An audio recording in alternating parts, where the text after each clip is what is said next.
disappointment.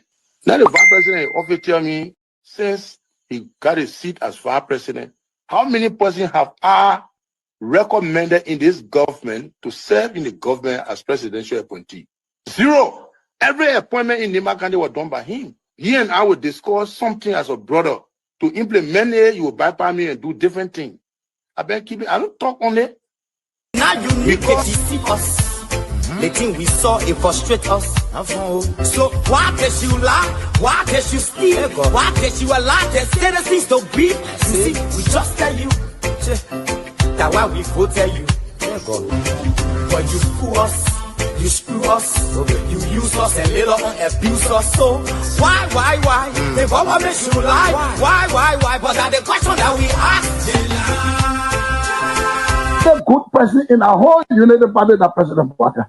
You want to say that again? The only person that appreciate good among all the United Party for that President Baka. The rest are ungrateful. The right, they use you and dumb you. But President Baka, if all of them were thinking the President Baka and behaving the President Baka, United Party will have another chance in 2029. Just for now,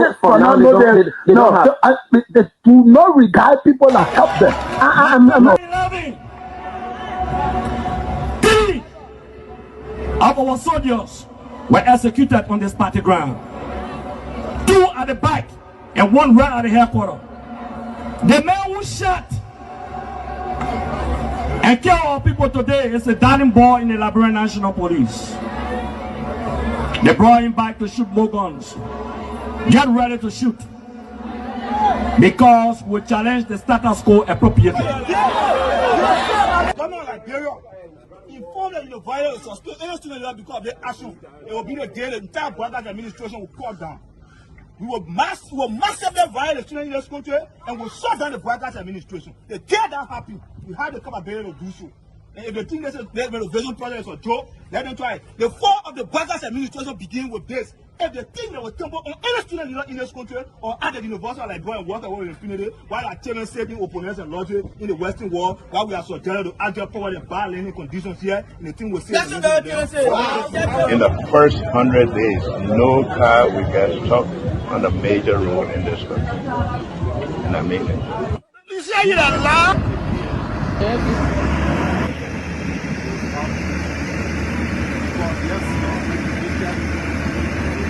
It's going down. First floor. There you have it. That led to decades of war still run deep. But so too does the longing for reconciliation. A reconciliation defined not by political bargaining or by an artificial balance of power by tribe, region, religion, or ethnicity, but by the equality of opportunity and a better future for all Liberians. Boga can lie, the government, all the ministers in the government, they can lie. They don't put all hustle, they put hustle, they lie. Everything they say, they never say the truth. Today, the supporters of His Excellency Joseph Boakai presents him as a poor man from Lofa, and I said that he will understand the plight of the poor people. Fellow Liberians, do not be fooled. Vice President Boakai is not poor like you, not even as me. As Vice President, his office received more money from the government budget than any other Vice President has received in Liberia's history. He has enjoyed some of the best and most lucrative government jobs. First of all, there's this, what I call sort of vicious lie about the fact that Mr. Kobe is gay or bring gay lifestyle to Liberia. It's complete bullshit. When people can accuse you of stealing people's money, when they can accuse you of being involved in war, anything, people don't make up stuff. They don't make up shit. Excuse my language, right? So it's complete nonsense. I'm married, 8 Teresa, 2 children, 5 grandchildren. I believe in traditional family values, so it's complete bullshit, complete nonsense. Young man, vice president, young man that are vice president, the major stole 500,000. I mean, Jamaica, the major went to, I forget that Jamaica, the majors went to Ghana, the fit, and they may bring it all company in the country. I mean, Kun, they can reach yourself. Kun, man, you know, Kun, but I want to sophisticated, quiet, hardcore rule in Liberia. But Liberia, when 2029 come and pass, then you finally leave. Mission is completed. Now, what the rules of engagement? When the war ended, the guy said, the captain, the commander said, mission complete. There wounded out first. All men on board. Everywhere there is no school, I will put school. And everywhere there is school and school in bad condition, I will renovate it. I told them, towns and villages, everywhere, you will have lights in a town for children to play, for people to see.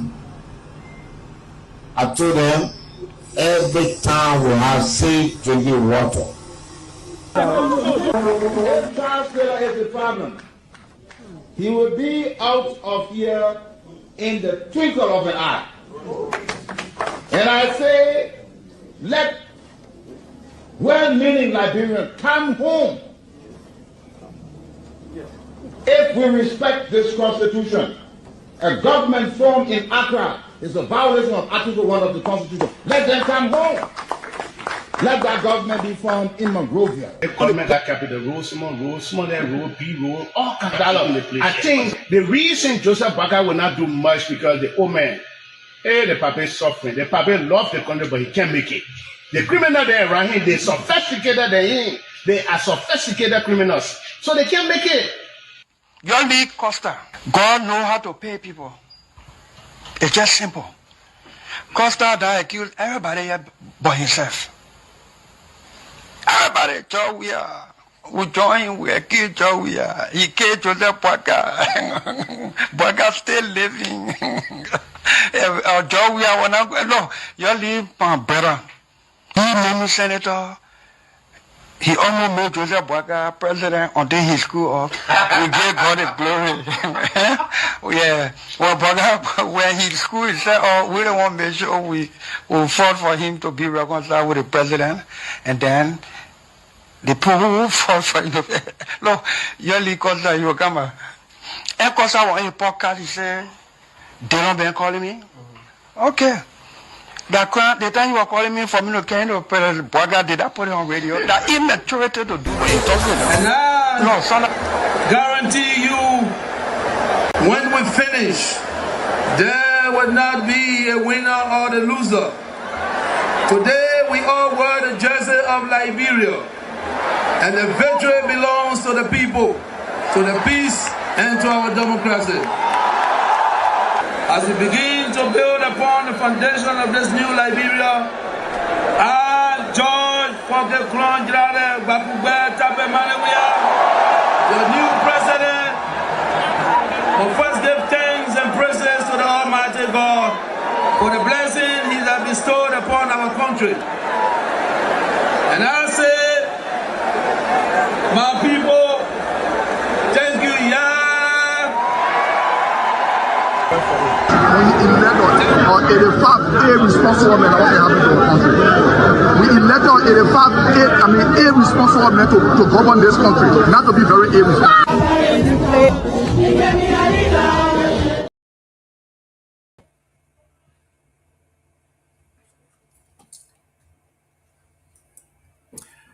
Ho, ho, ho.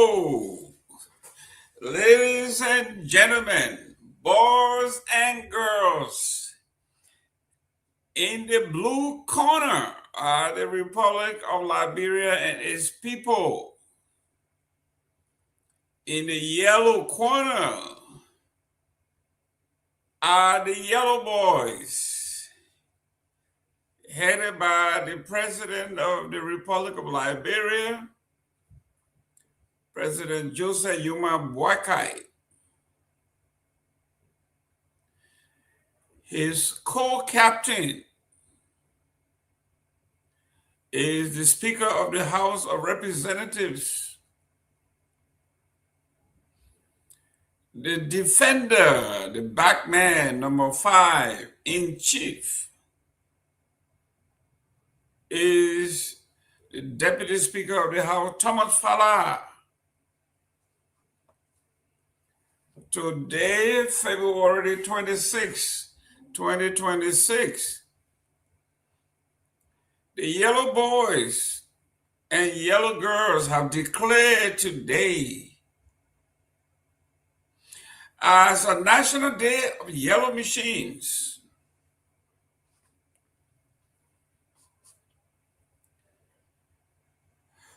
Sometimes you wonder what is happening in the Republic of Liberia. Every day we say we think we have sunk to a new depth.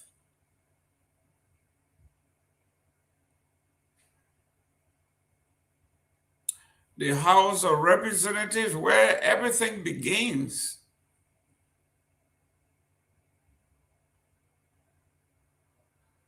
they decided to put everything aside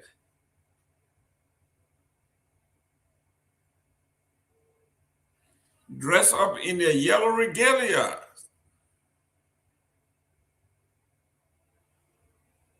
men and women, boys and girls.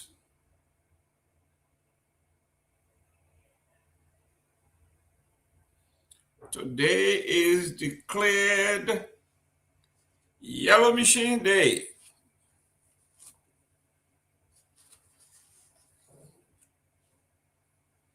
Have you ever wondered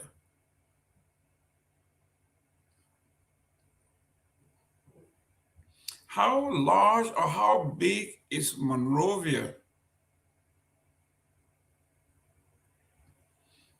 The Republic of Monrovia, few men and women get together and they say, the entire nation, your work will be set aside for us to declare today basically a National Day of Yellow Machines.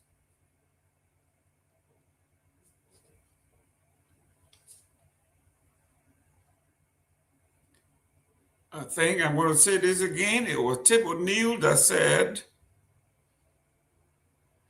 everyone or everybody loves his or her own crook.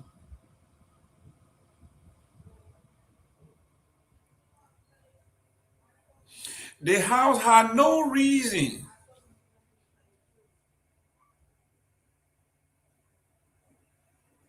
or no interest in the procurement and the allocation as per our Constitution. No one cares about how we got here.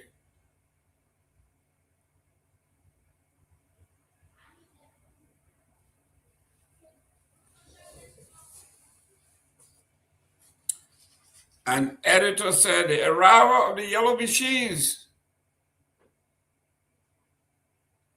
and the subheading there is the promise, the process, and the public trust. Does this House care about process?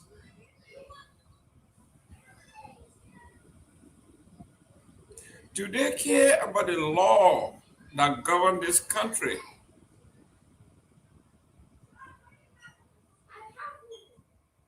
Do they care if we have public trust?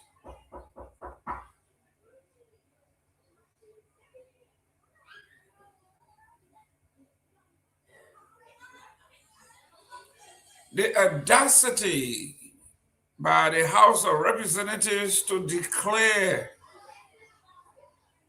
a day, National Yellow Machine Day at after the Freeport inspection. We're going to go into that. We're also going to look at the editorial for the Liberian Investigator. It says the arrival of the yellow machines promise, process, and public trust. Let me teach you a little bit. In the editorial, it says here, the docking of the first 137 yellow machines at the Freeport of Monrovia marks a defining moment in the Barker administration's infrastructure agenda. For many Liberians, the sight of excavators, bulldozers, and graders rolling into the port, into the port's concrete apron, represents something tangible in a country where road promises often outlive their projects.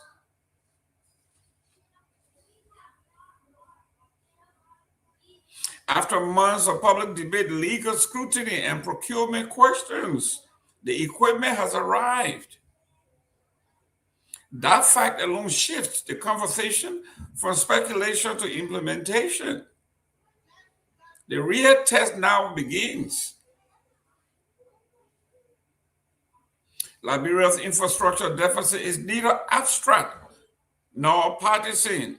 Across the country's 15 counties, primary and feeder roads deteriorate rapidly during the rainy season. Farmers struggle to move product and their produce from farm to market across the county, across the country. Clinics become inaccessible. Construction costs rise. Rural isolation reinforces economic inequality. And a serious effort to expand domestic road building capacity deserves sober concentration, not reflective dismissal. We agree. The administration argues, though, that the fleet ultimately projected at 285 machines will decentralize the public works capacity, reduce reliance on private contractors, and accelerate county-level rehabilitation. If efficiently deployed, well-maintained, and insulated from political misuse, such equipment could strengthen institutional capacity within the Ministry of Public Works and affiliated county structures. But infrastructure is not only about steel and hydraulics. It is also about governance. From the outset, the initiative generated questions about procurement compliance, legislative oversight, and financing terms. Lawmakers raised constitutional concerns. The Public Procurement and Concession Commission indicted it. It also indicated that it had no record of involvement at a critical stage. Initial core projection reportedly shifted dramatically after renegotiation. Oversight of the project moved between offices before a formal board authority was established. Though development do not invalidate the project, they do, however, underscore why transparency is not necessary to development.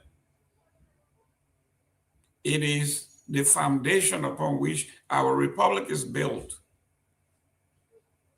Liberia's post-war procurement framework was strengthened precisely to guard against opaque contracting and executive overreach. Competitive bidding, documentation approval, to make sure that no bureaucratic inconveniences obstruct the process. The administration now has an opportunity to convert skepticism into trust. Full disclosure of procurement documents, financing arrangements, supplier identity, and maintenance obligation will quell speculations and reinforce public confidence. Proactive transparency would demonstrate that the project's restructuring addressed earlier concerns substantively, not cosmetically.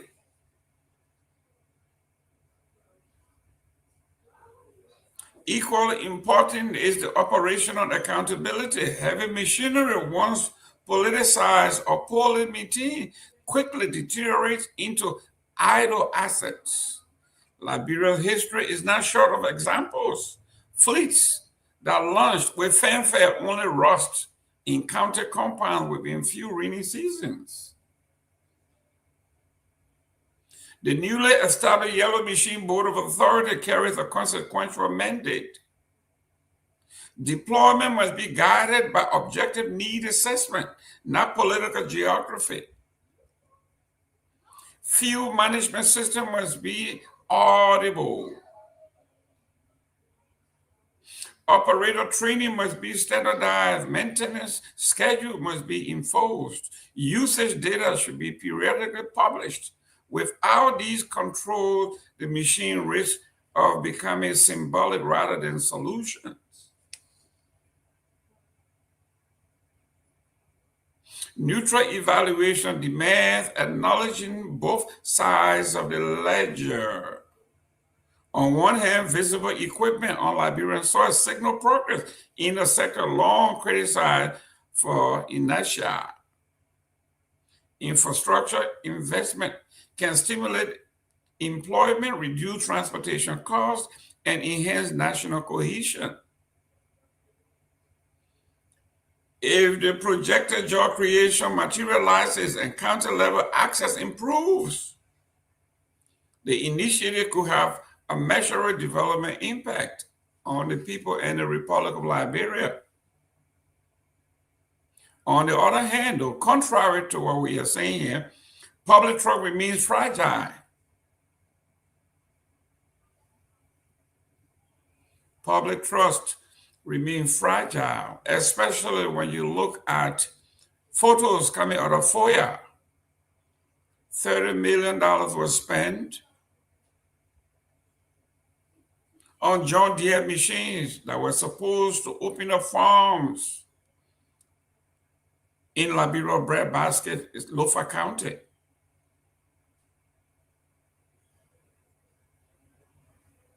On one hand, physical equipment and Liberia soil sickness program, we've seen all of that. Then on the other side of the ledger, public trust must still remain fragile. Governance concerns that accompanied the project's early phase have not entirely dissipated yet. The administration cannot rely solely on deliverable optics to resolve procedural doubts. Roles built on compromised transparency eventually weaken institutional foundations. Development and due process are not opposing forces. They are mutually reinforcing pillars of democratic governance. The arrival of Yellow Machine should therefore be treated neither as a triumphant endpoint nor as a scandal in motion. It is just the beginning. A beginning that will be judged not by ceremonies, but by outcome, possible rules during the rainy season, 2-3 seasons from now. Reduce travel time, discipline, reporting. And hopefully the machine will still be functioning 2 years from now.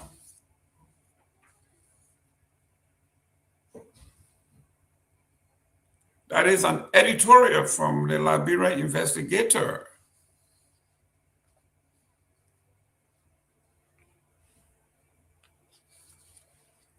And today, if you visited social media, you will have seen the presidents, the administrations, cheerleaders on every platform, men and women that are called, or supposed to be called, lawmakers.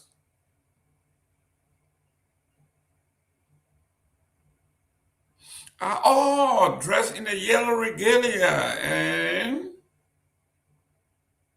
no matter what happened, they declare today Yellow Machine Day. This is a national holiday.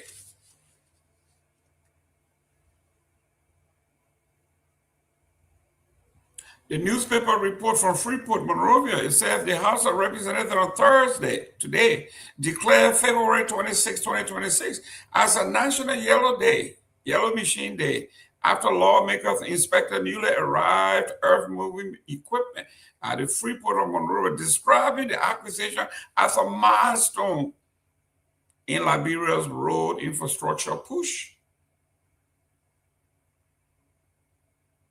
The declaration was adopted during plenary and formally pronounced at the port by Deputy Speaker Thomas Fala, who spoke on behalf of the full legislative body. The move followed a resolution reached on the floor, after which Speaker Cone led members to the Freeport to view the heavy-duty machinery, commonly referred to as yellow machines. Colleagues, he quips, we are going to the Freeport of Monrovia to inspect the yellow machines and then move to the president to tell him thank you for the hard work done, Speaker Cone told fellow lawmaker prior to departing Capitol Hill. At the inspection site, Deputy Speaker Fala formally declared the date as National Yellow Machine Day, characterizing the arrival of the equipment as a significant boost to the country's public work capacity.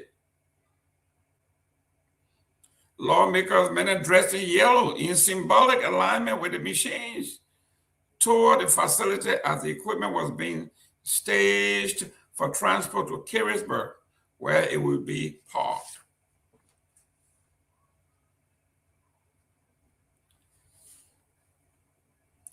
This would be for road rehabilitation, rural access expansion, and nationwide connectivity, he says. No political, Speaker says.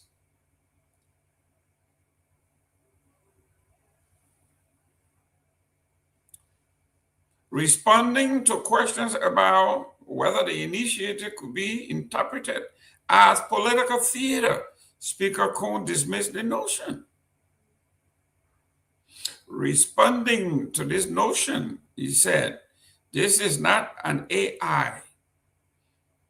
It is reality.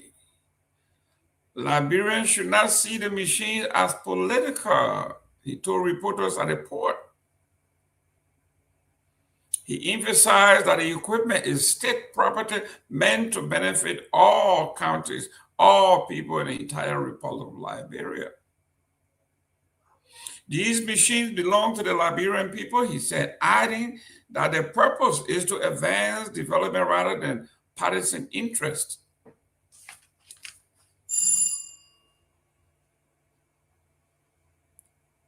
Infrastructure push under Joseph Boakai, according to the speaker. The machinery reform part of the infrastructure program under President Joseph Boakai, whose administration has placed road connectivity at the center of its economic policy framework. Government officials are repeatedly framing road expansion as essential to stimulating trade in this country, improving market access for farmers, and strengthening inter-county commerce, the speaker said. Brani Samuka, head of the Yellow Machines Initiative, confirmed that the equipment were being handled in accordance with port regulations before being released for inland transport. Following the inspection, members of the House proceeded to the Executive Mansion, where they are expected to formally convey appreciation to President Joseph Boakai for what lawmakers describe as renewed investment in public works operations.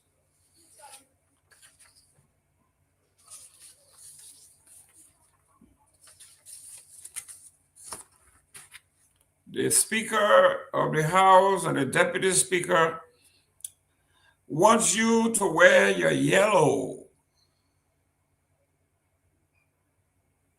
Not only are you supposed to wear your yellow,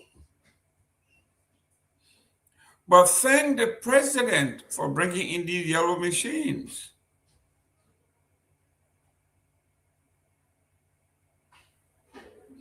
We will discuss as we continue. Ladies and gentlemen, thank you. Actual factual number 2. He is saying free Prophet Key, impeach the Supreme Court and justices.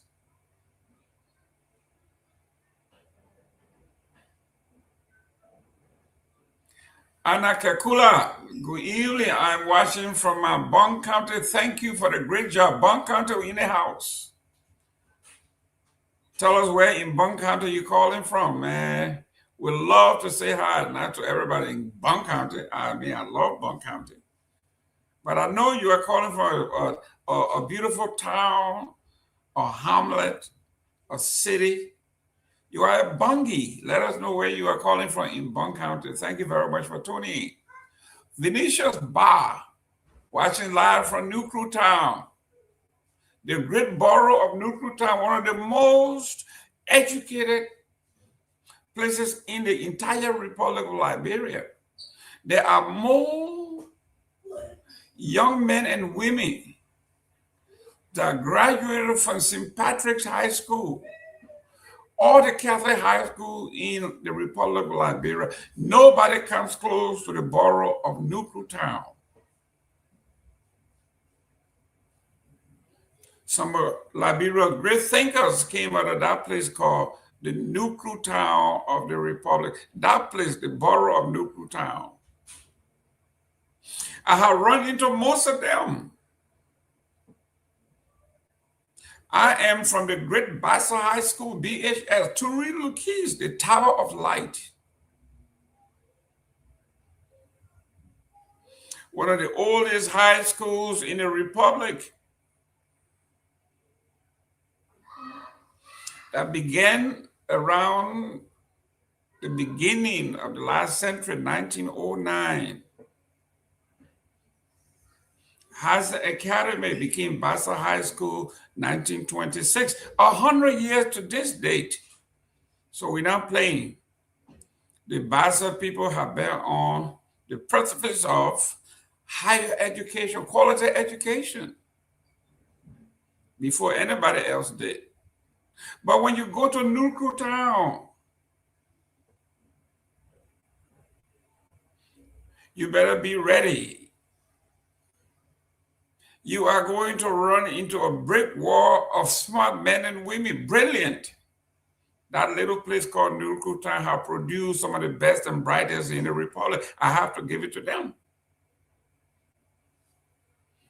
Patrick Kennedy, Joseph Human Worker Senior Regional University of Science and Technology. How much did this project cost and who is the contractor?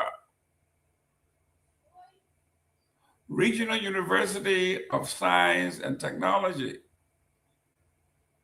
Okay. Arthur Blasonic Collins. Thank you for tuning in. I don't know where you're tuning in from.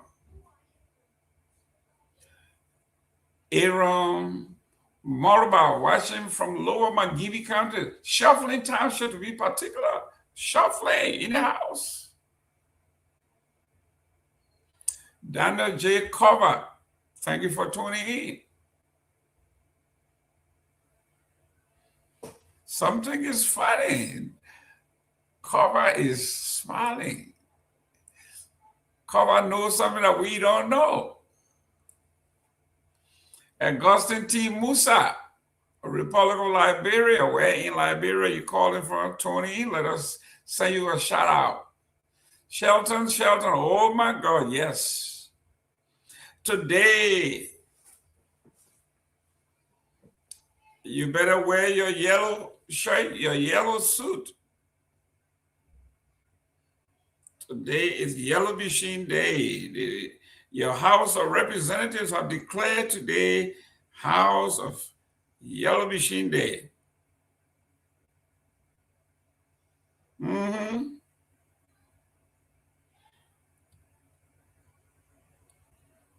We are talking about Yellow Machine Day, guys. When we were growing up in Grand Bassa County, we were growing up in Liberia during the days, there were two colors. The yellow boys, i.e., the great Invincible 11, and the red, white, and blue boys, the mighty Barrow of the Republic.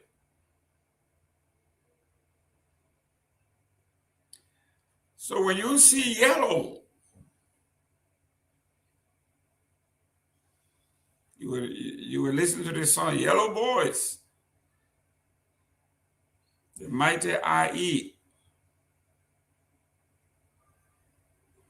So the House of Representatives say today we should all wear our yellow and be proud that today is declared Yellow Machine Day in the Republic of Liberia. Everything is on hold today because we are celebrating yellow machines.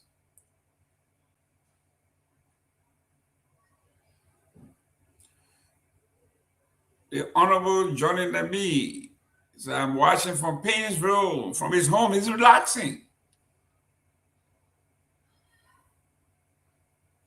I had the privilege to visit Johnny and his family. Had a great time. Dopoh in particular, I think it was. So today, I didn't get a memo.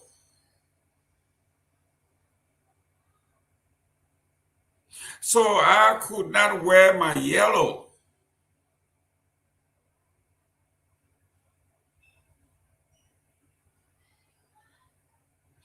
Instead, I'm wearing black.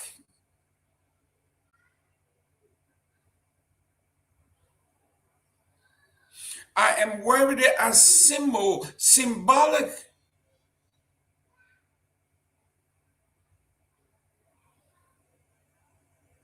The death of Constitution.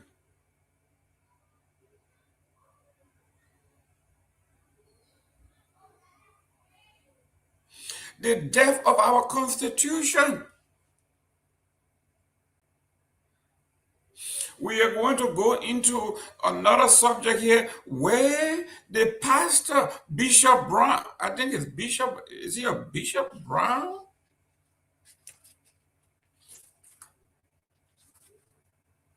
Brown. The Bishop Brown praises Supreme Court ruling against Prophet Key as necessary step to curb vulgar political discourse. I am wearing black. Our Constitution is dead. Whoever Bishop Brown is, he sat here and children have been sodomized.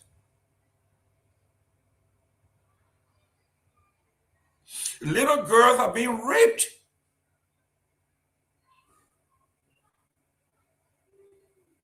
Bishop Brown said nothing.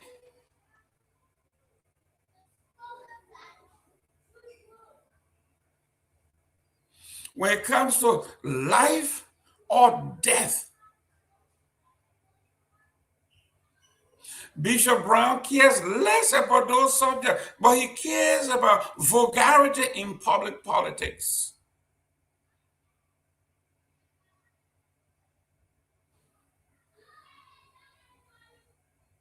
Whether you like Prophet Key or you don't like Prophet Key, he has a constitutional right to be protected under our laws.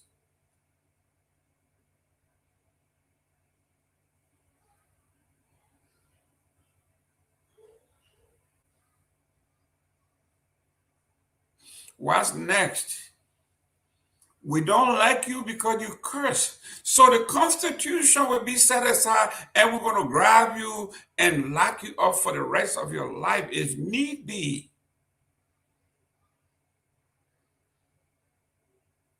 Because now the Constitution means absolutely nothing. We are now going to use morality as the litmus test.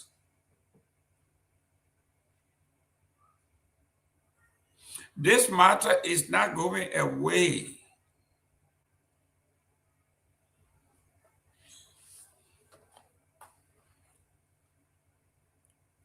When the Constitution is abused, when the House of Representatives that's supposed to sign laws, that's supposed to make laws, that's supposed to have oversight, said they had no clue how this contract came into being, which is the violations of our law. Where was Bishop Brown?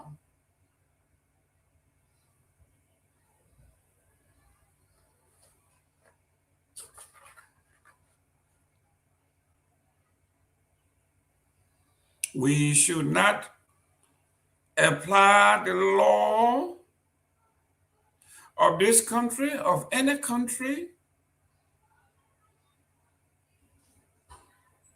only to those who are at the bottom of the power ladder.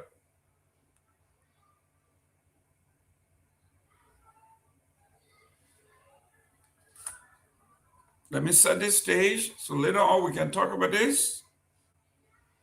Renowned Liberian clergyman Bishop Kotu Brown has welcomed the recent ruling of the Supreme Court of Liberia against political commentator Justin Opaz-Yezin. While known as Prophet Key, he described the decision as necessary.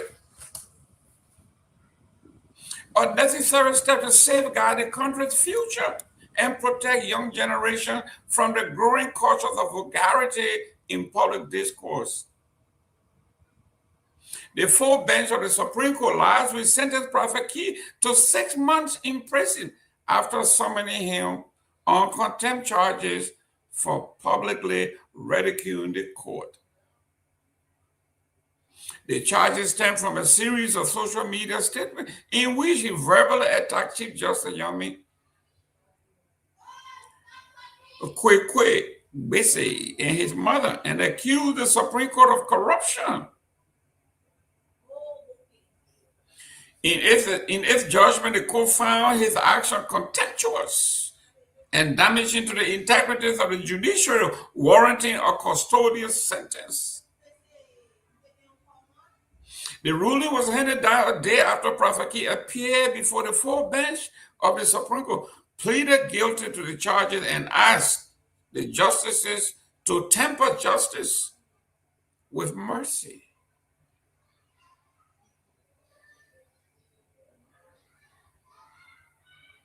Despite his plea, the court maintained that its authorities and credibility must be protected from what it described as reckless and scandalous attack. Bishop Brown should be arrested and sentenced according to canon law, which is the law of the church. This is Hebrews. This is heresy.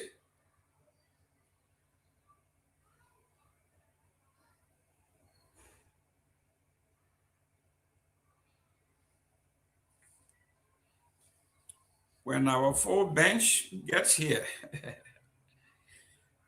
we will delve into what's going on between the former Minister of Finance, Samuel Pewee, and the present Vice President.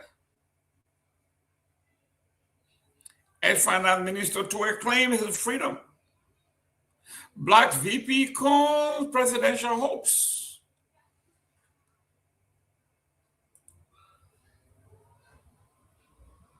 Jeremiah Cohn's quest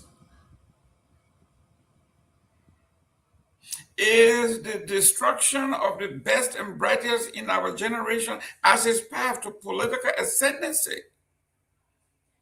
He wants to jail Pewee in the CDC, and he's fighting Garguah in the UP, fighting Musa in the CMC, and fighting Edith and Koga in Nima.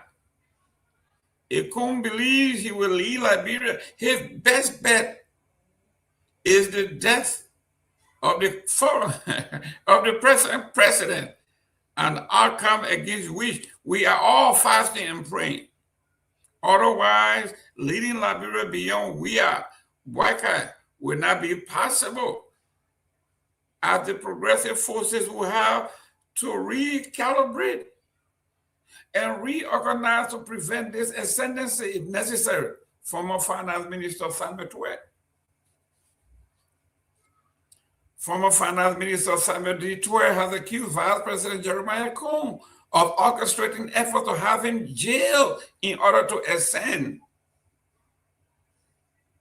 and advance his own presidential ambitions. Pewee made the allegations on Wednesday, February 25th, a day after he appeared before Criminal Court C at the Temple of Justice, where proceedings in his high-profile case resumed following a mandate from the Supreme Court of the Republic of Liberia. Judge Osumu F. Fakai ordered the Supreme Court's mandate read into the record on Tuesday, thereby clearing the way for the continuation of the trial. The former finance minister, along with 4 other former officials, accused of misapplying $6.2 million United States dollars, alleging earmarked for national security purposes during the previous administration. The defendant faced multiple charges, including economic sabotage and money laundering. Prosecutors contend that the accused authorized and managed financial transactions in violation of Liberia's public financial management laws, raising serious concerns about transparency and accountability in the use of state resources. The case has been temporarily stalled after defense lawyer mounted a constitutional challenge, arguing that the expenditure in question were tied to national security and therefore shielded from criminal scrutiny. They further contended, though, that action undertaken in this, the last administration within the scope of executive authority should not expose former cabinet officials to persecution. However, the Supreme Court ruled that constitutional immunity applies only to sitting presidents and does not extend to his cabinet officials. The decision removed a key legal obstacle and allowed the case to proceed.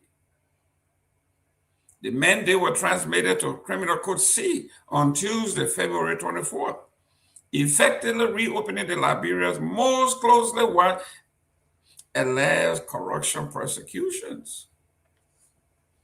A day after the court proceeding resumed, Pewee took to his Facebook page with explosive allegations directed at Vice President Jerome Gayman. In a statement, Pewee claimed that the Vice President is using his influence to ensure his imprisonment as part of a political calculation tied to further his presidential ambitions. Jeremiah conquest is the destruction of the best and brightest in our generation. As his path to political ascendancy, Pewee wrote, he wants to jail Pewee in the CDC and is fighting Garguah in the UP through Stanton Waterspoon talk. Pewee went further, suggesting that Vice President Coon's political strategy is premised on positioning himself for leadership after President Joseph Boakai leaves office. If Coon believes he will lead our generation beyond we are in Boakai, his best bet is the death of the current president. And we will fast and pray against this outcome Pewee stated. In another striking passage, Pewee recounted a personal anecdote involving the vice president. My friend Jerry said, I'm going to go to jail for him to be president. And you saw this way back, as far back as 2022. He wrote, referring to conversation he claimed his wife had with him, warning him about Kong years ago.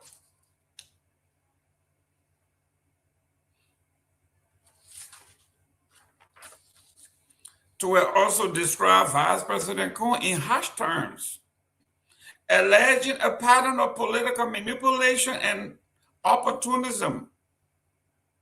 This tells you how VP Kong is a dangerous political man, a desperate hustler and an opportunist that is very pretentious, Pewee declares. Beyond the immediate allegation concerning his own legal battle, Pewee accused the vice president of quietly undermining key figures within the Unity Party, including Foreign Minister Sarah Buslow, Unity Finance Minister Augustin Gwanfuan, Pro Tem Yobli Kanga Lawrence, and Senator April Darius Dillon. He further alleged that Vice President Kong had previously used financial inducements and political tactics during his time in the legislature to entrap or sideline colleagues. Pewee's comment also referenced past tension involving prominent political actors, including the late Senator Prince Yomi Johnson and political commentator Henry Costa, suggesting that Vice President Kong's relationship with them were marked by unresolved conflict and strategic maneuvering. The allegation comes at a critical moment in the country's political landscape, as the Boycott administration seeks to reinforce its anti-corruption credentials while navigating internal party dynamics and national expectations.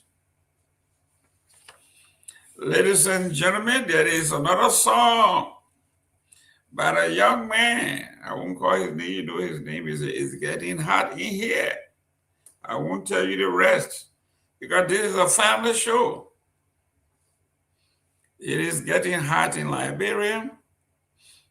As Tomalin George have always said, this is just warming up. This is just the beginning. You think 2026 is contentious? Wait until 2028.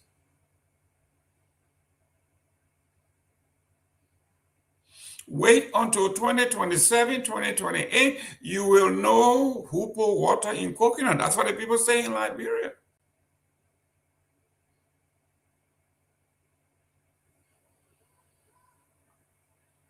He claimed that Stanton Waterspoon, who is now the darling boy of Jeremiah Kong, deliberately manipulated his photograph coming from the courtroom that had been looking dejected and worried, scared. The photograph, when you look at the actual photograph of Samuel Pewee leaving the courtroom, is totally different from the photograph that Stanton Waterspoon manipulated and posted.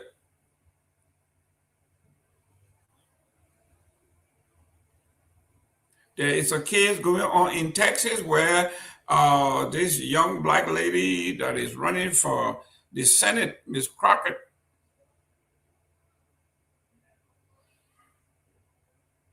her photograph was altered to make her look dark, fearful to white folks and the power that be. You know, they're afraid of real black people. So what did the guys do? They manipulated her photograph and made her look dark. And they are mailing that dark picture to everybody, scaring the white folks. Stanton Waterspoon and his organization are using the same tactic.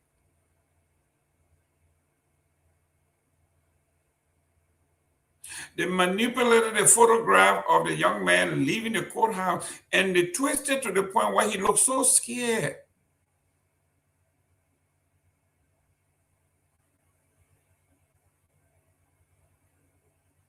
And they are telling the audience that the man looks guilty.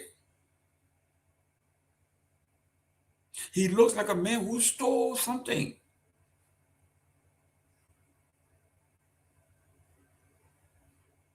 In fact, not only did they manipulate his photograph, but they are actually poisoning the minds of the jury. They are saying he looks guilty already.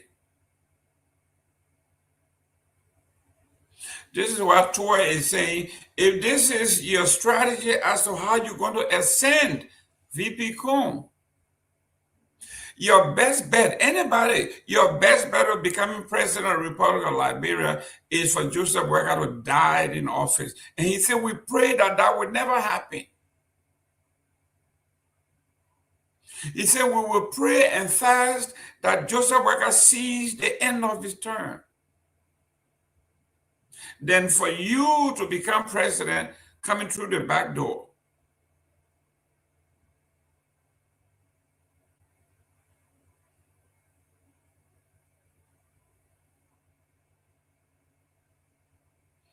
That is the Republic of Liberia for you, a country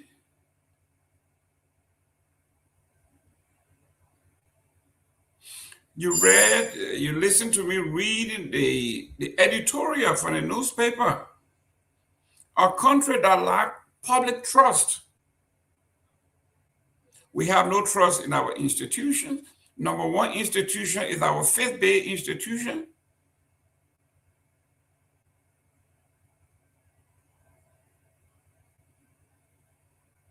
If you listen to the Imam cry, you will feel sorry for the Muslims.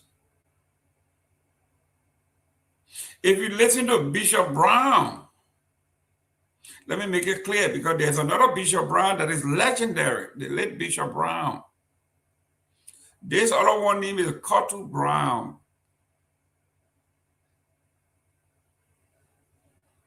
If you listen to Bishop Cottle Brown, the Christians should be running for their life, should be running under the rock, any rock they can find. These are hypocrites.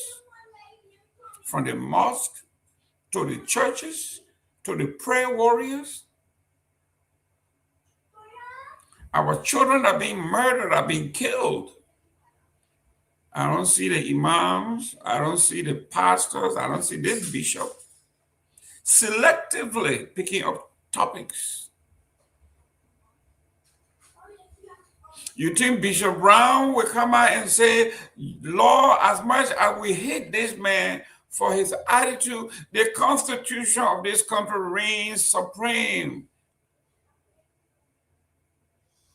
No matter how much we hate anybody, the Liberian constitution should never be compromised for vengeance.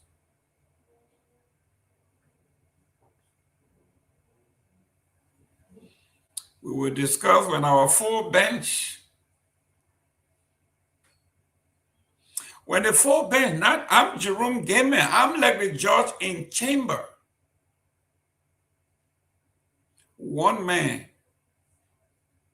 But you wait until our full bench is here, when we have different opinions on these subjects. Don't blame me. I am only the messenger. I want you to look at the message. As Dr. Peabody comes on, he will give his interpretation, because he is a man who is ordained, is an ordained godly man. He will give an account of the God people, the Christians out there.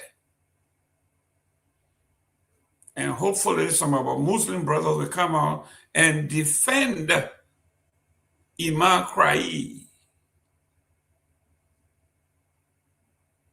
who is saying He took a job with the government because it's a call to duty, and he's taking a pay cut. He makes more money at a mosque than he would make in government. Utter nonsense.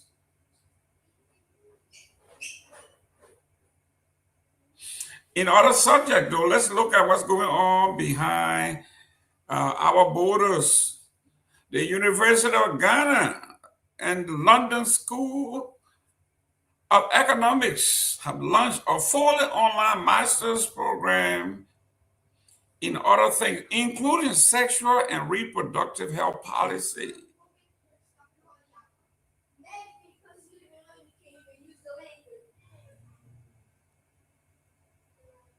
I brought this up because yesterday our president of the University of Liberia was summoned.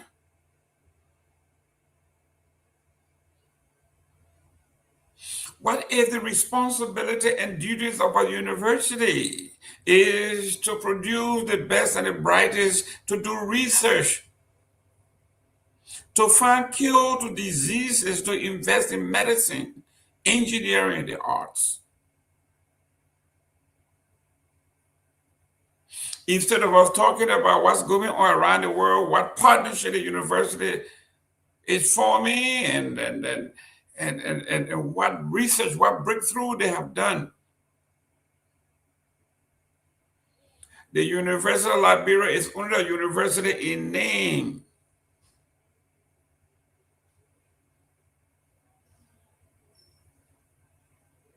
A friend of mine from South Africa, they were boasting about the patterns that the University of Pretoria, South Africa, these great universities, University of Ghana, and all of these universities, they got patterns to engineering, to science. Liberia holds zero pattern to anything. We own absolutely nothing.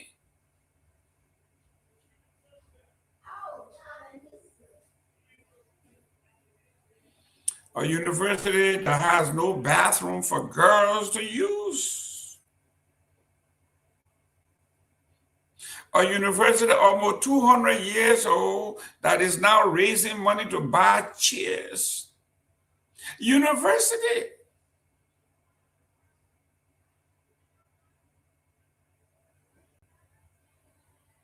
The librarian, you talk about research, said the man ain't got nowhere to sit down. That research you will do.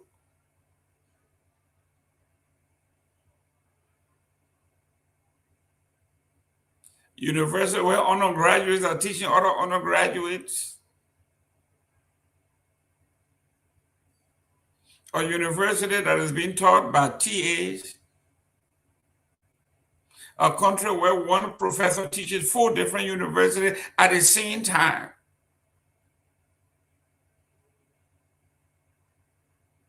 He's teaching Economic 101, University of Liberia, teaches Economic 101 at 9 o'clock at Stella Marie University, teaches the same course 9 o'clock at AMEU. Greedy, getting money from everywhere as he goes. He leaves other children in charge of his class, call them TA, teachers assistant, to teach other kids.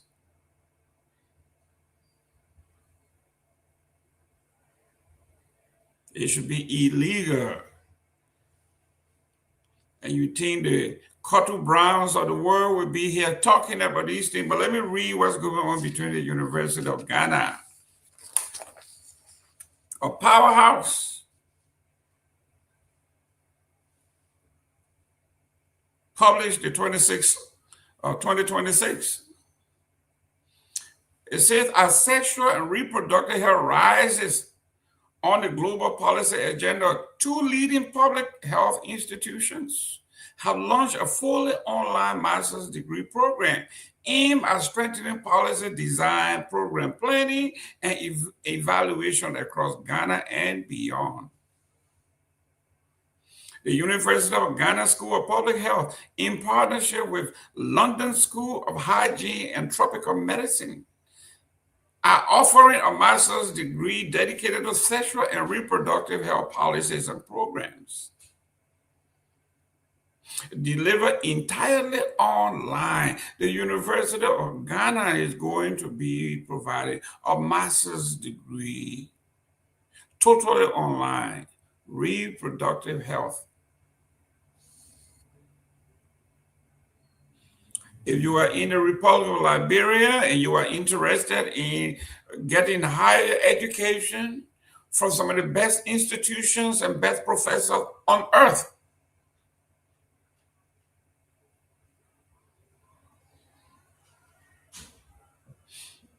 you have your opportunity now to jump on this and do it. There is a caveat though. You have to have reliable internet services. You got to have reliable utility. We've been talking about this for ages. For development to come to your country, you need standardized public utilities. Number one is electricity. Number two is access to the internet. With those two things, you can sit in your house and complete your master's degree over 2 or 3 years from the University of Ghana and the London School of Health Sciences.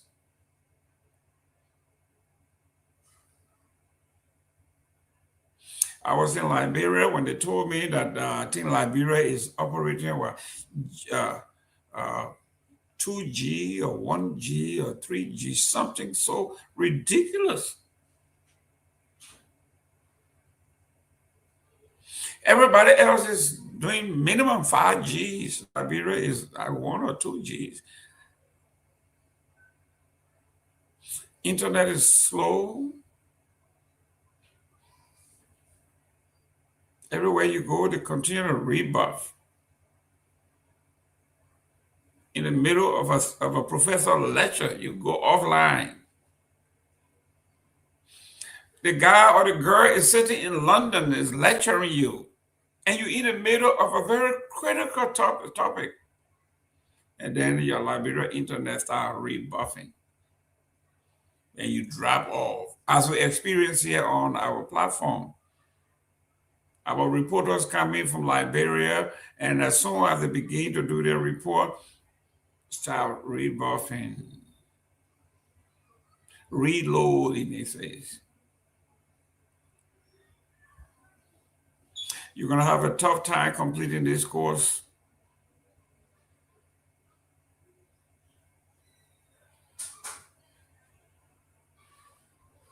The University of Ghana School of Public Health, in partnership with London School of Hygiene and Tropical Science and Medicine, is offering a master's degree dedicated to sexual reproduction health policies and programs. The initiative reflects a broader shift in higher education, where digital technology is increasingly being used to expand access to specialized training in response to growing global health challenges around the world. We keep saying this. A gentleman called yesterday. We struck a nerve on this show. We struck a nerve. The Unity Party government and the Department of Media Intelligence been following us.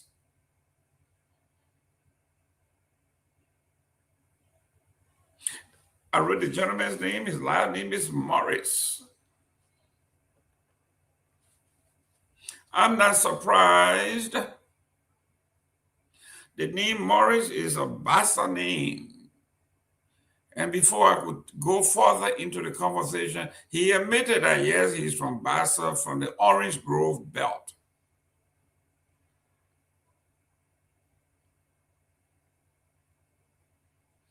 He agreed with me and everybody else that we are constantly criticizing the government.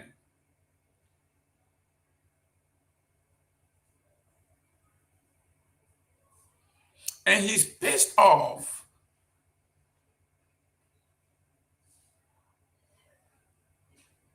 But then he incriminated himself. He says, I'm a draft man. Life is hard. He says, I'm mentoring some little girl, young girl, who did get some kind of job with some foreign agencies, people. They make $70 a month. He said they treat them so bad that they are not even allowed to use the restroom where they work.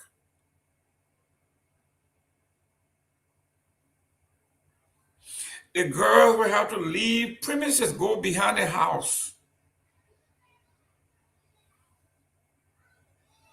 He said that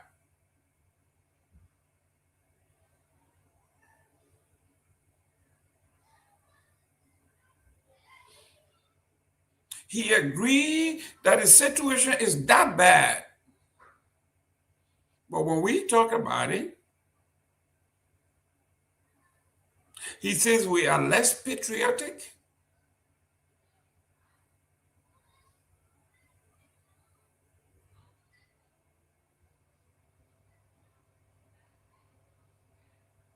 My brother from Basa, Mr. Morris, suffered from the Stockholm syndrome.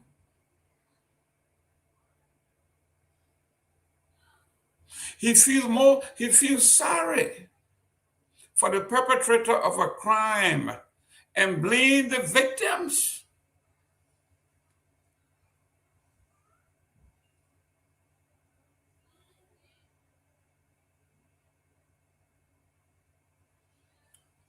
Fix Electronics say Liberia got 2 G's.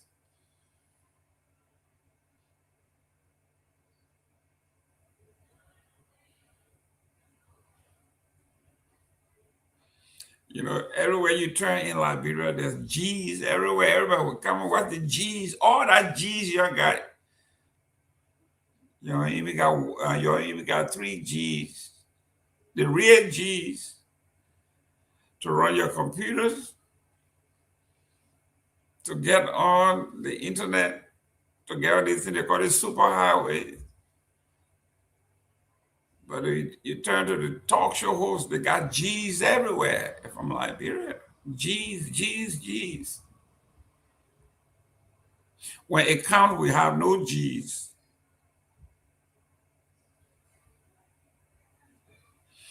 And folks out there to tell us that tourism is our way, tourism. Are you kidding me? Are you serious? I'm in Florida, the haven, the mecca of tourism.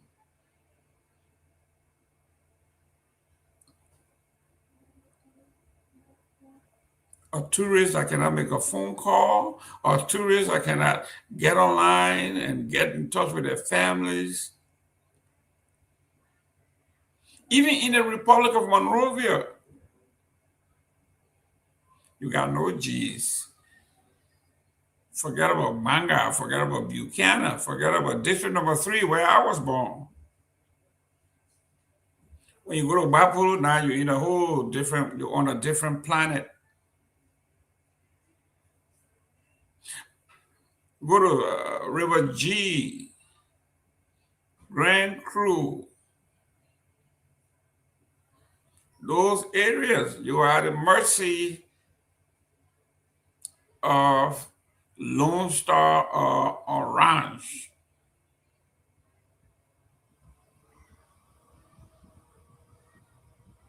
You go to the second capital city of the Republic of Liberia, Buchanan. You got no life. Forget about everybody not going to bed this time. What time is it? Oh, it's 10:15 in Buchanan. If you don't have a private generator, you are on your own.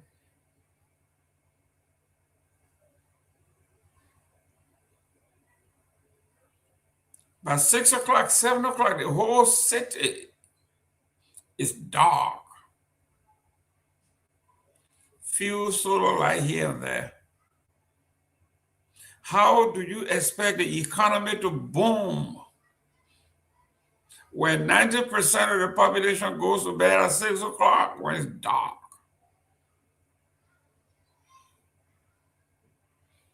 In other countries, 6, 7 o'clock, is the beginning of the second round of the economic boom. Nightlife, they call it nightlife. You have 24 hours in a day and you utilize only 7.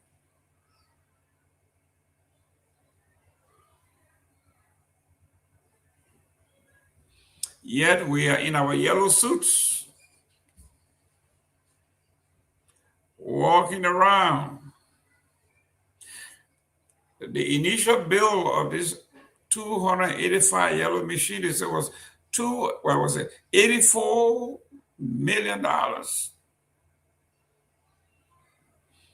It has now been reduced to $22 million, a difference of $56 million that somebody was trying to scheme of the Republic of Liberia.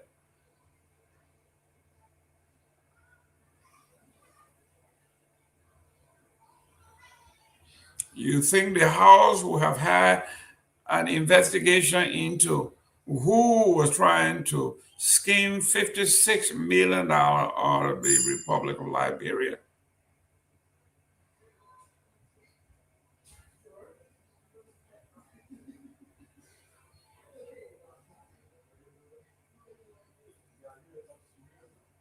Those of you who are math major, do the math.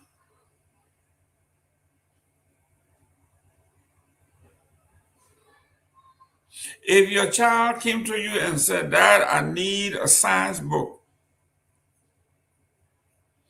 the science book is $85. And I'm going to buy the science book from Oreo or from the bookstore down Waterside. And your daddy said, "Okay, maybe we should get another book that is a little cheaper. Maybe like get a used one." And then your daddy goes to the store, the exact store, same book that you wanted $85 for. And it's only $22 there, brand new. During the old days, your father would bring you and they would lay you.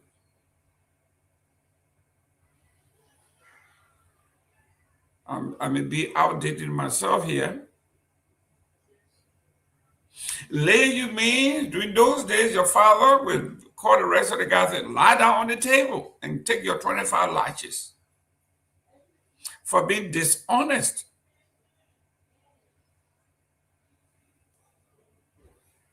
For being a crook.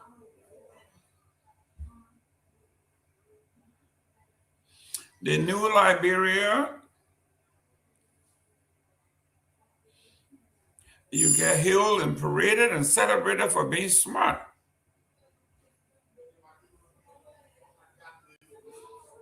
When President Obama came to Ghana, somebody asked him, "Why aren't you going to Liberia, your hometown?" He said, "There are certain African countries I would not go to because their leaders skim 20% off the top. Everything that comes to the country, 20% off the top. They skim 20% off the top. I don't visit those kinds of..." He didn't call any names.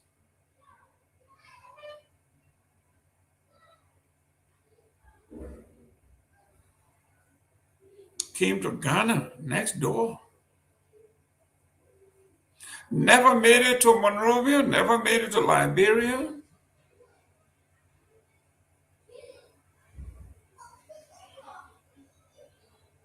The best we could do, I think, if I stand to be corrected, I think Michelle may have stopped by briefly.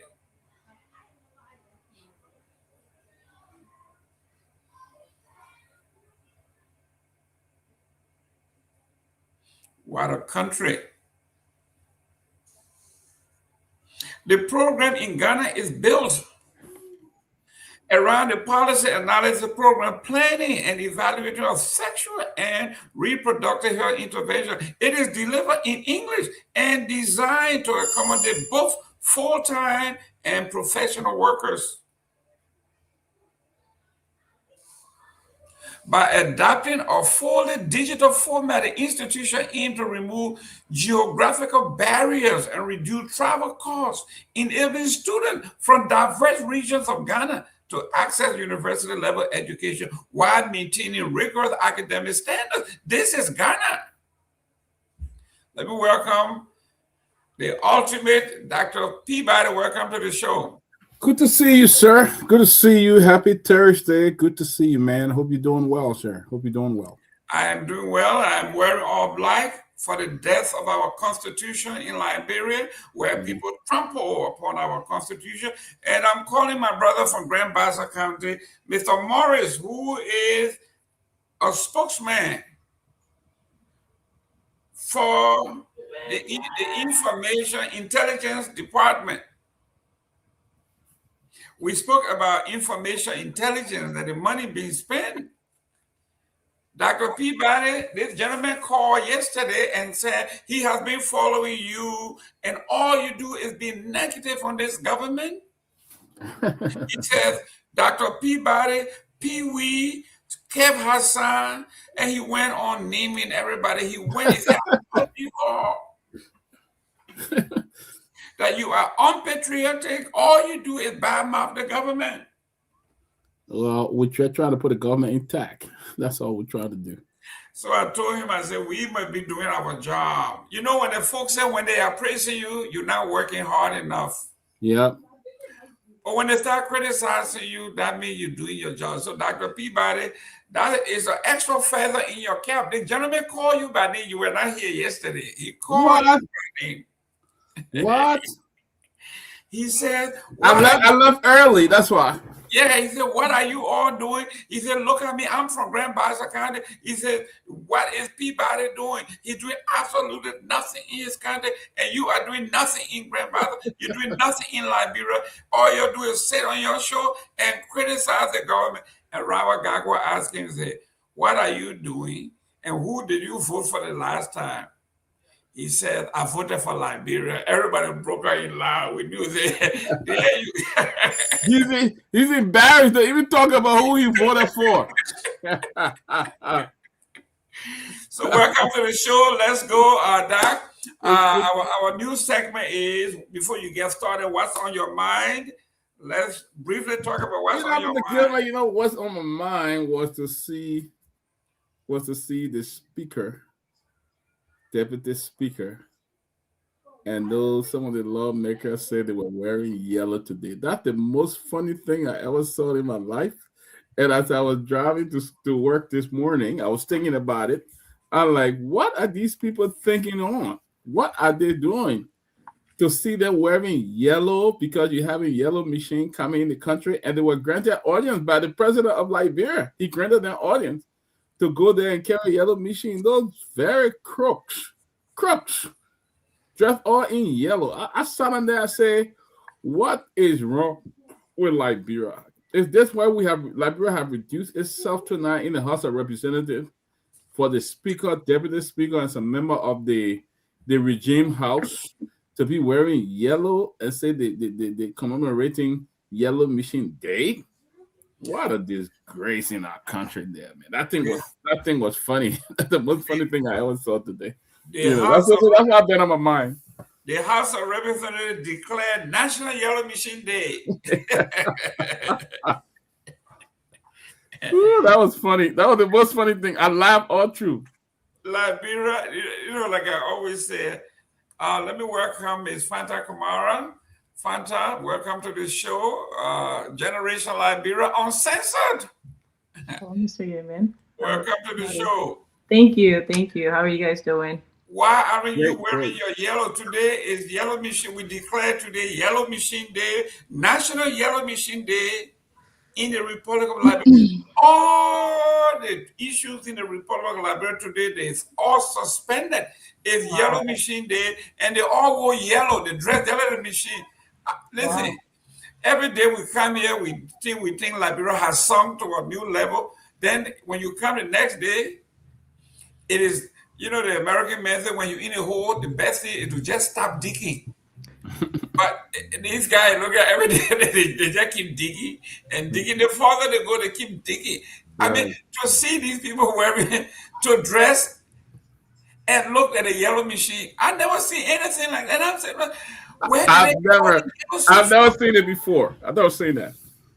Find out, tell me where in Liberia got on my yellow clothes that all these people wearing yellow at the same time. Yeah, it's when I tell you guys there's a psychological disconnect with the Liberian leaders. This is evident of that because it just demonstrates that they are all sheeps, right? You tell them jump, they ask you how high. You said dance like a fool. They danced from dawn to sundown. It's quite comical, and the theatrics really just needs to be halted. And for that to be done once again, we have to just wake up as a people. But this is very evident of just sheeps, bunch of sheeps.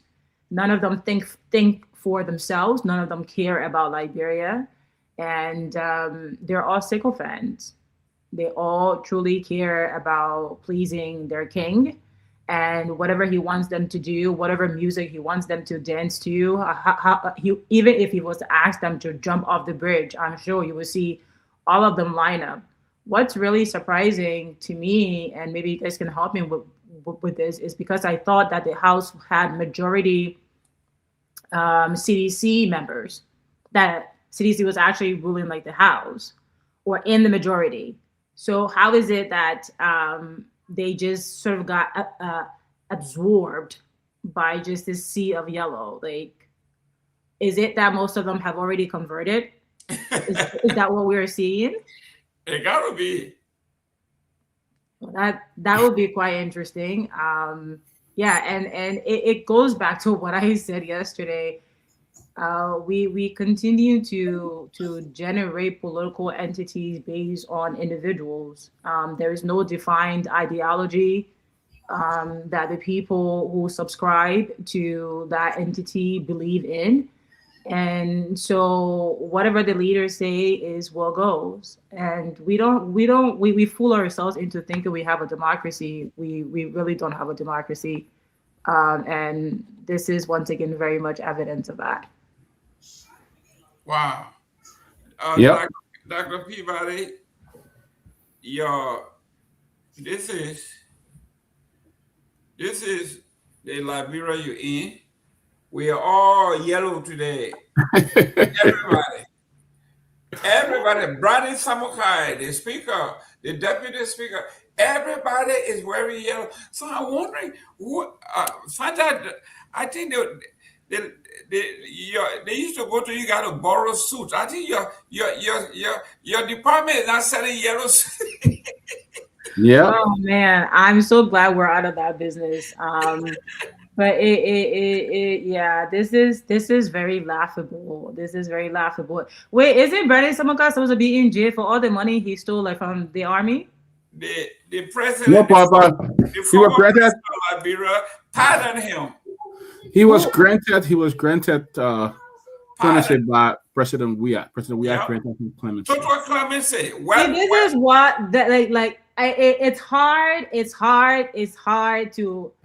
Every time I try to like Weah, it's just hard. I just have to stop myself. Because this is, once again, clear demonstration of the people who are in power. The elite will continue to commit atrocities against the state, crimes that are treasonous and should be punishable as such. They will continue to enjoy impunity while the common man goes to jail for stealing a loaf of bread. I mean, I'm trying to like Weah here, but like he's not making it any easy at all. I'm sorry. Like, what is happening? But Bernie Simca had to go to the church. He used the church as a means of asking for forgiveness, and President Weah granted it. I mean, every president grants clemency, so it's not like really what he did. I mean, President Weah has a very soft heart. He's very compassionate. He doesn't like trouble. He's very easy. Compassion doesn't rule Liberian people. Liberian people need strong hands. Exactly. I agree with you 100%. Compassion does not rule Liberian people. Liberian people, and we have seen evidence of this in our time. Even though, once again, Charles Taylor was the most horrible man probably Liberia has ever seen. I'm sure Liberia had darker demons than Charles Taylor, like who were throwing the stones and then hiding their hands. Yeah. We know a few of them. Yeah. Charles Taylor is the one that got caught. So let's talk about him for a little bit. He, as Liberia knows, or is on record to be the most atrocious person Liberia ever saw. Yeah. His crimes would not be removed from him, but his leadership very much was respected by Liberians and the Liberian people. And across all sectors, whether it was the business sector or just the day-to-day governing of the people, it shows that Liberian people respect tough leadership.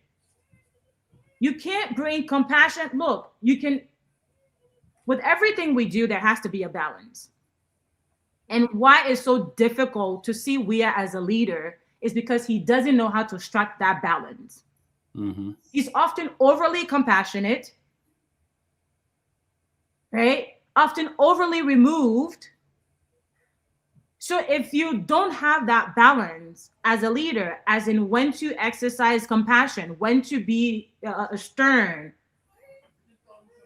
it's very, very difficult to have any type of sustainable following. People are going to like you, yeah, because like you were best player or what have you, for those who are soccer fans or football fans. But at the end of the day, where is the leadership capabilities? Where is the leadership qualities? In order for you to lead an audience, you have to understand the audience. You don't understand your audience because you don't understand what your people need. That disconnect is very, very, very sharp. Right. You can cut it with a knife. Talking about mentioning Charles Gangke Taylor, I see Cornel Sampson Kong. Hopefully you are related to the vice president. He said, I'm watching from all places, Logato, the border.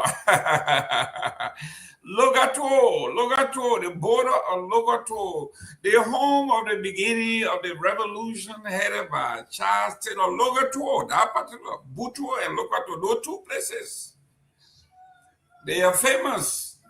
Thank you very much for tuning in. The Bassa Man, Jay, you got to tell me where you're tuning in from. Thank you for tuning in. The greatest photojournalist in the Republic of Liberia, Mozak Dennis. Honorable Mozak Dennis is watching from Minnesota. Thank you for tuning in. Thank you for it. Don't forget, Doll. I understand. Just tell me where you're tuning in from so we can send a shout out. Find out before you get going. Tell me what's on your mind before we get into the subject matter. Right from the top of your head, what's on your mind? I am trying to focus right now on going through the Ramadan and getting the most benefit from Allah and all of the blessings that this month brings.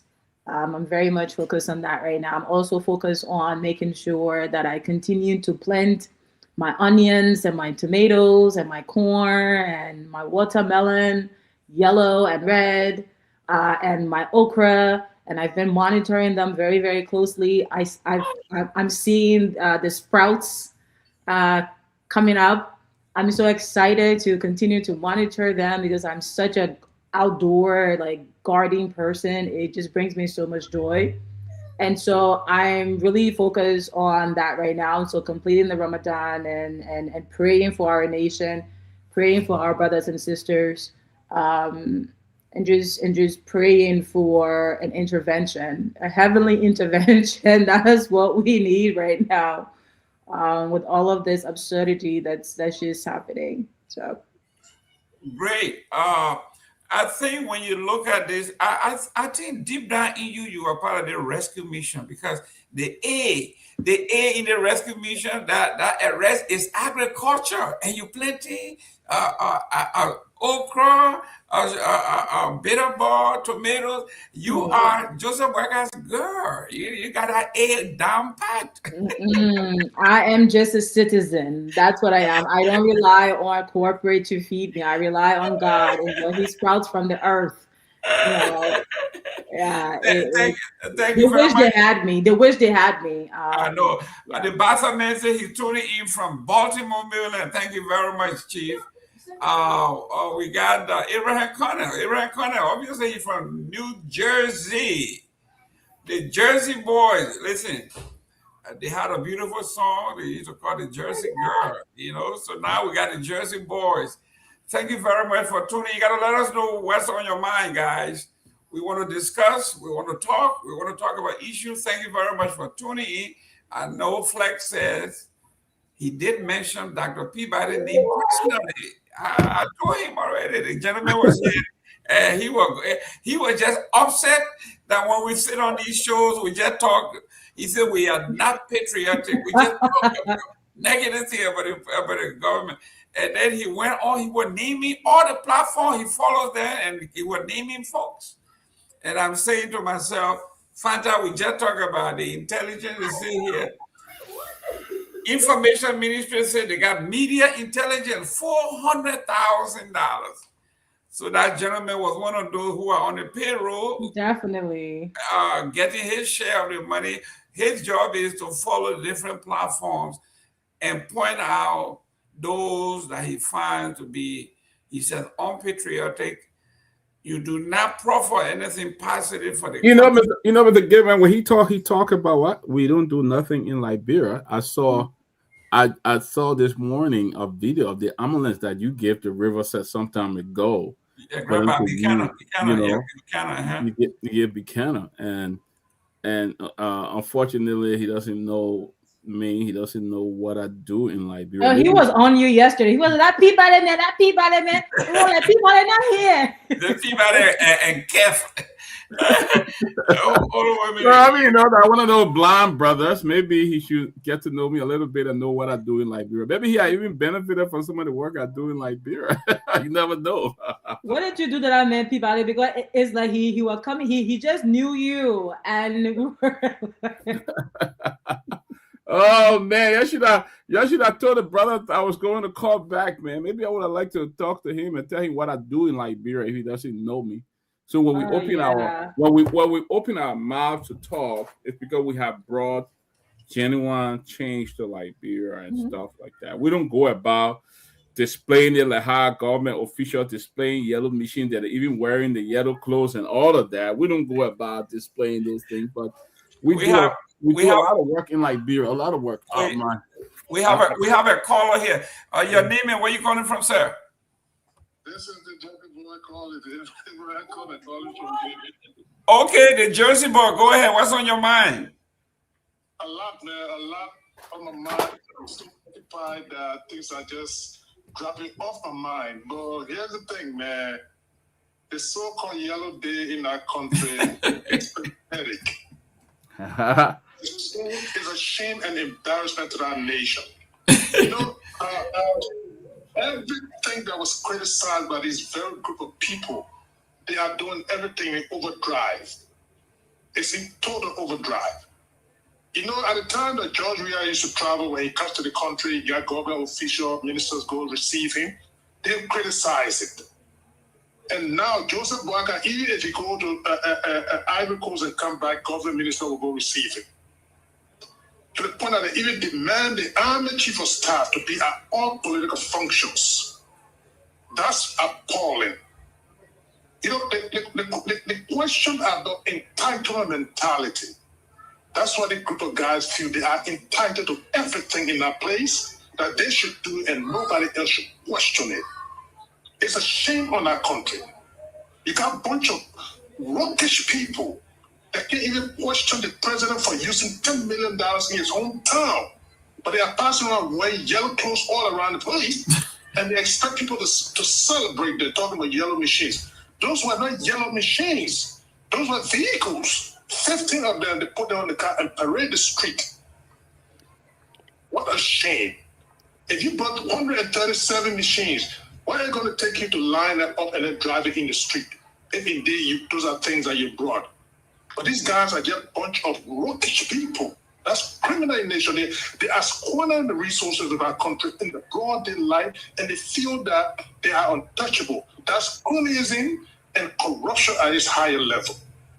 It needs to be spoken out against.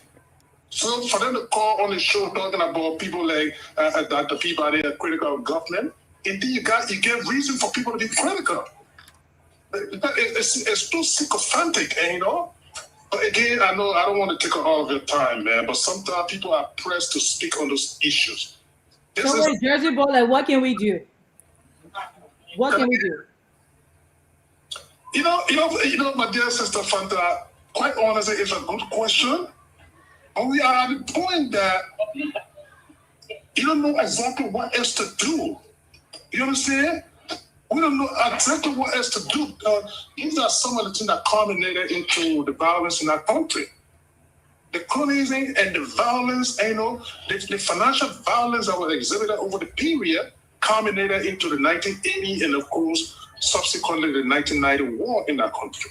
Now, for people to keep doing this thing in the broad daylight, robbing the country, and then nobody is questioning anything.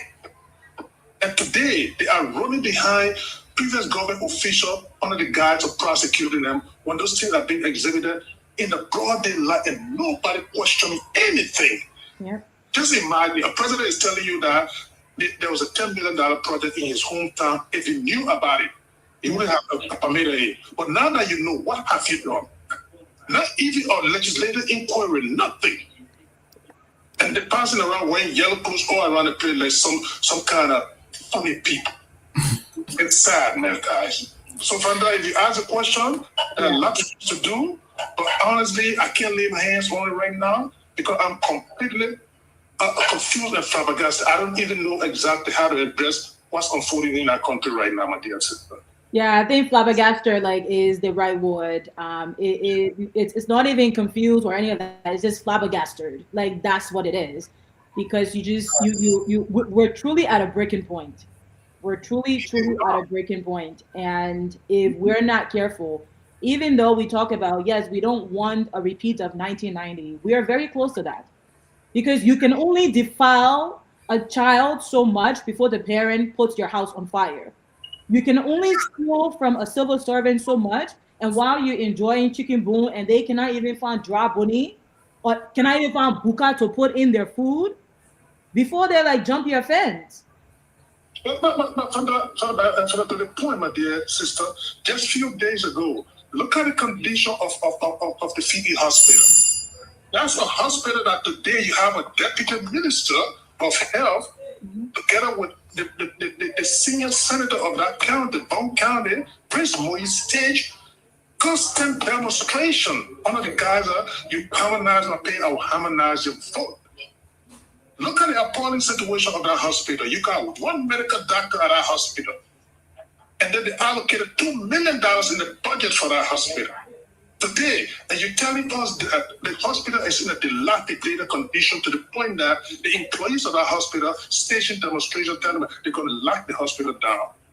And today I read somewhere to say, oh, the Minister of Health is coming to pay some attention to that hospital. What a shame. You allocated $2 million. What have become of the $2 million for that hospital?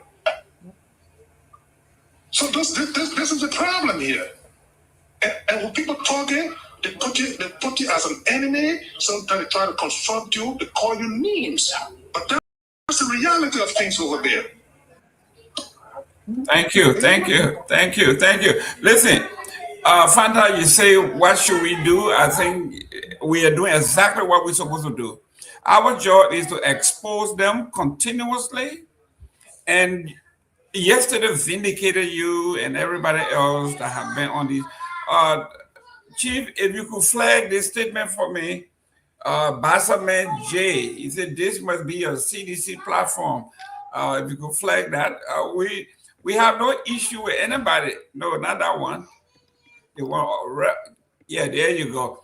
The Bassaman, we have no issue with what you say. We appreciate your thoughts, and we are not going to ban you. We're not going to stop you because this is what this platform calls for.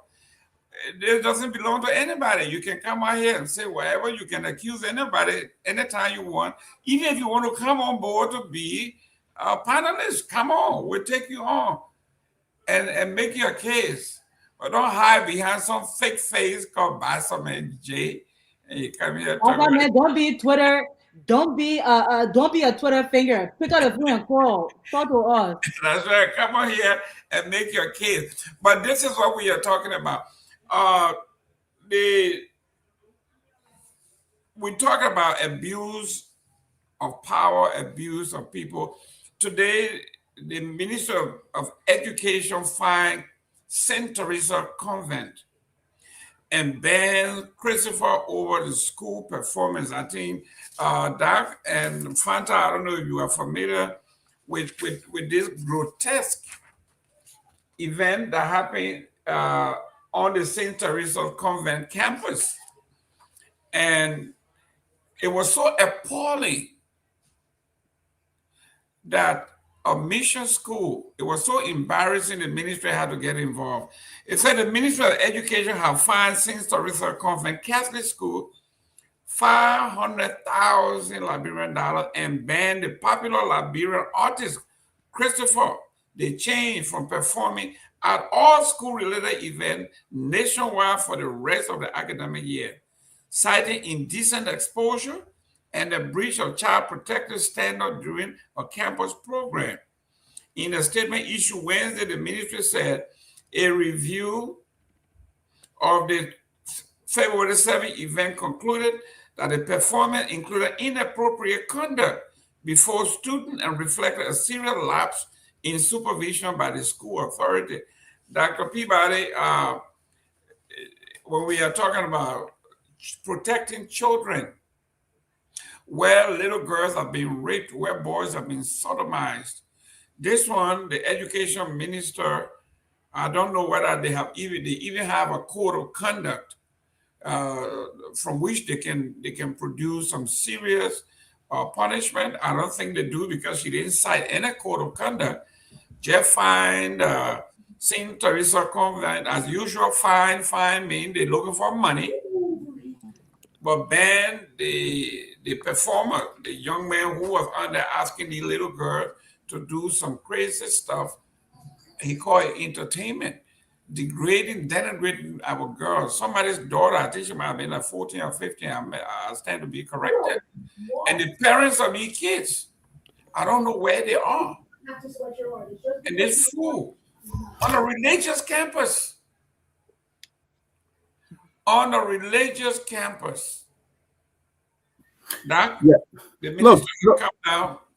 Look, Mr. Gayman, I wonder why is the Ministry of Gender and Children Protection, all of that. I think, isn't that the era that the Ministry of Gender should go in? Is that the era of the Ministry of Education? I know they're supposed to provide quality education and things like that, but they should actually, if this exists and stuff like that, they should actually call the Ministry of Gender on them. They don't come up to issue fines and things like that. They should call the Ministry of Gender and Child Protection to come up there. I think if she's listening, they should be the one to initiate the investigation and to see whether there is a preponderance of evidence to show that these children are indecent behavior goes on the campus, and they can start to initiate some of those things. But the fact here is to just fine the school $500,000 or even giving reason why you finding them $500,000. For me, it doesn't make sense. I think it's overlapping of responsibility here. I mean, if you find out that there is a school that where young girls or young children indecent stuff have been shown, then you invite the proper body who is responsible for this to do their investigation, do the due diligence, and then probably submit this to a court where the body know that the education ministry have that power to fund a school or stuff like that. I don't know. I may be limited to the rules of the education ministry, but I think the proper authority to do this should be the Ministry of Gender. I think this should have been the one, child protection and stuff like that, because if you have teenagers, 13, 14 years old and stuff like that, the Ministry of Gender should be able to take that action. That's all.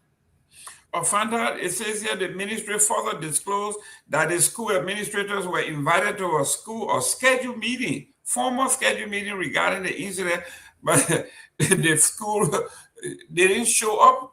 They didn't call, they didn't write, they didn't give any explanation. They just ignored the ministry's invitation for a meeting. Further, we talk about lawlessness, complete lawlessness in the country. Can you imagine the ministry? If this country was a country where the people, the president respected the law, the Supreme Court made a decision, the president said, I don't care. This person talks on it, the people don't care, those are in power. The Minister of Information, the ministry sat at St. Teresa's Convent to an official meeting. No call, no show, I mean, there is no recommendation, no letter, no excuse. They just snubbed them. They didn't call, they didn't show up. What is going on here, Father? This is unbelievable in this country. Yeah. So twofold. There are so many angles to this that I don't even know where to start. But let me let me take a stab. Let's start with number one, the information minister. Is the information ministry and Ministry of Education under the same umbrella, or there are two different ministries? They are different ministries. All right. So first and foremost, jurisdiction lies with the Ministry of Education. Yes. This incident occurred at an educational facility. Yes. Therefore, the Minister of Information butting their nose into this matter as the primary governmental entity of engagement is, first of all, wrong. So that means that he doesn't even know his function. He or she does not understand their function, number one. So you have this matchbox of a house where nobody knows exactly what they're supposed to be doing. So they're often operating in conflict. Their information had no conversation in this besides collaborating with the Ministry of Education if they had a suggestion to say, this is what I see that we should do, but definitely not as the primary point of engagement here. So number one. Number two, as a alumni of STC, the St. Teresa Convent, this is so crazy. This is, I think crazy is not even like the word. I can't find the word. This is bizarre. Because I remember, and I was in STC for, I think, 5th, 6th grade, like 5th, 6th, and like 7. In any case, I was there for multiple years. And this was the most prestigious girls' school in the country. I mean, I'm so thankful to my parents because many days they had to sacrifice just to send me to that school because they saw something in me and they wanted to ensure that I had the best opportunity to succeed as a child. And I'm sure every single parent, a good 95% of parents who send their children to STC is for that very purpose, to give them the best educational opportunity in the country. And to see the administration of STC not do their diligence to investigate this artist, investigate his art, right? Understand the type of entertainment that he provides. And then to get into a contractual obligation with this artist, not having done their diligence, was a complete disservice to the students and the parents. If I were the parents, I would absolutely bring a lawsuit. There should be a class action lawsuit against STC. Parents, if you're listening, if you sent your child or your children to STC and they were exposed to such, you should gather with other parents and file a class action lawsuit against St. Teresa Convent, number one. Or number two. Number three, it is absolutely, the government should absolutely take a stand against STC, the right entity, Ministry of Education, against the STC. They should be held liable. Look, it's not cheap to go to St. Teresa Convent. It's probably one of the most expensive schools in the country. Yeah. It's not cheap. So you have thousands of students. The amount of money that St. Teresa Convent makes annually, I guarantee you, crosses $500,000 every single year. Over $500,000 like every single year. They've been in existence for decades. So they're not, their pockets are not shallow. Their pockets are very, very deep. If I send my child to your school and have to scrape and eat dry rice and red oil and bony dots and not buy the chicken or the turkey just to send my child to your school, and you expose them to such grotesque, to such disgusting acts, I'm suing you. I'm absolutely suing you. So the government really needs to figure out their act as to which ministry is going to take lead on this, and it should be education. And then STC bears all the blame in this. There's no way, Mr. Gayman, if you ran a facility, be it a business or an educational facility, where you're going to consult an entertainer to come and entertain your kids or your employees, and you're not going to do diligence on that individual. What kind of music does he produce? Is he a Cardi B or he's a Maxwell? Like, which one is it? Are they in India, Ari, or they're what's the new artist the kids name gravitate towards nowadays, like Black Red or Spicy Red or Megan Thee Stallion? Are you gonna bring Megan Thee Stallion like to STC? Are you out of your mind? Have you seen Megan Thee Stallion like music? So they absolutely have a responsibility in this. And as an alumni of STC, I'm so pissed about this. There you go. Because this is not the STC that I know. There you I go. demand better from the administration of STC. You would not tarnish the years that we spent in what we thought was one of the best educational facilities in the country, to all of a sudden have dropped so low that you don't even have the dear sensibility or senses to investigate on who you invite to expose these young children to. There should be multiple lawsuits here. Well, ladies and gentlemen, the last time we had the Friskies, that's the Friskies, right? You got it. There you go. If you are a member of the St. Teresa's Convent Alumni Association in the Americas, Fanta is saying something to you. Your school, your association, the young people there that you are mentoring, they want to hear from you. There is no way that the school administration will be summoned for a conference at the Department of Ministry of Education, and they didn't, no call, no show. They total like they are Lord unto themselves. They are following the leader. In Liberia, the law doesn't apply to those at the top. Like you said, St. Teresa Convent is way up here. So who is the Minister of Education to call us to a convention? We're not going to that place.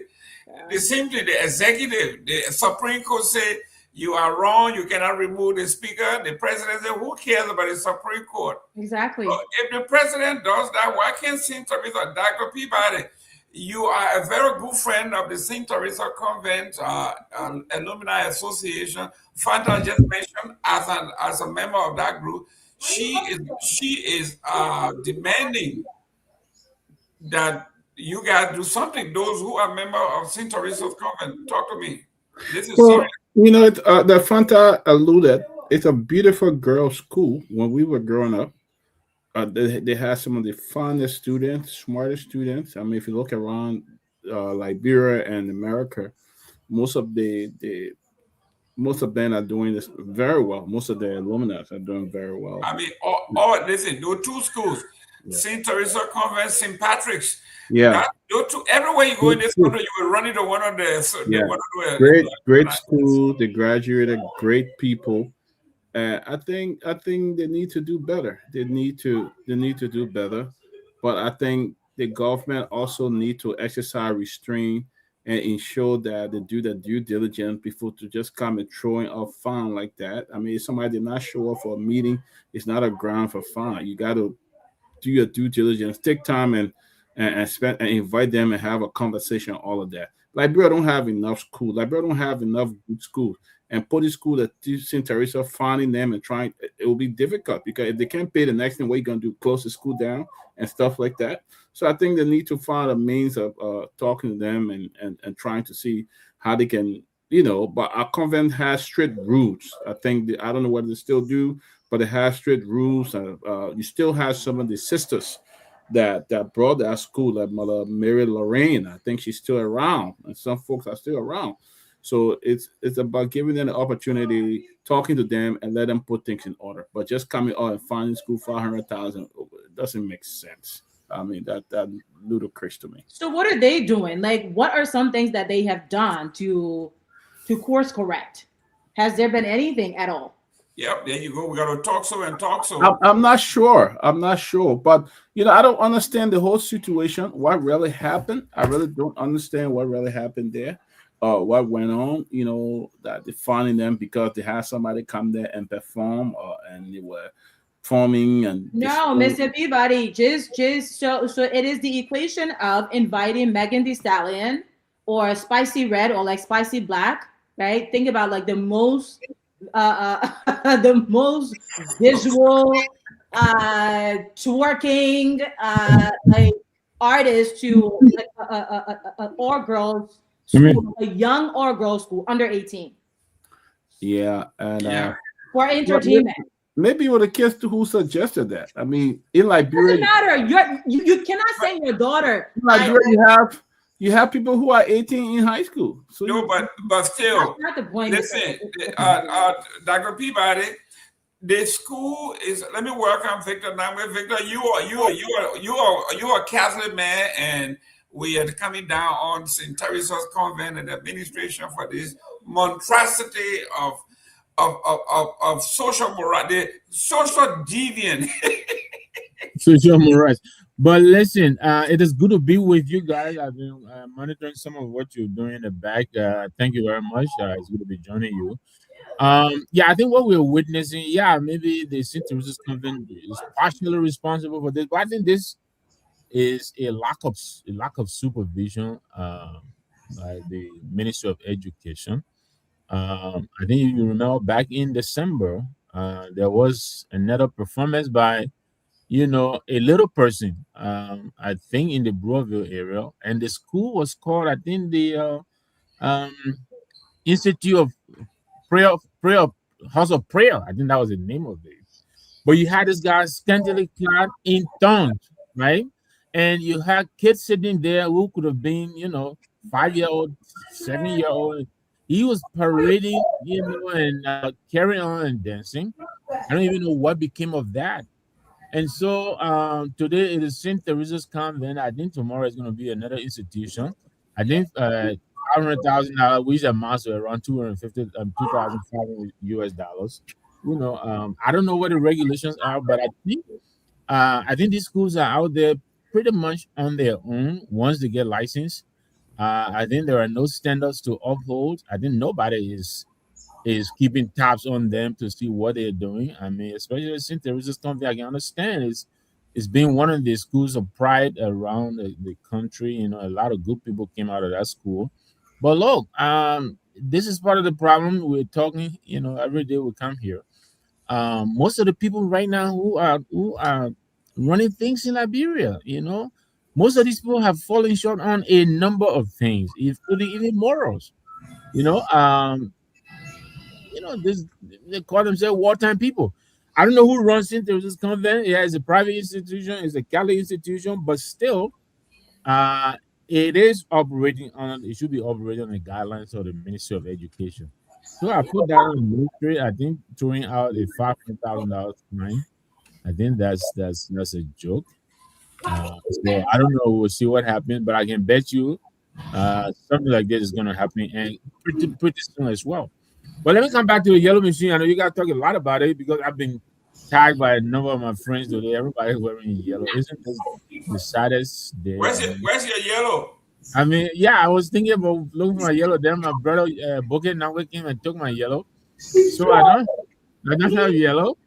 But listen, why are we surprised? This is a government that made so much fanfare about going to paint the ministerial complex. Imagine just just painting a building. You know, we almost declare a national holiday. And so this is a big deal. Somebody got a mute. So this is a big deal. They need to go and listen to Musa Asambelete. He was talking about what it takes to maintain a single yellow machine, let alone 137. You pretty much have to grease that thing almost every other day. One of those things burns through maybe about 50 gallons per day. Every other week or so, because most of the things are hydraulics. You know, they're going up and down. They have to be smooth to go up and, you know, in and out.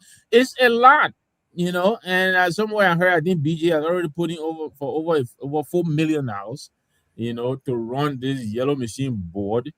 So, you know, I before I pass it on, let me ask. I mean, is that it? I think we're talking about 285, or is this just part of it, or because there is $21 million, I believe that was the price tag on this yellow machine operation, but it was for 285 machines, and here we're talking about 137. Is the order complete? Are the books closed on the order? So I don't know, but it's good to be joining you guys. Let me welcome fellows in the audience as well. They've been pretty interactive. It is good to be here. Happy Friday Eve. It's almost Friday. Yes. And they say 137 of 288. I mean 285. There you go. Oh wow. That's the whole minute. I have never seen yellow chicken in my life. That the House of Representatives, the entire house. There you go. Liberia is something else. I mean, look, we are getting so good at this. You can't make this stuff up. ELIB. You see what AI can do? That's the Speaker of the House, rather the big top chicken in the house. The big dog. Yeah, they're all a bunch of chickens, man. I mean, everybody have turned out to be chicken, but it is. Look. I'm hoping that the young man who called and said that he is just sick and tired listening to us. But listen, usually when I'm sick and tired of listening to nonsense, I flip the channel, right? I don't sit there and keep watching these people and then call and say, you, Dr. Peabody, you Kev Hassan, you this, you're just all day, you do nothing. But just talk about this old man. Then when they ask, he say, okay, after everything comes, and tell her who you voted for. He paused for a while, he said, I voted for Liberia. Yeah, that was very interesting because they like to have license, like to lecture people, and it's like, you're 70 years old. What did you do? Like, what did you do? And then you talk about, oh, the government is supposed to create the environment for the citizens to thrive. Okay, have they done that? No, they've not done that. So how are the citizens supposed to thrive? You talk about buying farina for like somebody, like, and you're happy with that? You're happy with that? Like, I just came across a really touching story, Mr. Gayman. I think we should absolutely bring this forefront. Okay. It's on the TCA a Facebook page about a young child at the age of 4, I think, that was just discovered in Nimba, abused by an 18-year-old. What is happening in Nimba? What's happening in Nimba? What, like, where are the elder council who was condemning Prophet Key for insulting Marcos? Like, I really want you to share that with the broader audience so they can see the type of environment that we're in today, and the reason why we continue to not absolutely draw punches when it comes to this government.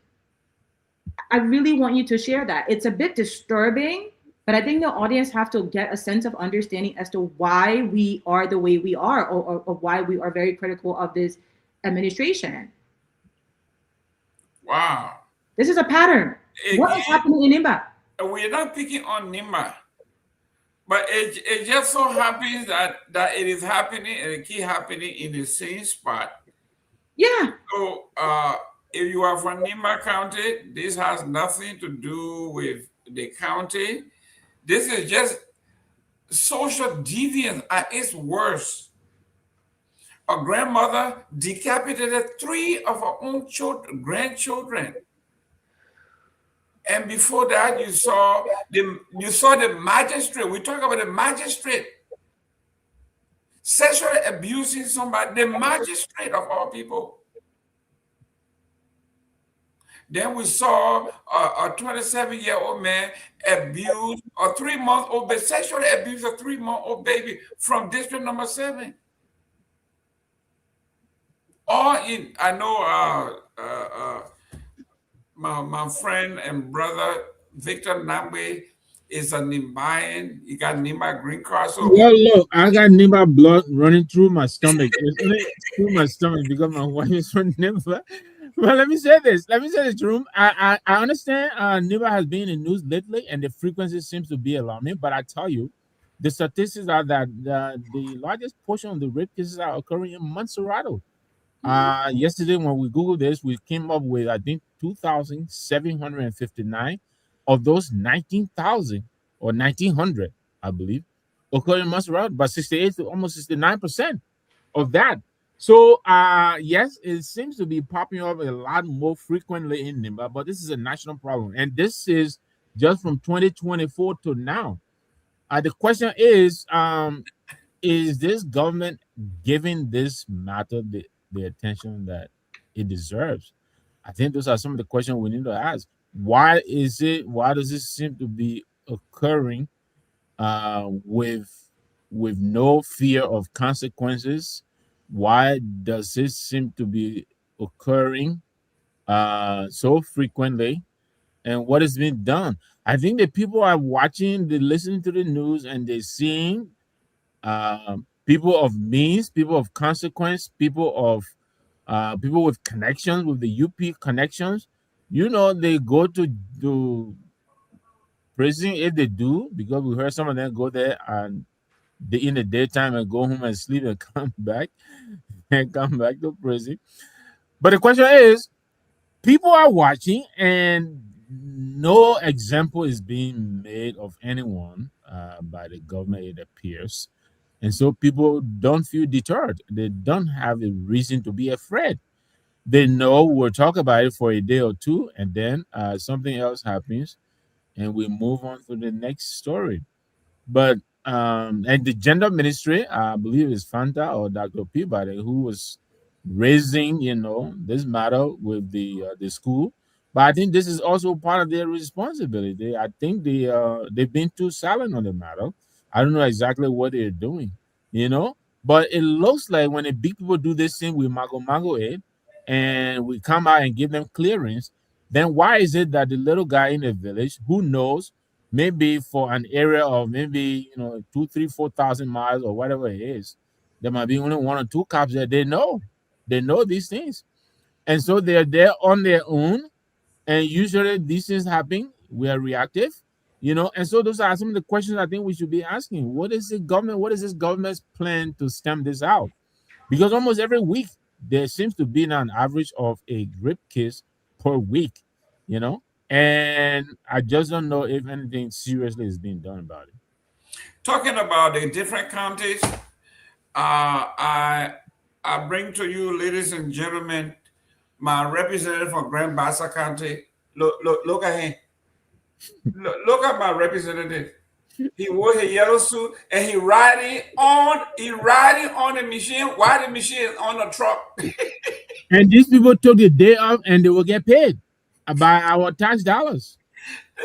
They took the day off to go and sell the yellow machines. This is my representative, Mr. Flomo, from district number 3, where I was born. He is hanging. If Flomo is represented if district in Bassa? That's right.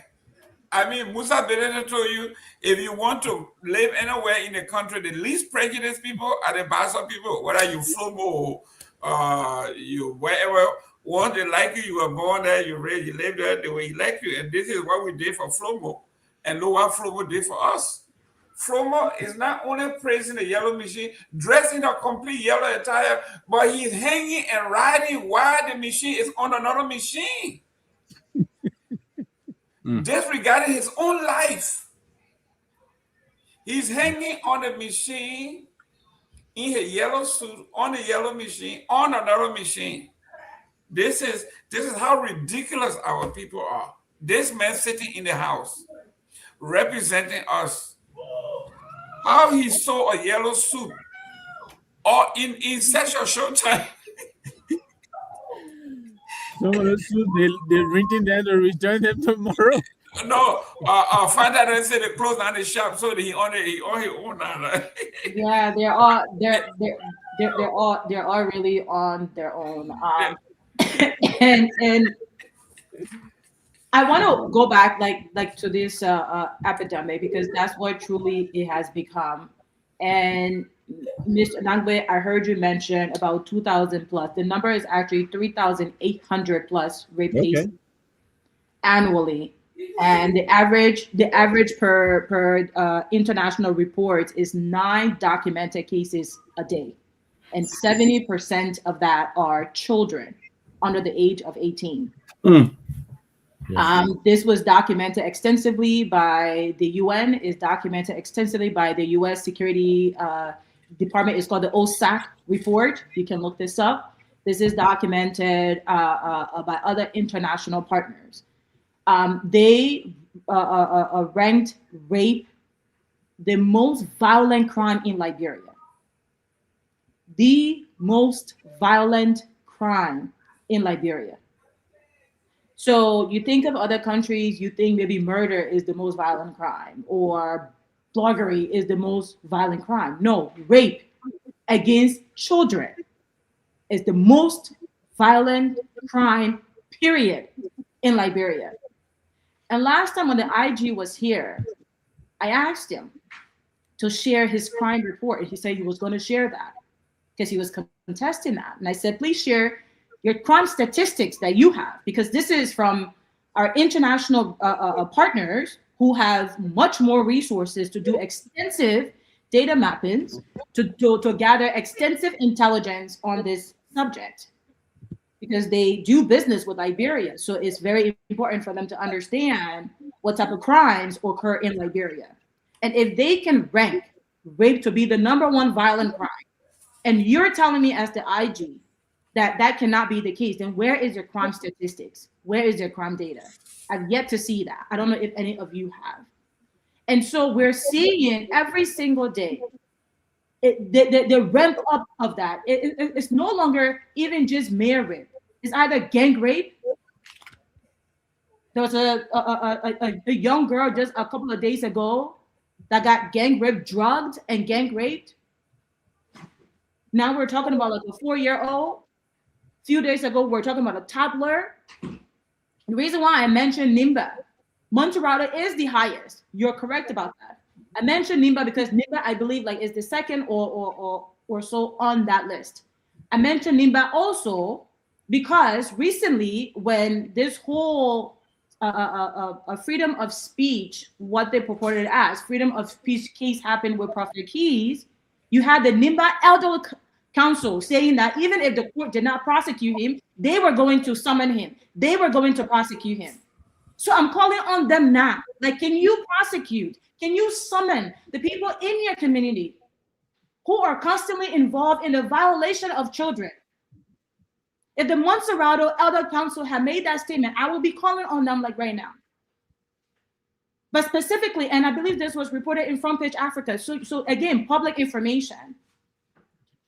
So if we cannot rely on the government and these councils that were established to govern community affairs, and they can assert themselves selectively, that is a problem. You can assert yourself when someone calls somebody mom. Where is your voice when a little child has been violated? And that's why I mentioned that. And I think thank you for the correction. I appreciate that. You're right. The most vulnerable in our midst have been taken advantage of. And again, the government is supposed to be the one defending, the vulnerable, the helpless. You know, so yeah, I'm sorry, Jerome. Go ahead. Yeah, but not only the government, but those that carry the moral compass Yeah. of the nation. These are the religious people. And this is the month of March. February going into March, going into April. These are very religious months. We talked about for the first time, maybe in a century, Ramadan, Lent, and the Chinese lunar calendar. Everything came together, where people are fasting, people are praying, and these things are happening. I bring this up because there was a religious figure today in the paper. We talk about it.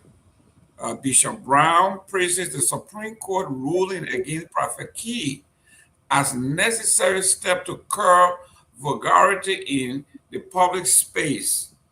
And he said this ruling will serve as a deterrent for the next generation. But he said nothing about the rape, the sodomy of these babies, the rape, the gang rape of these babies, the total breakdown of our social structure, social deviancy in our society. This man spoke to nothing of that. But he's taking vulgarity over the life of a child that was sodomized. Because somebody curses the Supreme Court Chief Justice's mother, it is more important than what we are talking about here. It says, renowned Liberian clergyman Bishop Kotu Brown has welcomed the recent ruling of the Supreme Court of Liberia against political commentator Opa, widely known as Prophet Key, described the decision as necessary step to safeguard the country's future and protect the young generation from growing culture of vulgarity in the public discourse. The full bench of the Supreme Court last week sentenced Prophet Key to 6 months in prison after summoning him in contempt, charged for publicly ridiculing the court. The charges stem from a series of social media statements in which he verbally attacked Chief Justice Yami Bese's mother and accused the Supreme Court of corruption. So here we are in this whole article. He said it is painful for him to hear vulgarity in the public space, but killing people and raping people and sodomizing boys and beheading children. These things are not painful. But when you hear somebody cuss it's so painful. This bishop, I don't know what kind of bishop he is, Dr. Peabody, I don't want to go too hard because you are a man, you are an ordained minister. But it's right to call them to. It's right to call them because they have taken away what they are called for now. They have become regime. They're not speaking. They're not led by. They are not spiritually guided. They are led by money. They are money preachers now. So they are led by the money and become regime pastors and preachers and stuff like that. So these kind of thing. I mean, while we're a whole bishop, I think Bishop Kotu Brown, I don't know what he's from the Episcopal Church or somewhere, but to sit there and say that because somebody cussed the Chief Justice a mom, so he was right for sending him to jail or something. I mean, what is the compassion there? Where the Chief Justice, where's the compassion there from the bishop that you should have talked to him and, warn him and stuff like that? But rather send him to jail for 6 months as if he raped, as if he killed somebody. So you're trying to form a cussing now would be a felony or something in Liberia. That's the new law, that cussing is a felony and stuff like that. We're talking about things happening on school campuses. Young girls and young kids are being sexually abused by older men and things in that country, and nothing is being done. But you are sitting down there trying to dignify a very corrupt Chief Justice, putting people in jail because they insulted his mom. What kind of sense is that? That is nonsense. Complete nonsense. Victor, Honorable Nagbe, we talk about instant justice. 24 hours, the man was summoned. He was adjudicated. He was sentenced.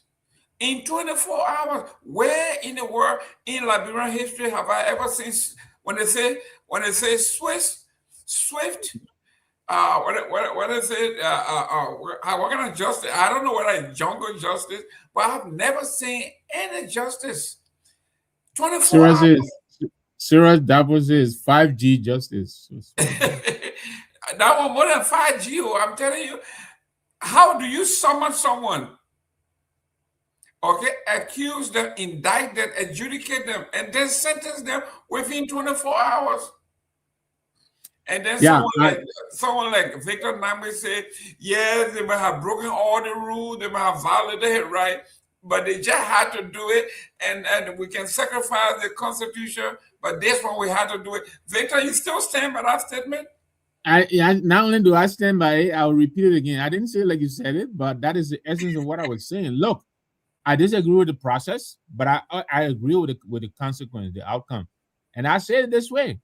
People like he, they have absolutely no place in the political space. Is that a way to have silenced him? Maybe not. I agree. I think the Chief Justice should not have been a complainant and a defendant in the case, defendant and whatever we call, defendant and plaintiff in the case. At the same time, I always said that he could have found another means to have brought this matter. I agree. I also agree with Sarah and others who say, this case, but also it happens even here in the States. Some cases are given priority or speed or whatever we want to call it. Sometimes they fast track some of these cases only because of the national attention they garner. I'm not downplaying, Peter Bonanjala case with the young fellow. I think that other case should have also been given, should have been fast tracked. I think he's at South Beach now. But look, Chapter 15 of the Constitution gives us the right to free speech, but it also gives it to us the responsibility. What do you think is the responsibility that is being referenced here? You got to moderate your speech. You don't just come and say in the public square and open your wide mouth and curse any and everybody, and you think that's politics? It is not. That's garbage. And I don't think people that feel, I'm surprised that Keith is being considered as a cult celeb. He's not my hero. He is not. I think he belongs behind bars. He belongs behind bars. And don't take it from me. Take it from your former president, Ellen Johnson Sirleaf. She just said the same thing. She doesn't even want to talk about him. Yeah, I know we all have our issue with Ellen Johnson. She's not my best friend. But notwithstanding, I agree with her on this one. I think he should be where he is and let him reflect. And I'm sorry he's over there drinking Fanta and drinking Coca-Cola. He's not supposed to be drinking. He's not even supposed to give him those kind of amenities. He doesn't belong in the space. It's people like him who demean the political space. He's using it for commerce. He's making money out of it. While real people are suffering, you understand me? To create the space and fertilize it and make sure it stays alive, he comes on the stage and he's abusing it. That's what he's doing. He's peddling garbage. He's not a politician, so he doesn't belong there. Let him go somewhere else. Let him go into the entertainment world and be the Howard Stern of Liberia, whatever he wants to be. But let him stop using our space. We fought hard for this space, the ability to come here and talk about Bwaka and go to sleep and not have to worry about anybody coming to knock on your door. You couldn't do that. You talk about certain precedents, you will have to change your sleeping place. So a lot of people suffered tears and blood for us to be here. Not for the likes of Justin Yezan to come and make $5,000 here and there. He donated to Dylan. He did. Maybe that's what he expected. He got connection in high places. But I disagree with him. I don't like his speech. I don't like his attitude. I don't like his presentation. Wow. For a man who says he's a constitutional, let me go to, I know I'm biased, and rightfully so, because I have the Constitution on my side. I stand on the Constitution. Show me the Constitution where it says you can curse anybody. Read it to me. The There's nowhere it says by the man. But why does the Constitution say that somebody who cuts must go to jail for 6 months? Fanta, yeah. In this country, even if you kill the president, you have due process. What is due process? They send you to court, right? And the court cannot be the complainant, the judge, the jury, and the executioner. Find out. Wait, I'm trying to understand where Mr. Nagbe is coming from, and I'm trying to really understand, dissect it. Remember, he won my Presso award. He tied himself into knots. He's a Presso. I appreciate. I think we need a meme. Myean or Anthony, could you please create a pretzel meme so we can award pretzels? Look, I really appreciate Mr. Nagbe's take on this, and I'm not one to promote vulgarity, but I think we are using Prophet Key as a scapegoat, and forgetting that the real criminals are jumping on top of yellow machines, celebrating yellow machine as an accomplishment. We're forgetting that those are the real criminals. So if we're going to give this energy to, I don't even think we should give Prophet Key this energy. We should not give him this energy, but it's become a thing because the real criminals are not being prosecuted. We should redirect our energy to the real criminals, the legislative, the Senate, the executive, gender ministry, Ministry of Education, Ministry of Health, Ministry of Public Works, National Investment Commission, Monrovia City Corporation, Painesville City Corporation. Those are the real criminals. The PPCC, those are the real criminals. Yet we use a citizen who claims, whether you want to believe him or not, is responsible for boycott being in office today. No matter how we look at it, this administration benefited from that level of vulgarity. When it was against the previous administration, they supported it. They amplified his message. And it worked for them. But now that he turned his gun towards them, they're apprehensive. They're like, oh, no. We have to lock them up. While you have a 15-year-old boy who is not going to see the normalcy of life again because he was ganged, sodomized by groomed men over 6 feet tall. I want to pin that image for us and the audience. Men over 6 feet, sodomized 3 of them, drugged a little boy, put him in the back of their car, sodomized him for hours, and dropped his body for dead on Sincor, on the beach in Sincor. You have every single day, children are being gang raped or gang sodomized. Where is the energy for them? Where is the energy to prosecute the real criminals? Why do we continue to give the real criminals pass? It's reflective of our own morals. Where is our own moral integrity? What level are we on today? From 1 to 10? Are we at a 6? Because we need to increase that. We need to be striving for 10 when it comes to these matters and not give anyone a pass on anything. The Supreme Court messed up. They give justice a bad name completely. They should all be ashamed of themselves. In a country that is supposed to be a sensible law and order, you practice selective justice. 2 types of justice system, one for the poor people and one for the elite. That is the reality that we live in today. Let's strategize on how to eradicate that, on how to reconcile that, to get back to some type of normalcy. So the voice of the marginalized can once again become a priority when it comes to welfare building of our nation.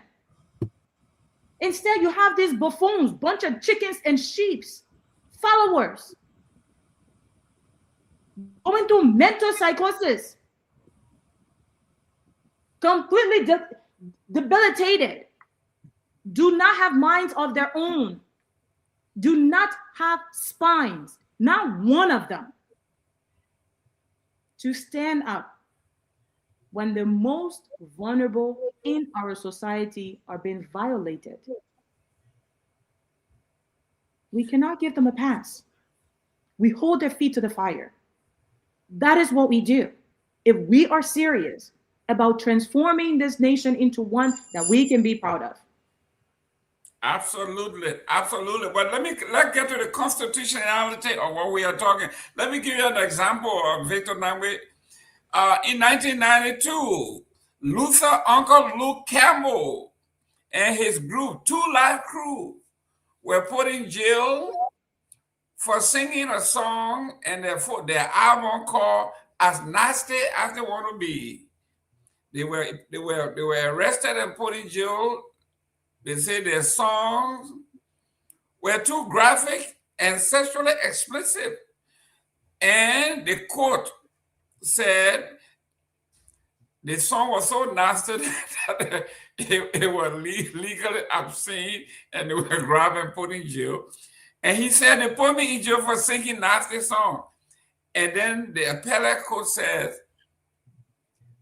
the lower court was wrong for arresting their song, the lyric, as nasty and as derogatory as it was protected under the free speech law constitutionally.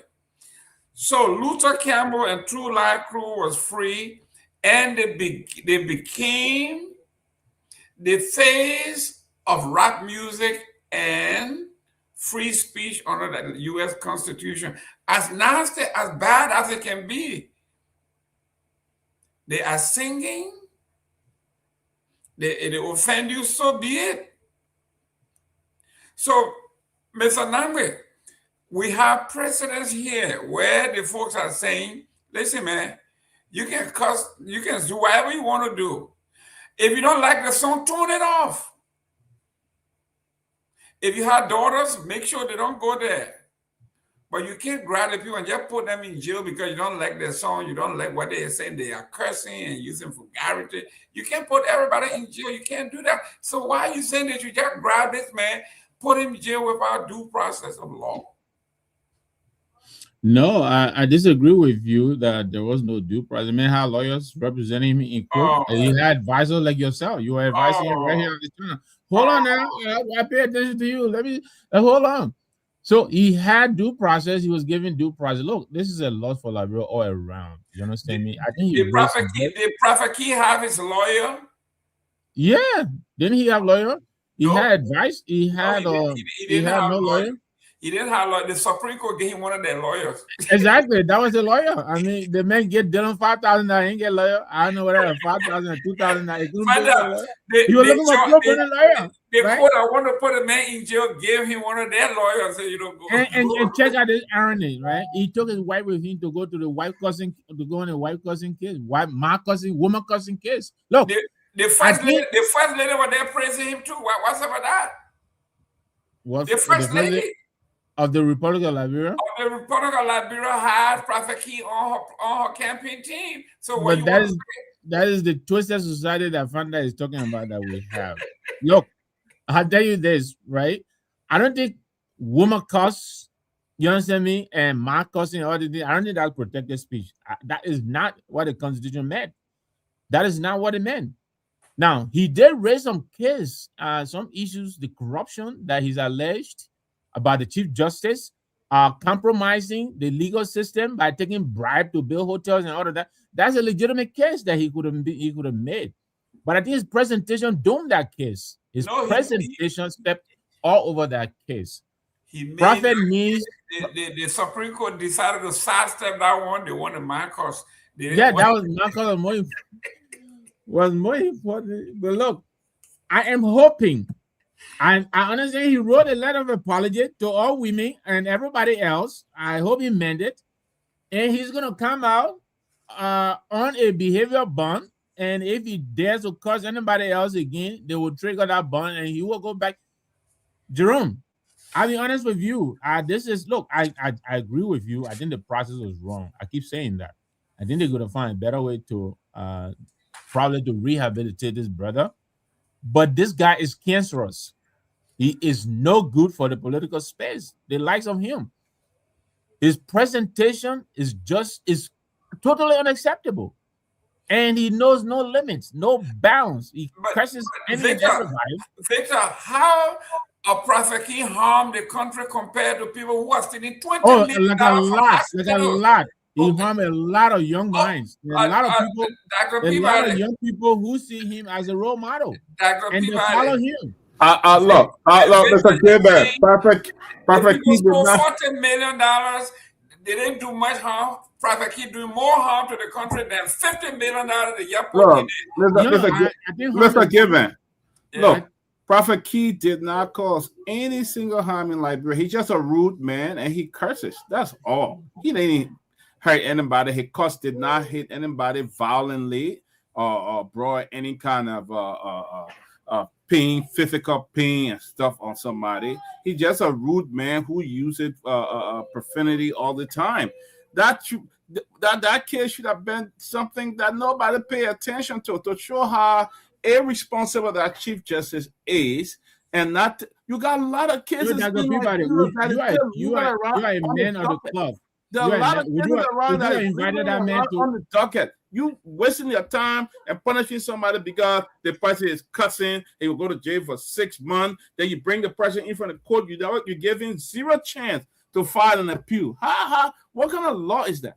You got all those cases, murder cases, all kind of cases there that the Supreme Court should be focusing on. There's nothing they are doing, but you're focusing on one man because the man cussed. How about all the other people that cuss around here? When Prophet Key was when he was supporting other people in government during the election, and they were paying him to go about and cuss them, they were not bad. So it just bunch of nonsense. That Chief Justice should focus, go back and read and study more. He's not even a scholar of the law. That's why he continues to make all these stupid mistakes. When the time for you with contempt, I will not be anywhere near you. Let me just let you know that. Let me tell you. Fanta. I'll be right there with you, Dr. Peabody. I'll be right there with you. Fanta. Fanta, talk to me. But let me say this quickly as you go to Fanta, right? Look, Dr. Peabody, I don't disagree with you. I think two things can be true at the same time. They can do what you're saying and also address the matter. Prophet Key is not an ordinary person. He is an influencer. Don't forget that. This man has a huge following. He is a horrible person who is also causing a lot of harm to the young people. We agree with you, Mr. Nagbe, but here is the fact. The mayor is responsible for electing the sitting president. We have evidence of the mayor campaigning with the city administration. So, when did they know? The question becomes, when did they realize that vulgarity was antithetical to the discourse of our nation? When did they realize that? Because when it didn't work for them, when his influence didn't work for them. That's when they realized that. So it just defeats that argument completely. Look, constitutionally, the Supreme Court does not have a base. Even if you're going to hold someone in contempt, you cannot hold them in contempt for more than 30 days. Why would you give him 6 months? What point are you trying to prove? Oh, they may get dead and more. How about a prison man on the street like a big causing Marcos and Parcos the whole day? We're going to hold them all in contempt? Let's understand that Liberia is experiencing mental decline. There's been no sense of rehabilitation from the trauma that was experienced for decades. Can we address that? We went through a civil war. We killed each other. We saw pregnant women being split open just to guess the sex of the baby. Guys, come on. Can we address those atrocities that human beings are not supposed to see? We saw. There's a lot of mental illness in our country. You're going to prosecute everyone for having a mental illness when you yourself as an administration, as a country, has not reconciled the trauma, the deep trauma that we are experiencing as a nation. Where are the mental health professionals? There are only 11 psychiatrists to almost 6 million people. Public information. 11 psychiatrists to 6 million people. Liberia is one of the most depressed countries in the world.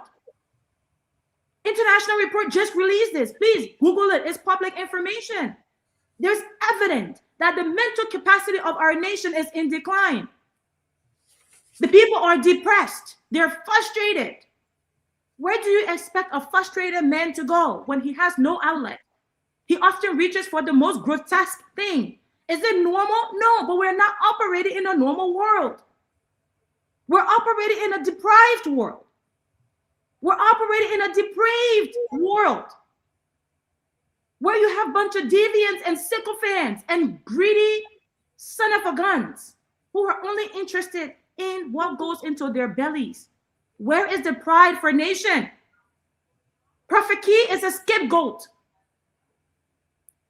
Whether Ellie says, oh, he probably not mentally well. She's right. He's not mentally well. We're all not mentally well, Ellie. Do you think the post-war, one of the first policies that could have been enacted would have been reconciliation? You employed the TRC, they produced their report. You took it and put it in the trash. That report would have helped to lift some of this mental illness that you're diagnosing people with today. So let's give him that. He's mentally ill.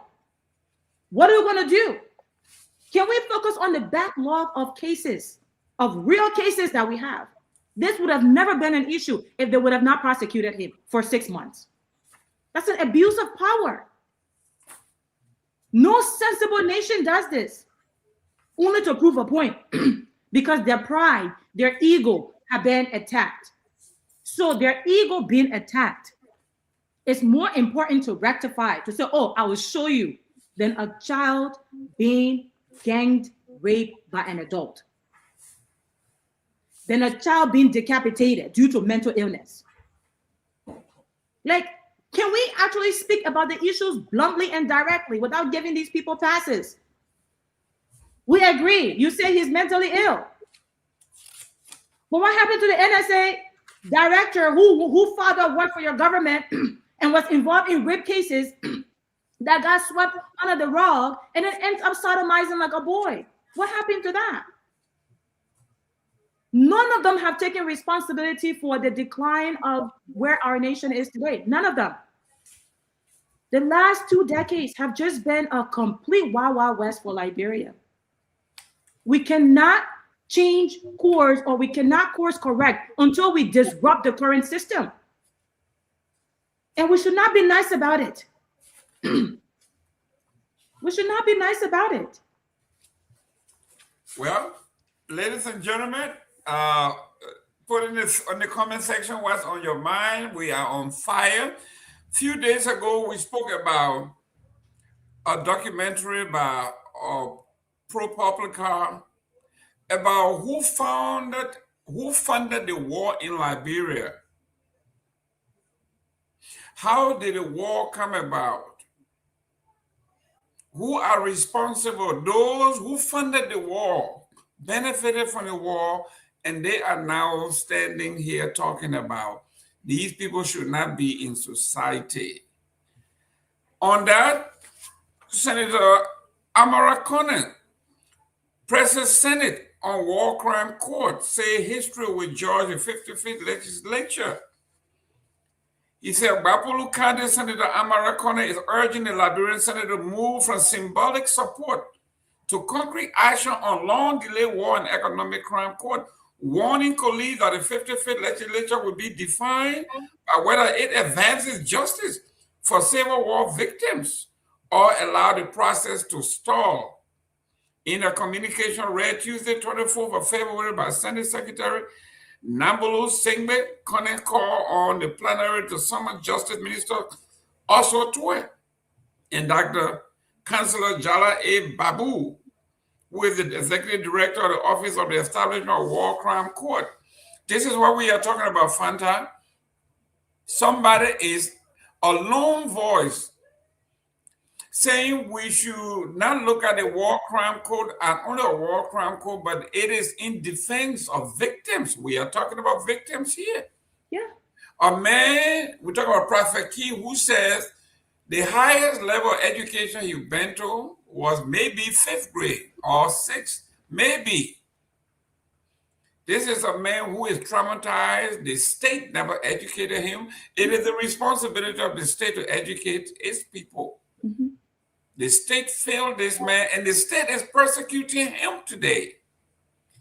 American is saying what happened to the war and economic crime? Was this just symbolic? Victims are crying out in many forms. Like you just said, Fanta, victims are crying out in many forms. And you know, victims, people who are victimized always, 90% of the time, turn out being victimized of themselves. Victims always victimized in other folks. So people express trauma in different forms.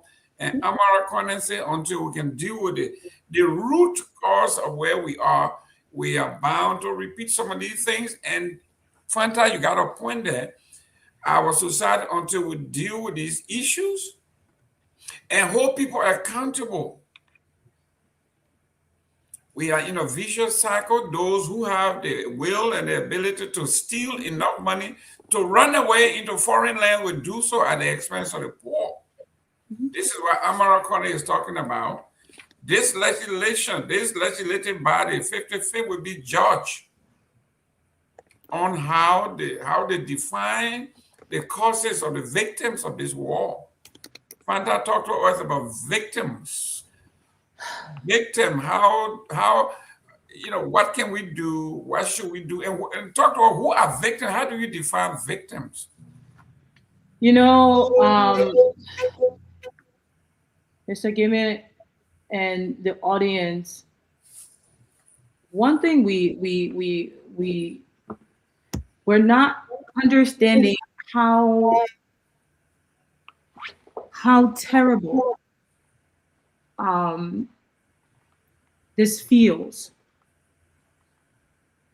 The victims of Liberia are in many shades and colors and forms. You have a whole generation like myself who never knew what a normal childhood looked like. I mentioned yesterday when you speak of Pakoping and Lamko, like those are foreign to me. Those are foreign to my generation. We don't know that normalcy. As young as I was, I remember my mom had to tie my younger sister on her back, held me. I must have been like 2 or so, like hold my arm. While my father struggled like with my younger brother, walking through brushes, walking through the mangroves, where you have snakes, you have alligators, you have like bombs flying over your head. As a child, going from one refugee camp to another, not even knowing where your next meal was coming from. When there is a little, when that World Food, the WFP truck comes, I still remember very vividly.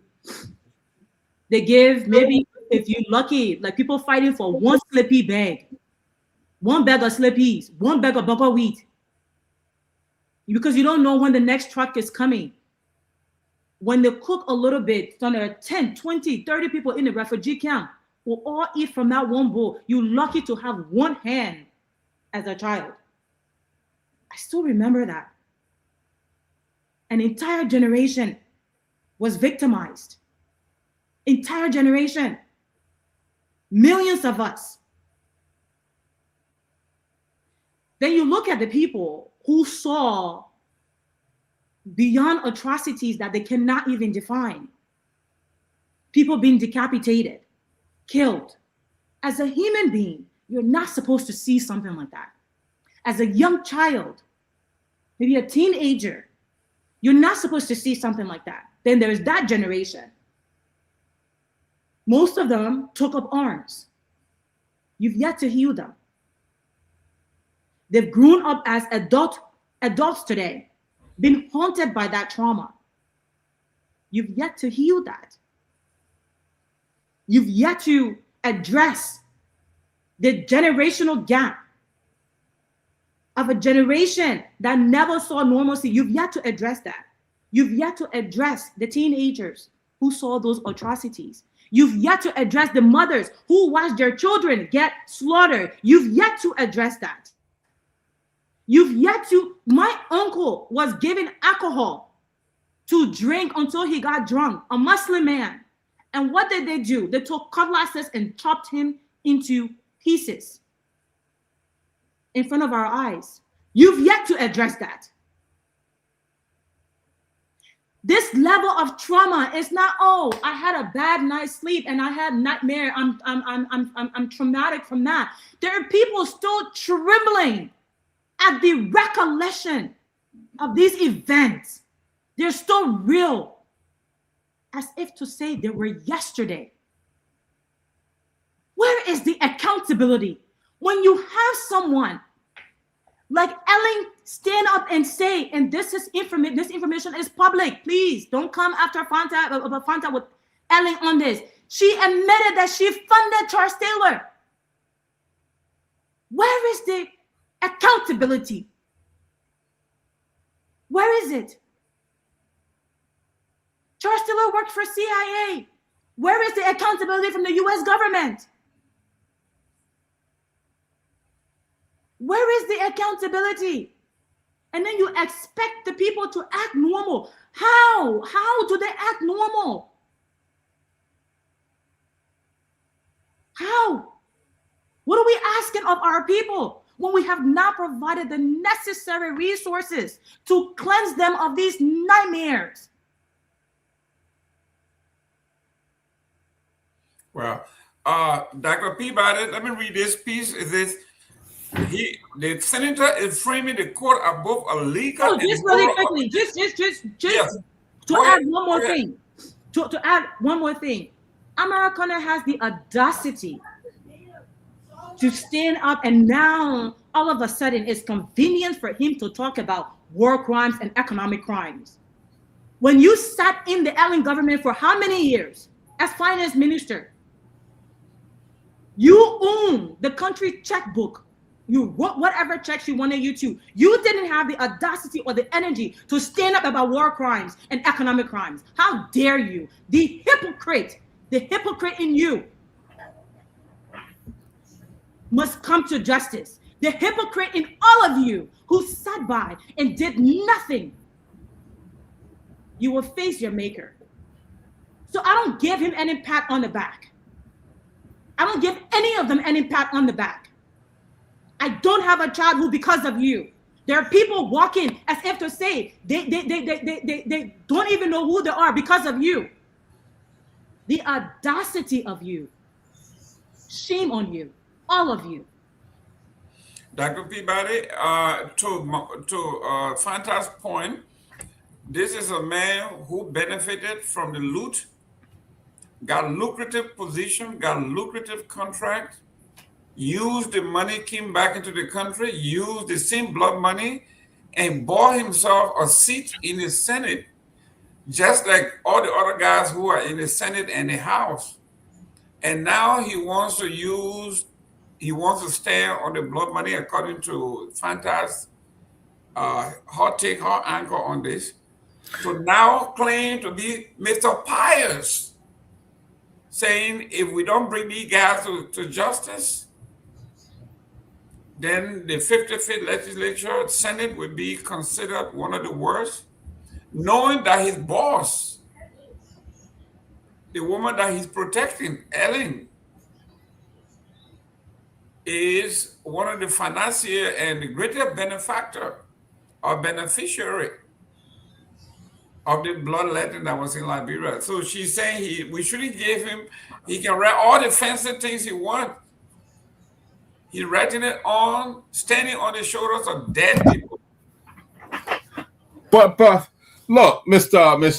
Gayman, I will differ with all you guys, and that's why I like the closing argument for. We can agree and disagree, but I'm seeing this from a different lens. Okay, you know, Amara Conan was never ever indicted on any crime or accused of doing anything in Liberia. Amara Conan is, I would say, it's one of the finest that Liberia have ever produced, you know, in that country under his leadership as Minister of Finance and Development Planning, Liberia was able to score on the MCC, and they actually got grants that came into Liberia. You know, he's going back to Liberia and running. The Liberian people elected him. They elected Kamara to serve them, the poor Bapulu. So if our people have had an issue, they wouldn't have elected him overwhelmingly. Secondly, Kamara was one of those who helped. You know why they elected him? He bribed them. That's why they elected him. I don't believe Yeah. people. Yep. People, Listen, Dr. Peabody Pip flag Joseph Walakende. What Joseph say? Yeah, he liked Fanta. Yeah, Fanta. Yes, Fanta is on fire. Fanta is on fire. It's all the comment coming in, they come in for Fanta. I'm getting jealous. I'm getting jealous now. I'm getting jealous now. I would say here, right? Kamara, it's not that I've known him. We went to Maria College. We were classmates for many years. And this man, from what I've seen, he's one of Liberia's finest. He might be recused, Your Honor. Please recuse the witness, Your Honor. He will not participate in this. He is going to be partial. We will not allow for no. It was Tim O'Neill that said, I'm going to say this again. Everybody like their own crook, right? It's the MC crook, so he's okay.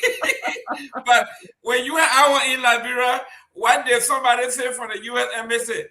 First of all, he's Mr. Deficit. He's the guy who always got a shortfall, right? Under his administration, Liberia was, they used to call him Mr. Shortfall. All his time, every budget was a shortfall. And now, he got a big job wherever he went. He just like Garguah, right? Ellen sent him, they got job with the UN or World Bank. They got enough money, came right back. And he bought himself into the Senate. Garguah is getting ready to go run for president. So these people have all they like standing on the victims, these women, those of you who were in the war. Okay, they came back, got rich, stupid rich. Came back. Someone just told me if you saw the farm this guy has in Bapulu, it rivaled that of Snow's in Bombay. I can attest to it, Mr. Gayman. I can attest to it. Look, and what they do, they stop fighting the man. The man is they have knowledge of this. Stop hating. I have first-hand knowledge of this. Talk. Thank you, Mr. Gayman. Thank you. You know what they do? They have all these farms, but they're all cash crops farms. None of them plant food to feed the Liberian people. You have hundreds of acres of farms.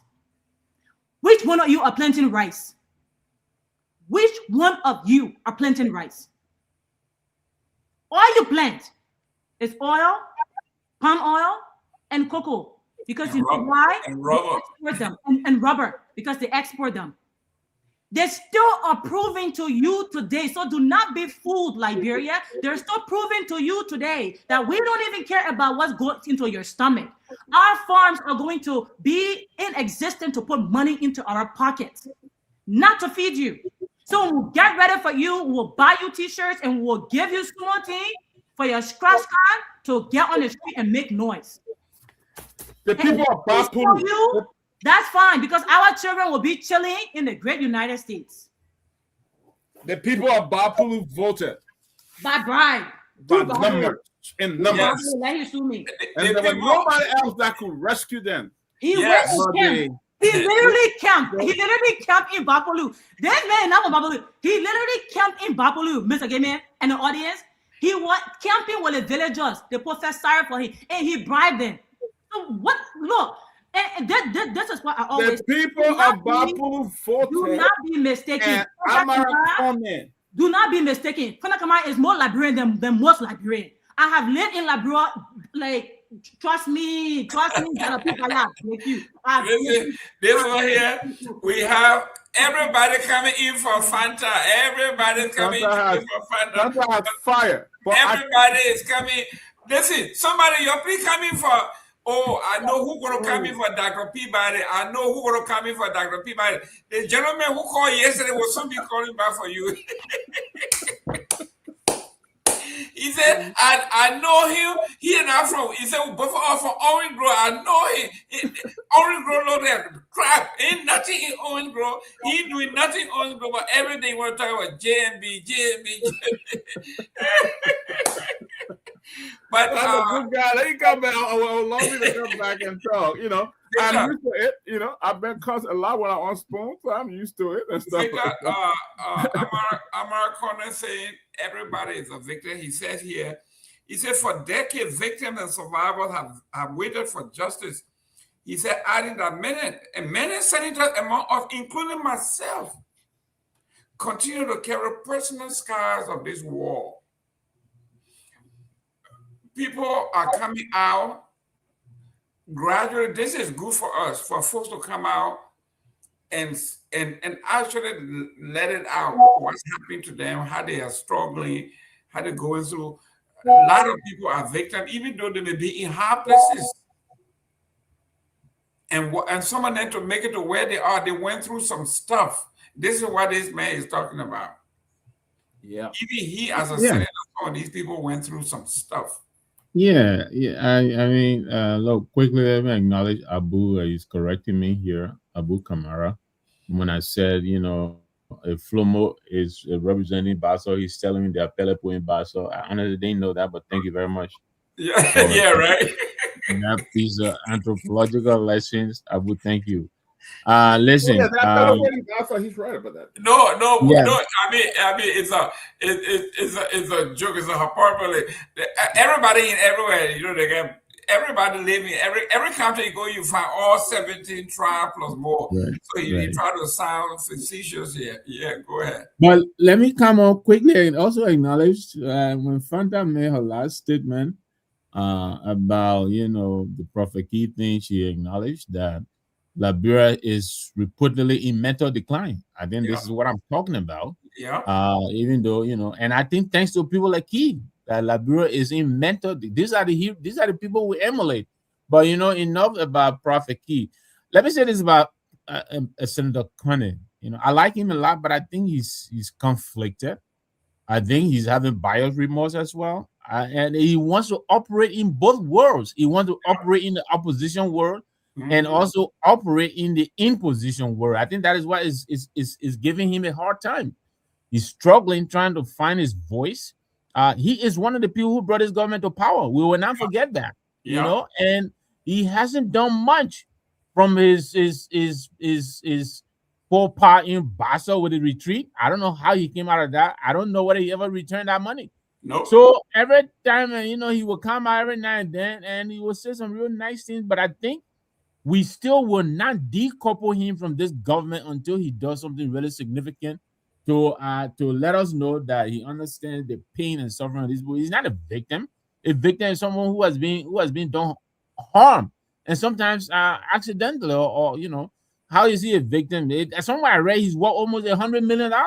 Oh yeah, you know? easy. Yeah, he's a very wealthy man. So let him not stand here and start acting like, you know, he let myself. Look, man, now wait, that man was no $100 million. Okay, the Monroe College, come on now. All the monkeys are coming around now. I can see the monkeys jumping from tree to tree, defending one of their own. Yeah. No, listen. I mean, I know your buddy, man. Well, let me just talk about one thing. I ain't got no $100 million. Okay, he got $100 million. He got $99 million. Okay, that's how. That man farm alone. But listen, prior to that, Kamara worked for one of the biggest investment firms in the East.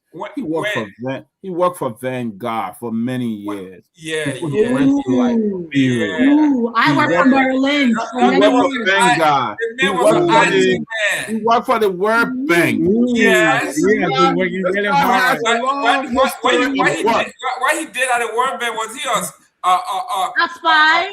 A janitor? Was he a mailman? Or what was he doing at the World Bank? He worked for the World Bank, and now he's bringing light to the Senate. He's bringing light to the Liberian people. The Liberian people so they can work for the World Bank to teach them, to consult them on how to impoverish African nations with all of these World Bank and IMF loans. That's what he did.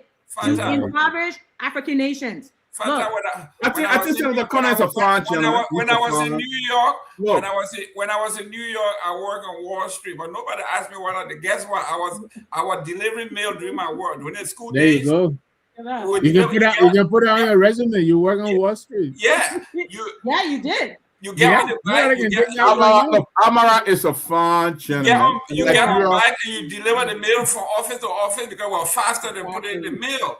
So I work on Wall Street. Nobody asked me what I did on Wall Street. We don't want him. They ain't bad. Liberia is so blessed to have him. Ain't bad. Came to your home. We don't want him. Came to your home. We are all corrupt. We don't want to beg you. Save us. But Dr. Peabody, all these things this man have written, he has not been able to convince one of his peers to follow him in changing. How can we convince them? They know his secret. How can we convince them? Victor, this man have not said, this is the law I introduced. This is what I have passed. I have convinced my friends to support me. Nothing. Nothing. He just write these things and leave it. They know his secret. He just Senator Conner. Mr. Nagbe put it very, very the minister, right? The statesman, senator. You know, find that people around let you talk. Just go and be talking. He said, you know what? It's time to break my fast. But let me leave you with it. Yes, you got 3 minutes. Go ahead. Yeah, let me leave you with it.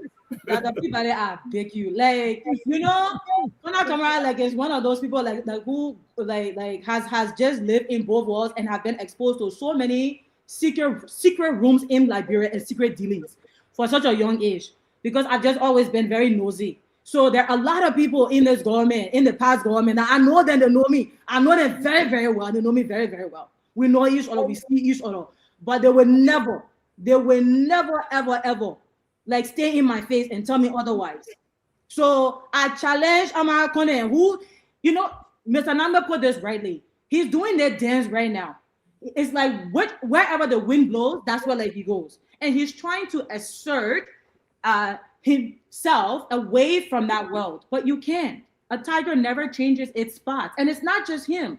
You have the Darius Dillons like of the world. You have other people, the Sir Josephs of the world. At the end of the day, when you are not a person who operates from a sense of integrity, no matter what you do, no matter what type of reformation you try to adapt, that history will always be there. If you're honest about actually changing, then be very unequivocal about that. Don't say one thing today, then tomorrow you're reverting. Draw a line in the sand and say, you know what? From today on, I know I have a history, but moving forward, this is where I stand. And stand on it. But they don't do that. They don't do that. And they think that people are stupid. Well, I'll tell you something. This generation, the generation child who you stole, we are coming back for you. 2029 will chatla Liberia. Let me tell you that one day. I think you will continue to rule us into the ground. We reject you. We reject that ideology which you even do not have the capacity to define. Which is why all of you are sycophants and chickens. You jump as high as whoever tells you like to jump once they are throwing your penny change.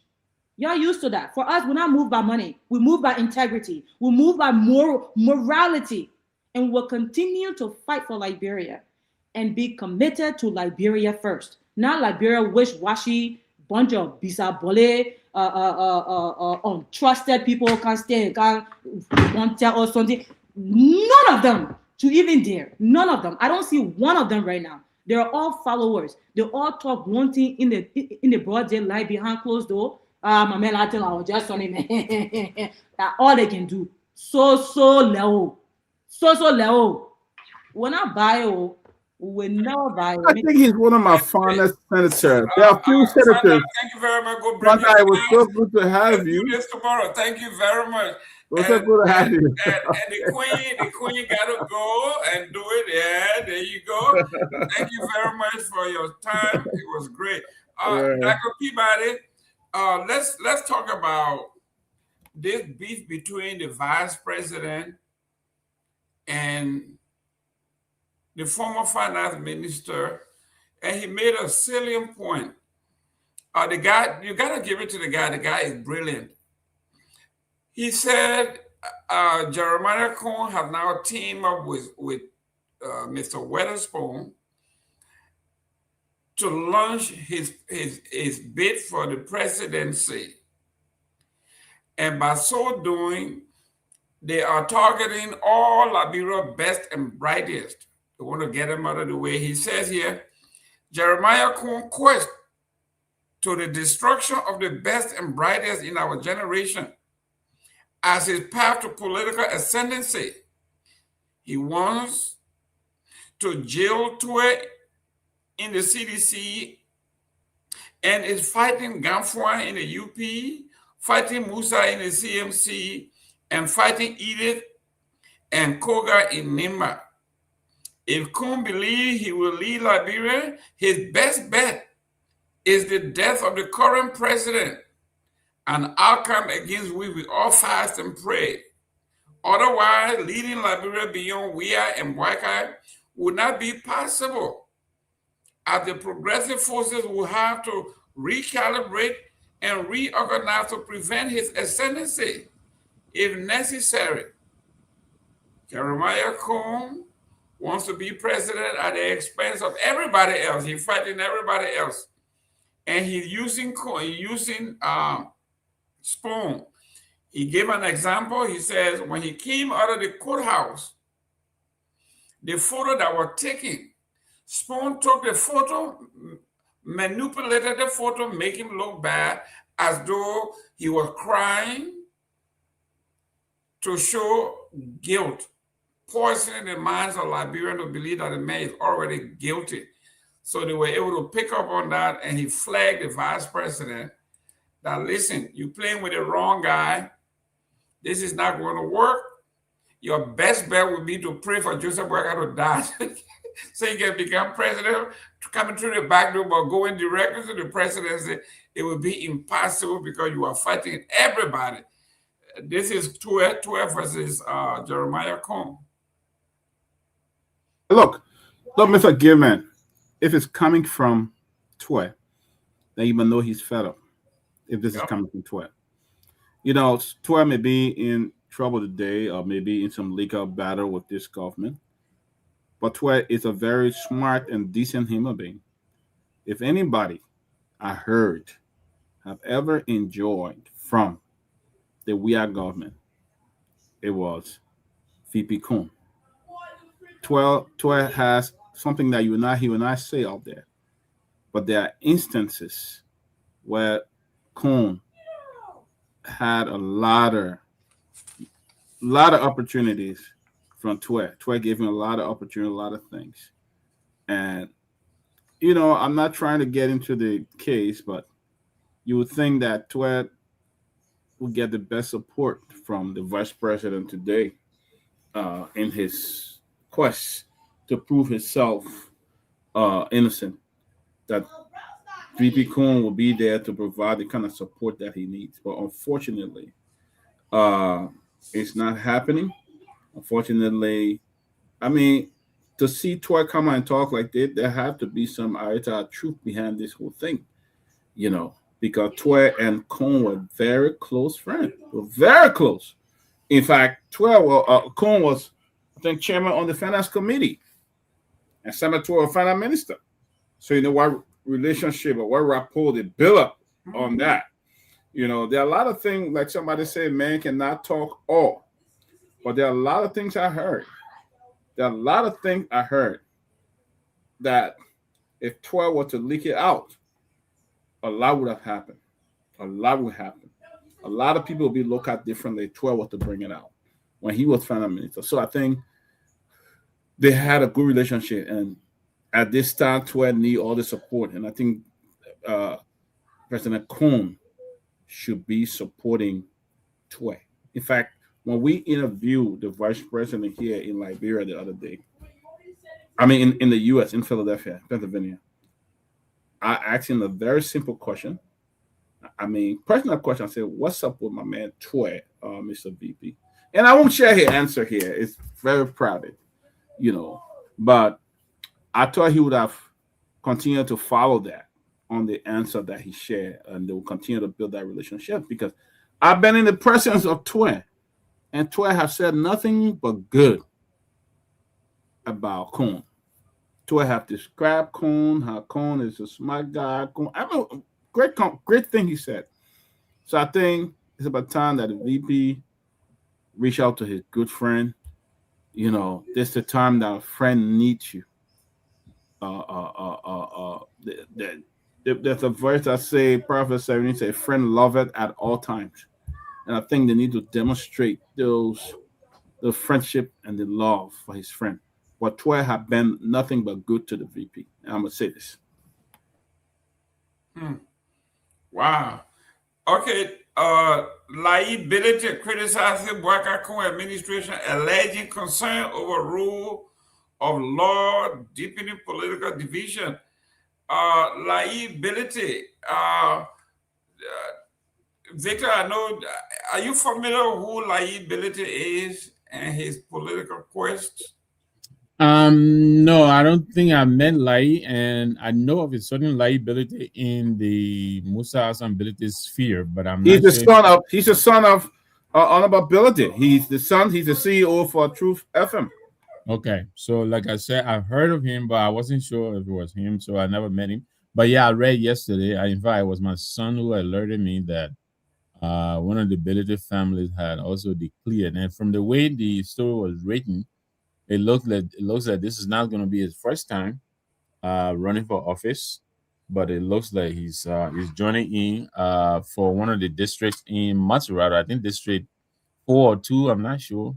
You know, I understand he's but yeah, as an aspirant, I guess you make your announcement by pointing out the reasons why you want to run. So I think what is being reported as his criticism of the government, I believe, is his observation. The reason why he's throwing his hat in the race. I think he believes I read that he believes the district has not been ably represented, and he believes that the district deserves a lot more than it is getting. And so I'm not sure if the current current president serving the district is a UP person. Which district is that? I don't remember. It was, I think, district. It's one of those lower risk districts in lower numbers. I think it was either District 2 or District 4. I'm not sure. You know, but it's in the press clipping that reported his run. I think it's District 2. I will check it out. You know. But best of luck to you. I think it was announced that he will be running on the CMC ticket. Okay. So excellent. Yeah, I think he'll be running as a CMC member. But I was a little bit tied up. I had a call coming, so I missed what you guys said about the VP and the former Minister Twe. So I don't know, but I know that he had complained that Mr. Witherspoon of the Spoon Network was trying to portray him as he took an unflattering photo of his exit from the court building, and he was using that to report that Twe looked dejected and guilty. And guilty. And so I think those are some of them. But my only thing that I would say about that is this: all of them run to Mr. Witherspoon. Obviously, he has, I think, by far the biggest social media platform in the Liberian community. But Mr. Twe also has the Liberia Action TV now, you know. But he lives and runs to Spoon Network, so Spoon practically owns him. Maybe he doesn't know it yet. How is it that you run to the man when you want to make a statement and expect him, to treat you as I don't know, equals or whatever? He has Akaras Gray and Acid Doe and Sarah right here, Sarah Dopoh here.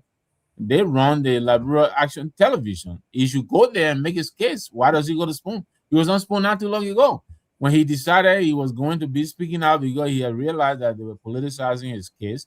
So yeah, they're the ones who are empowering Mr. Witherspoon over their story. They need to go elsewhere and tell their own story instead of surrendering to to the Spoon Network. And nothing against Spoon. He's a businessman. He knows how to present his story. But I'm saying to them, if you're gonna run to him and eat out of his hand, then you should also be prepared to drink from his fountain when he dishes out, the water. So yeah, Mr. Witherspoon supported this government, even though he himself, I think he's having second thoughts about still remaining committed. I don't know. He said he's a black eye person now.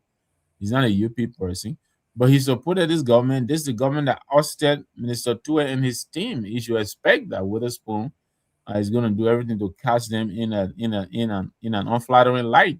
So I'm surprised that he's just waking up to this and he's alleging the VP is using Mr. Witherspoon to come at him. I don't understand that. He's saying the VP were buddies sleeping in the house. Yeah, but they're political, rivals now. So you should expect that the vice president is going to do everything possible to get him out of his way. I think that was expected. I mean, whether it's being done unfairly, that's another story. Well, Mr. Nagbe, yes, man. Look, sometimes we forget, and that's why a lot of problems we have with Liberians. You give them opportunity, and the moment you probably not in that position or you're not over there, they forget about you and just run off. We don't know loyalty.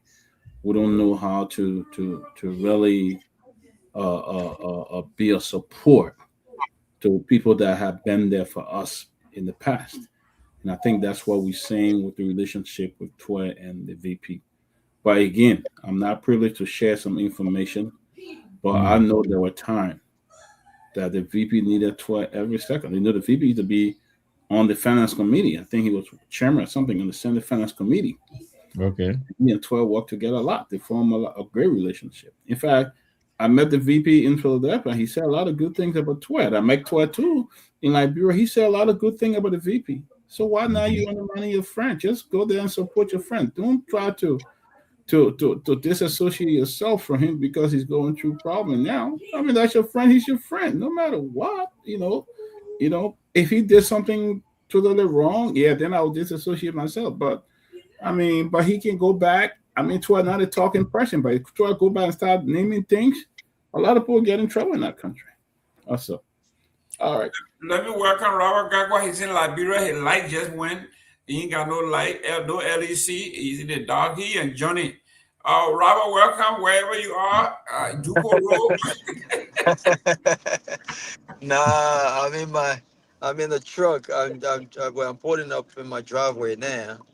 But I was just following, and I thought to come on to just re-emphasize what Mr. Nagbe said about Tue rant against Spoon. For me personally, I don't care. I don't care about what he has to say about Spoon. You see, this is why I continue to question some of these guys, right? Because I personally don't have nothing against the individual, right? But when we were discussing integrity, when we were discussing principles, I think it's important for a line to be drawn. And not only do I have a serious problem with a man who has positioned himself as the voice of morality and corruption, against corruption and what's right, what's wrong, but he's a convicted felon. This dude cannot even travel. Can't even go to Liberia. Couldn't even travel to Liberia to support and campaign for the folks he said he supported because he committed a crime in this country. I'm not knocking people's hustle, and everyone has their own hustle. God bless his heart. But he has shown no remorse whatsoever, right?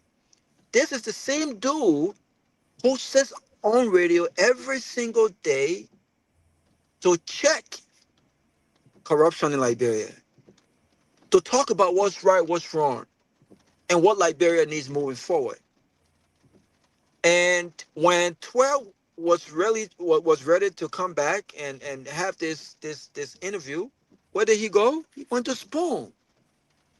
So did he not know that the vice president was using Spoon Network to propagate some of what he alleged or he alluded to?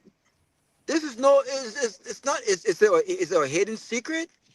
So why would you go on a network? Why would you give credence to a network?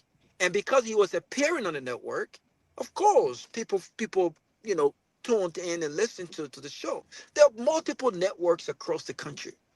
You don't have to come here. I don't give a damn who comes here. I don't care if it's 100 person watching this show. It's about substance to me. It's not about bits and likes. I don't care about none of that nonsense. I don't care about that. I care about the substance of the issues. And if Twed, as an intellectual, feels as though he can only get his messages across on a network that he's now raising questions about, then let them handle that personally. I don't care. He needs to call Spoon and they can have a conversation. Or in fact, Dr. Peabody, let him reappear on Spoon and have this conversation about the VP's plan. But we don't care about it. Why should we care, Jerome?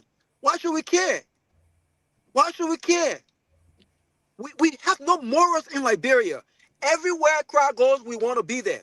We want to be part of the news circle, even if it does not align with our own principles and our own core values. This is the issue with our country. Everybody wants to go.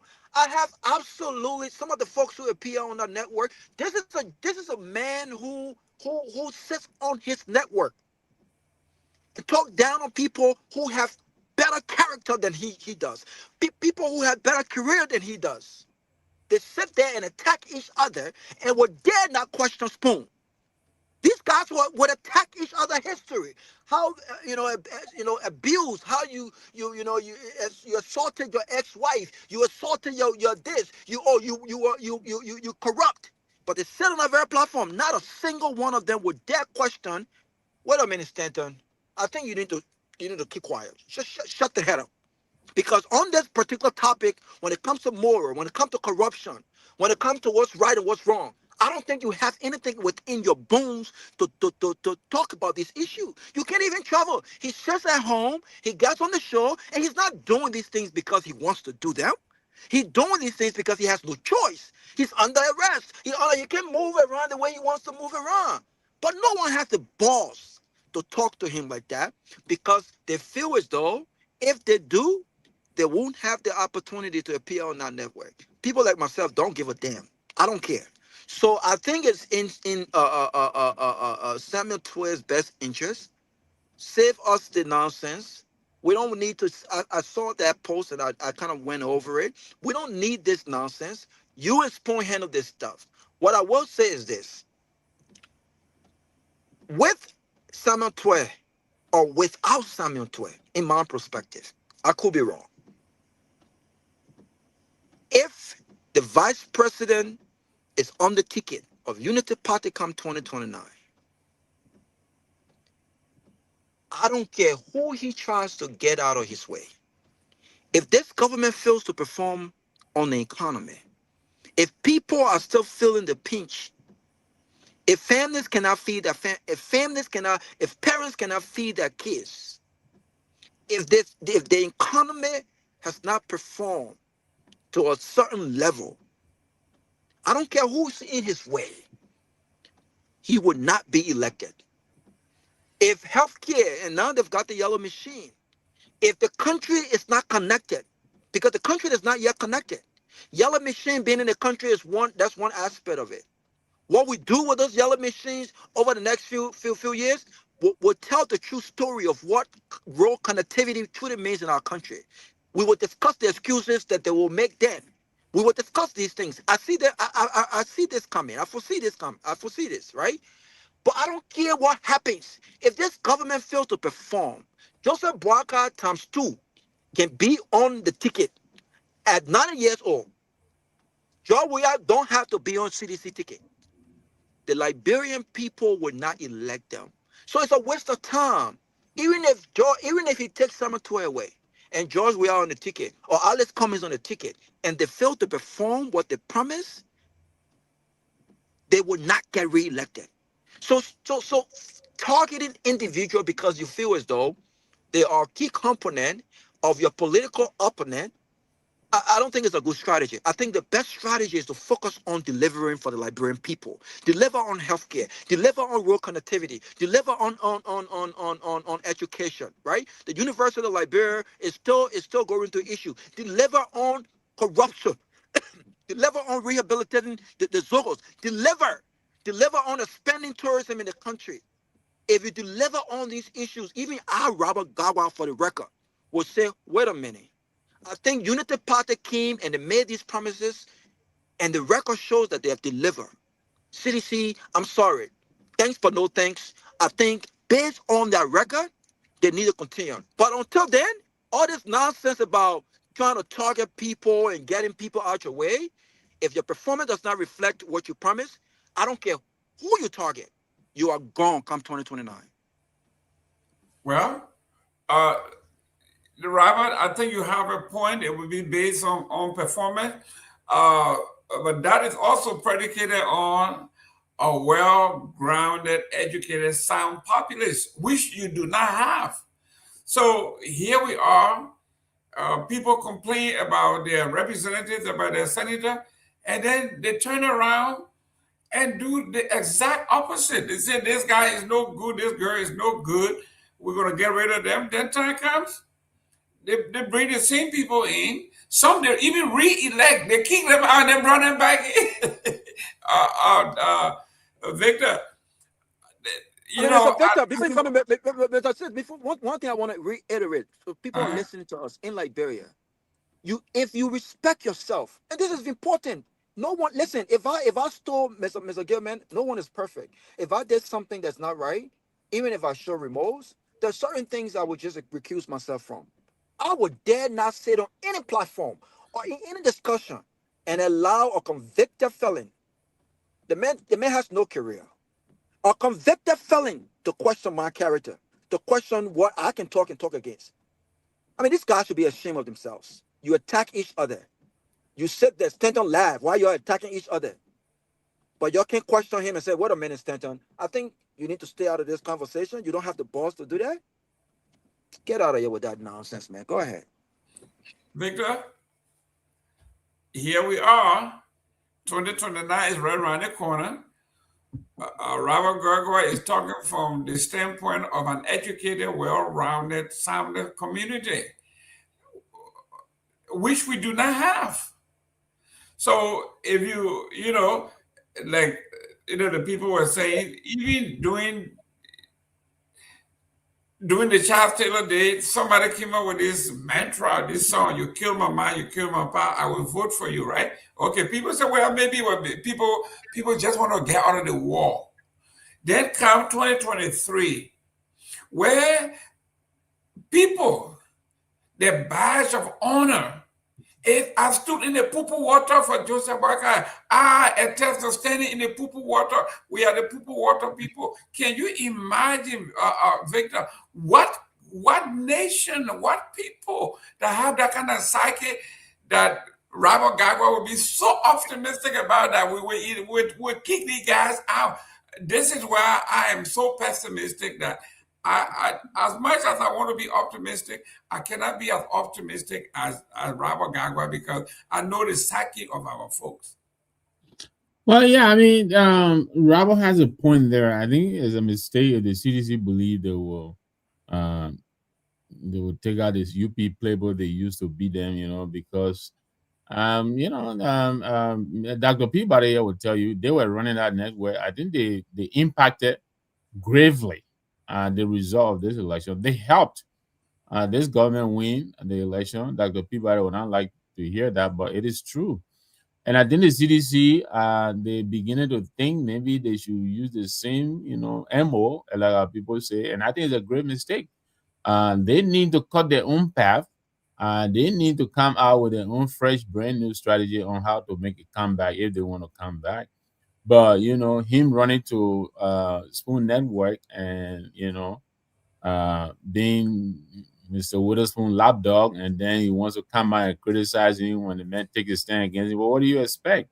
You know, the man is luring you into his trap. You come in there, he play around you with like a little lapdog. You go, then he will punch you one more time. Then you come back to him again.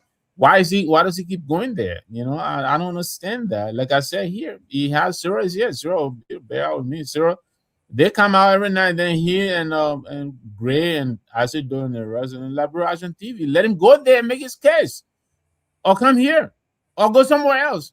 But why is he? I don't want to hear that nonsense. I think it's a waste of our time. We should be talking something else. He knows better.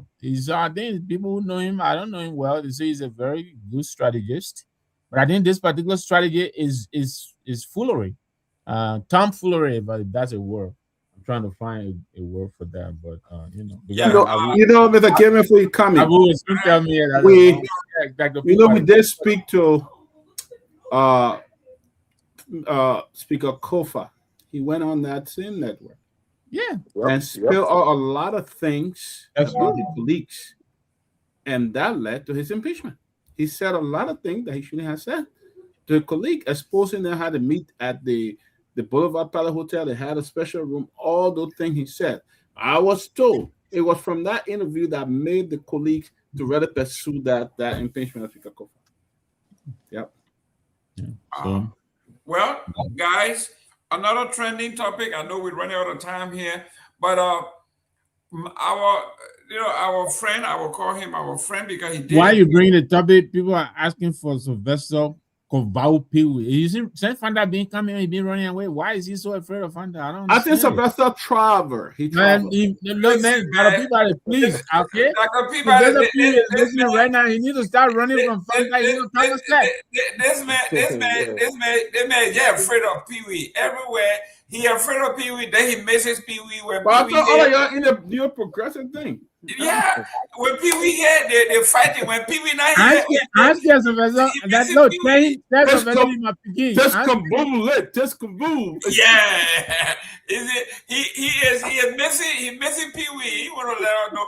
But listen, our friend Martin Colley wrote a story on this girl at LU that became the Dukes of the law school, and he tried to denigrate and question a girl's credential. And the president of the university had to get involved. And she said the woman is legit. Her grades are legit. She went through the vetting process and all her grades and everything add up.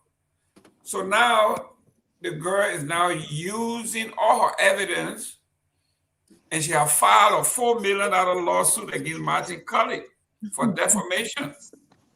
What do you think, Victor? Look, let me be honest. I don't know, Jerome, the kind of stories that interest the young people these days. This story really, I kind of glanced at it briefly, but it was off my radar until my son Al, he called me and said, Dad, are you following this story? And so I went back, and I think this girl is Azetta Jones. Apparently, she has been, doing very well along her educational sojourn. But it looks like there's something fishy about this. I read the exchanges, some of her colleagues are saying some very damning things about her. But as we were about to come on, in fact, you were already on as I was getting ready. I saw a memo from the board. I read that off the page of my friend Glendy Reeves, Reeves Junior Reeves. Mm-hmm. The board has now as rating the university administration to put a stay order on the awarding of the Duke's position until they do further investigation, because they're saying that at the time the university president made this statement to Martin Colley, she was not privy to some information that they just received. So it looks as though, there's some dead here on this matter. It looks like something is a mystery. I don't know. But yeah, Martin Colley, he's been leading this campaign. He's been streaming a lot of people, but somehow, usually people, kind of sweeping aside and move on. The most notable high profile case is my best friend, the foreign minister, but she was confirmed. So, but yeah, he is saying that this girl's document, in fact, according to him, she may not have passed the SAT, whatever it is, but it looks like he's doing a lot of digging. And from the memo from the board, it looks like there may be some substance to what he's it looks like he's onto something. I just hope, it is look, this is one less thing we could do with right now in a country that is facing so much, upheaval and all kinds of stuff. Academic, fraud is, it's I don't know, but I will pass it back on. But it looks like there may be something at miss here. The board has come out asking the universities to go ahead with the graduation, but they should put on hold the awarding of the dues position to this young lady. No, now she has gone ahead to sue. So I don't know where the truth lies. So the truth has to be somewhere in the middle there. Well, I mean, I'm looking for the story for the one that you are talking about. I can't find it. We are going to dig a little deeper. I got to find my excavator here. But you mean the memo or the story? The memo. Well, I read the story yesterday. I'm looking Let for me the see memo. if I can find a memo and drop it in the chat room. Robert, we are talking about the Supreme Court have opened a can of worms here now, where defamation, anything that someone says or does to you that you find that they are trying to ridicule or bring you to public disrepute, you send them to court. We have seen this. This woman thinks that Martin Colley is trying to diminish her reputation. How she earned very hard, respectfully. The president of the university came out and said she have done her investigation. She called the deans and she looked at all the scores and the paper, and the girl is legit. So she is now using that to sue Martin Colley. All right, Jerome.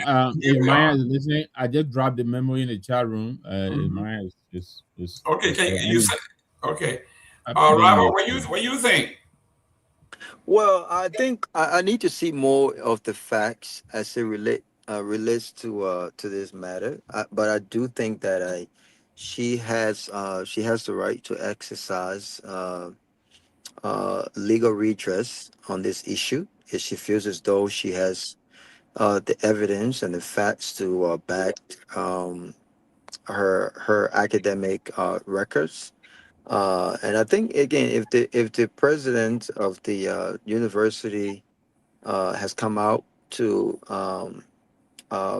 support that her records are legit, then I think the onus is on Martin to show his evidence. Where did he get those informations from? I think we need to see that, and let's extend an open invitation to him to come on and speak on this. But I think it's important that when people, academic fraud is it's not a good thing.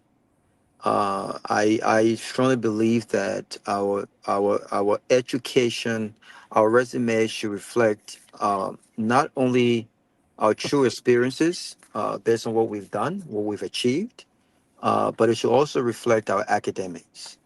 And so, if I don't have a master's degree, there's no need to put on my resume that I have a master's degree. If I've not earned a certificate, there's no need to put on my resume that I've earned a certificate. We saw that happen. We saw that happen with the Deputy Minister of Urban Affairs. And unfortunately, we have created an environment in Liberia where these things are not frowned upon. People intentionally mislead folks on their qualifications, and when their hands are cut in a cookie's job, they make up stories and they apologize, and they're forgiven. I don't think these things should be forgiven, because the more you forgive them, you send a message that there's a little bit of room or tolerance for academic fraud. So she has the right to pursue legal actions. She will have to prove that this guy has defamed her character, and Martin will have to prove the opposite, that in fact the information is right, that she did not earn what she's been given legitimately. So I look forward to see how this unfolds. um, but if this is I don't know who this woman is. um, but congratulations to her. In the meantime, until the facts are proven, Mr. Gibman, there's not much we can say about that. Yeah, but what I'm looking at here from the release from Senator Batikwa, he is saying that like a class action suit in light of the complaint filed by several graduating students and additional information that has come to the knowledge of the UL administration and board of trustees. The board has recommended to the UL administration to table the issue of announcing a law school dukes of the class of 2025 graduation until an investigation commission has been completed. The board acknowledges that the statement issued by the president of the University of Liberia was based on information available to her at the time. The president did not have the benefit of additional information now available to her and to the board of trustees. Now, this is what I'm talking about. In the middle of graduation, for you to have other students sign petition, to me, this is not right. If Martin Colley was involved, encouraging folks to sign a petition questioning her grades, I think it's not fair. Look, I have no problem if the woman never earned, but this is going to even say more about the administration of the university than it says about the girl, about the lady. So the deans got together and said that the woman earned her spot. And then aggrieved students got together and signed a petition questioning her. So who are you? Who is in authority here? I think the board themselves, they are afraid of Martin. To tell the president that what the president said, she was not well informed. They have now letters signed by a petition signed by other students that need to be taken to account. I think it is somebody, this is to me that just sour grip. Robert, what do you think? Yeah, I mean, there's conflicting statements being made, and why would the president of the university want to prematurely speak on an issue where she has not fully been briefed on? I mean, there's no rush on these issues. And secondly, Mrs. Jerome, if this girl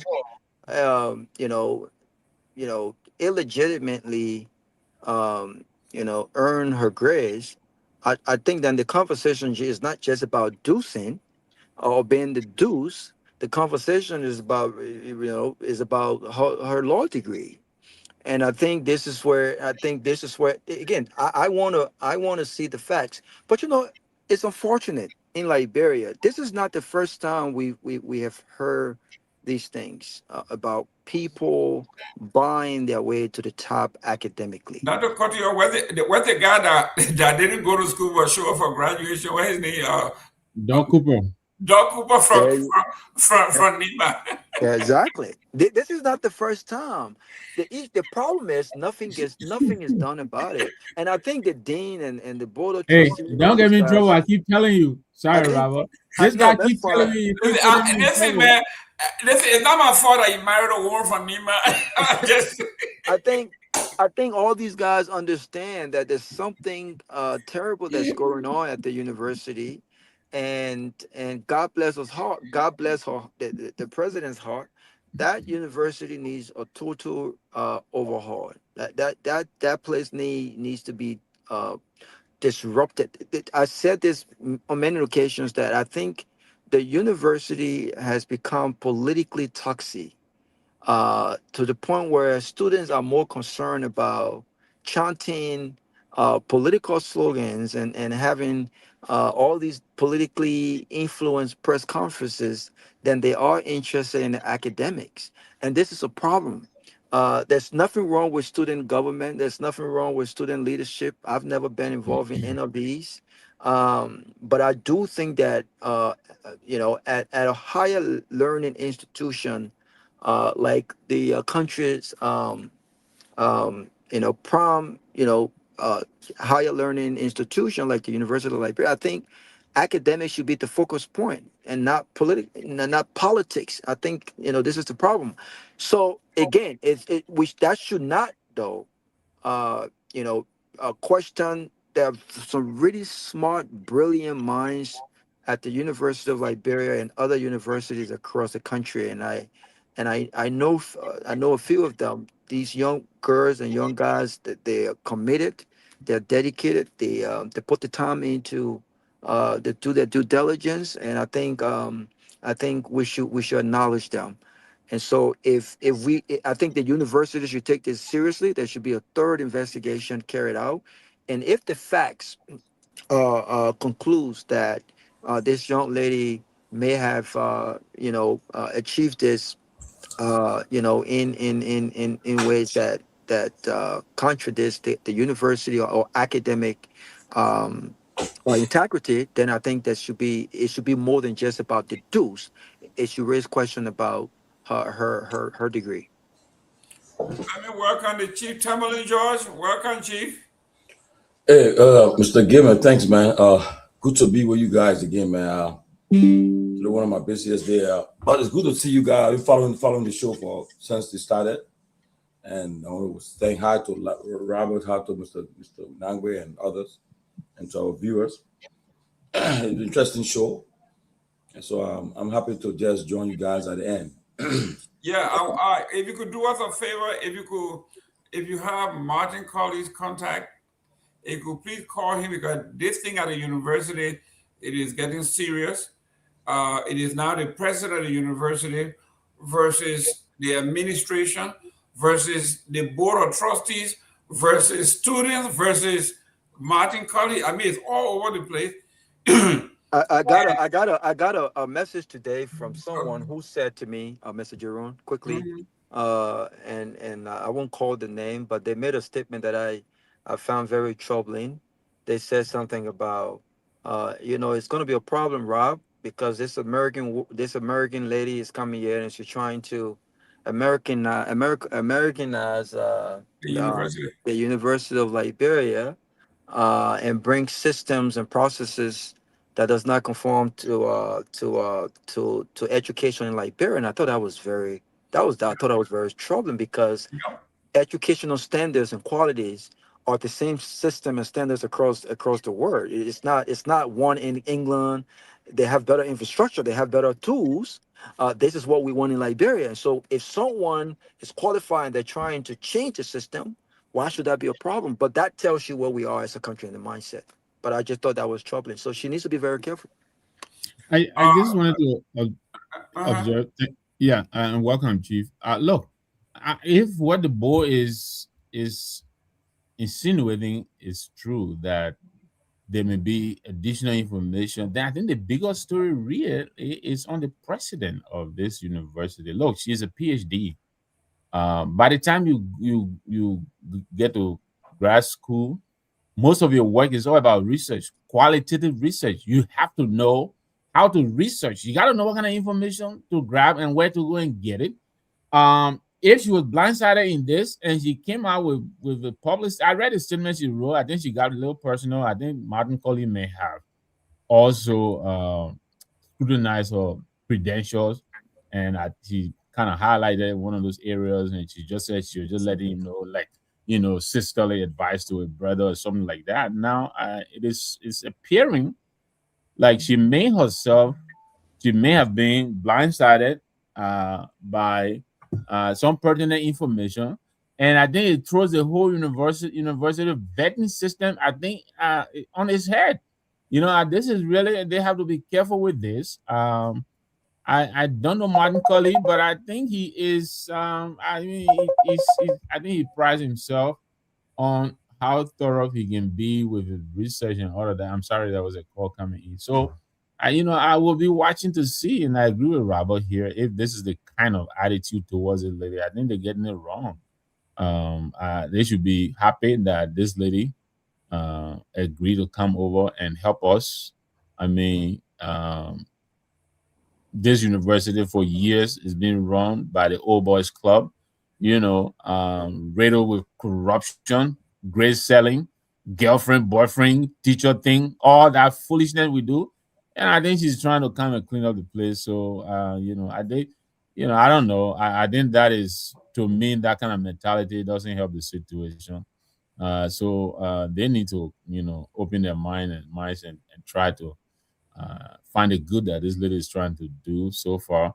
But I have a problem with the kind of research that she made that precipitated the statement that she made. It was a very extensive 3-page statement that she released. So explaining all the intricacies from honor roll all the way to Dukes and all of that. So yeah, I'm a little bit kind of concerned with the way things are turning at the University of Liberia. Yeah, but Victor, why Tomalin is doing some stuff there? What about this claim that Raleigh Siaple is making, that the competition was between a soup student and this girl, and the soup people, they are the ones signing this petition against this girl. So I think Martin Colley was a soup person, so they decided to call him in to throw a monkey wrench in this, and it shouldn't be this way. It shouldn't be because you're from a club, so you go and call for backup. Yeah, I was surprised, Jerome, when I read the statement from the president. It sounds like the whole process is subjective. I think the decision is not derived statistically. It's not based on any. I mean, yeah, you have to earn the grade, but she said there is a vote that is taken by the faculty, and people have to vote. To me, why? I think I thought the students' grades and all of that should speak for them, to give them, to confer this honor on them. But even with all of that, said sometimes I remember my friend, the late Edward Doe, may his soul rest in peace. When he graduated from St. Patrick's 1979, there were 2 students that had the exact grades. They said perfect. Both of them went perfect. They said, in fact, the whole entire high school never missed a day, was never tardy. Perfect score. And the faculty got together and decided, based on something, they voted. And yeah, I would disagree with that. You can declare two people to do the class. What is wrong with that? They took that scholarship away from him because he felt that maybe he left his cigarette knob in the bathroom, and that was what they. No, he claimed because it was a Doe versus a Stewart at the time. So the people chose a Stewart because the scholarship, Stewart, right? Yeah, the scholarship was to go to MIT. So it was a heavy scholarship. The scholarship was offered by MIT, and everybody say he deserved it. And they didn't want no Doe on MIT. They want no Doe, so they sent him to Kansas State. He got upset, but Tomalin. That was something that came to power, huh? Yeah, what's going on here? Tomalin seems to be like more politics, because I remember when Thierry, Lester Tierney, right? He was complaining that there were people that were appointed, deans that shouldn't be there, and that he had applied to be president of the university himself, and he was out there undermining this lady, even though the lady appointed him to a top position. He too was there. Now I'm looking at all this. It beginning to ring a bell that this is politics. They want this lady out of there. But Mr. Gayman, I think Robert said it right. But first of all, they for the fact that they're making an issue out of this, the law school, the dean of the law school, they also, I mean, they're supposed to have an answer to the inquiry that Martin is raising. Okay, they should, but if they act, when they're asking them, I think Councilor Gongloe said, "Well, I submitted my grade." He evaded the issue, and somehow he never came clear to come and address it. So Senator Batikwa, who is the chairman of the board of trustees now, is saying that, look, you put a hold on it, let's investigate. And to be honest with you, I think that there are some issues, some legitimacy to what Martin is saying. Though you may not like him, but what we kids, but I think he's making some. He won't just jump beyond an issue where he has no justification to prove. I mean, and point to prove. So I believe, what the board would say, and that $4 million lawsuit I get talking about. People can just call heavy price or thing that they say I will sue the one for this one, and all that cases they can do. It don't go nowhere. Stop. You cannot stop one place. But again, we'll see what happens. But I think the law school dean should have been very, very. They should have come out clear and say, look, this woman is our dues for our law school. We all can justify it. But they all have been playing some game of it. They have not been forthcoming. You see, and the president of the university, you can't blame her because she may not have known. She takes whatever they gave her, what she would take, and so what she was given. But now I'm thinking that she have taken a break or something. What's happening because the board are intervening now. The board is saying that wait, hold on, you don't declare her dues yet. So let's see what happens. Let's see what happens. But I'm sure we'll get to some. But Tomalin, let me push back a little bit when you say what they gave her. Who are the they that gave her this information?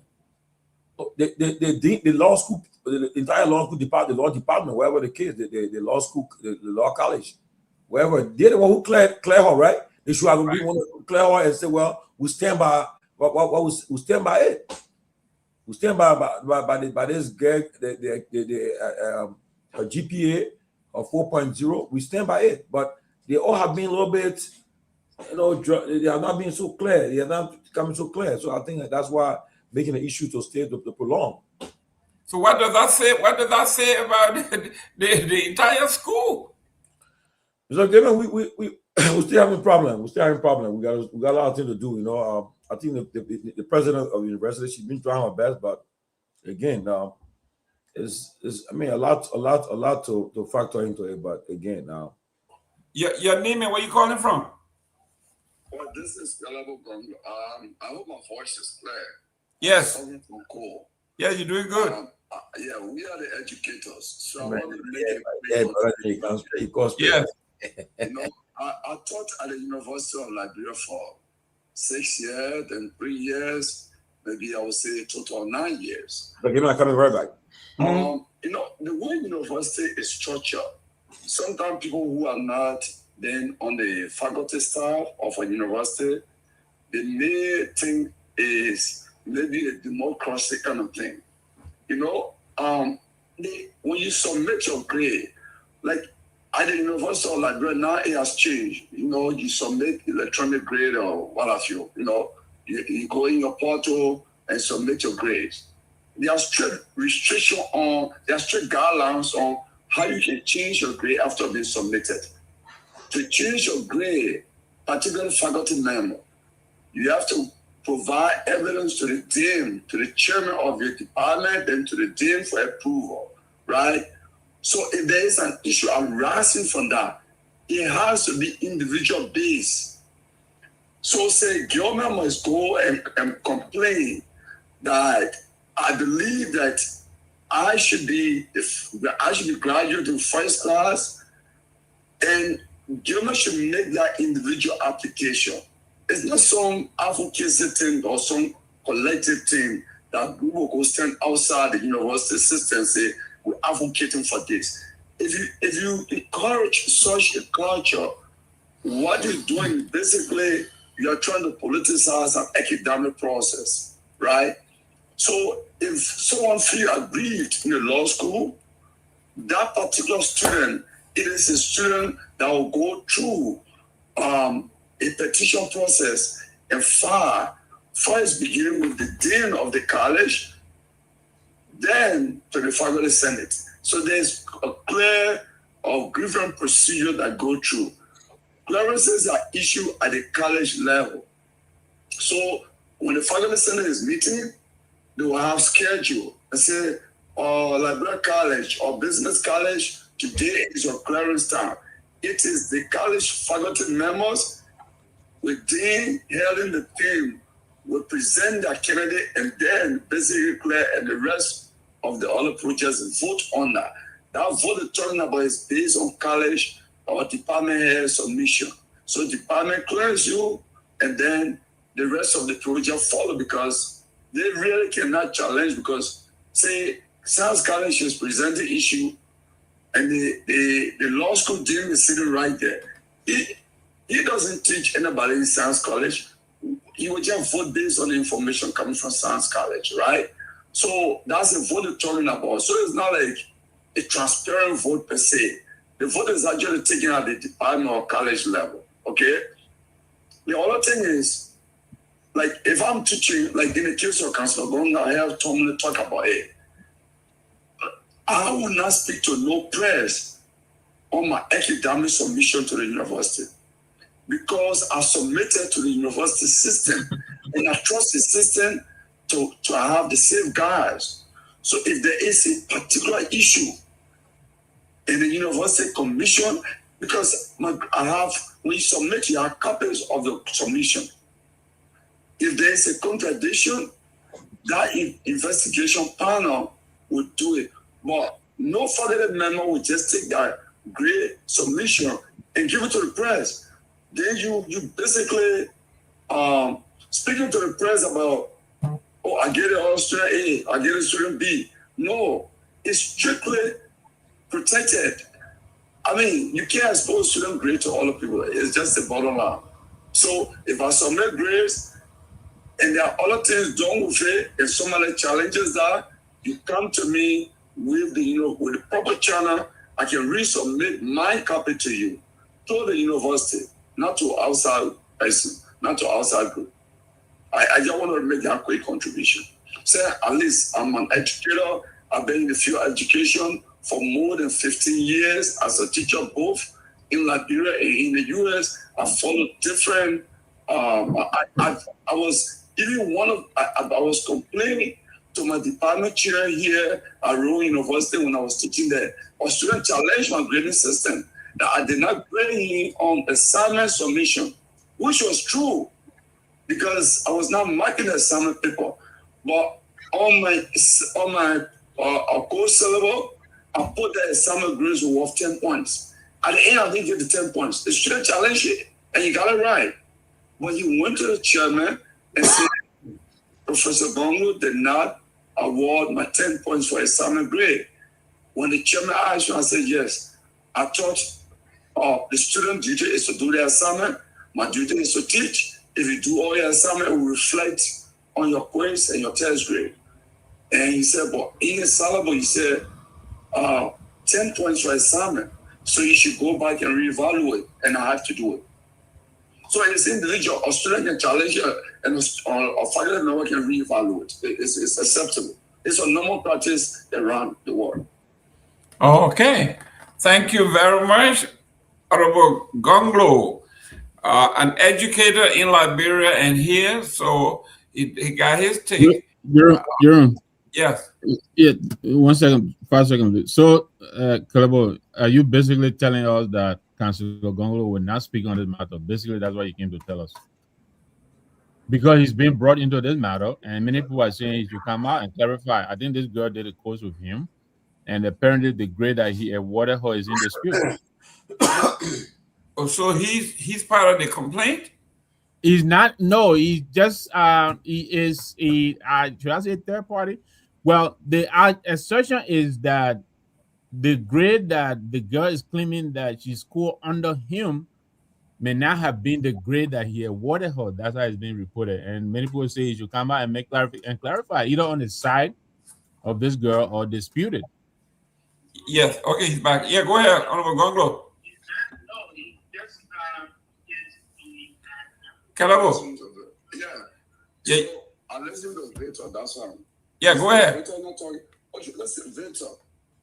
I have not spoken to Councillor Gongloe about that, and I do not intend to speak to him about that, because he's a professor and he has he follows guidelines of the law school, and I work in different education systems, and there are guidelines that I follow, right?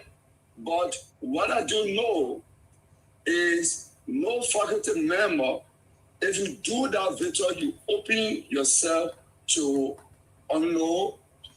frivolous call.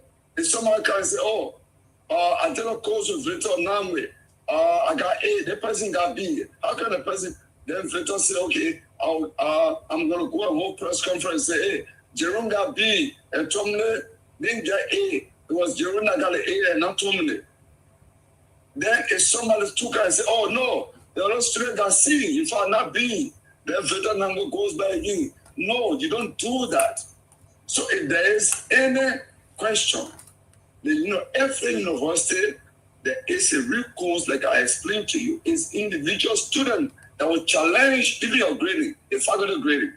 So if that student goes and writes against me, I will have to be answerable to the chairperson of my department and to the dean of my college. So if I'm Councillor Gongloe, if I were advising you today, I will tell you, avoid press and do not speak to them.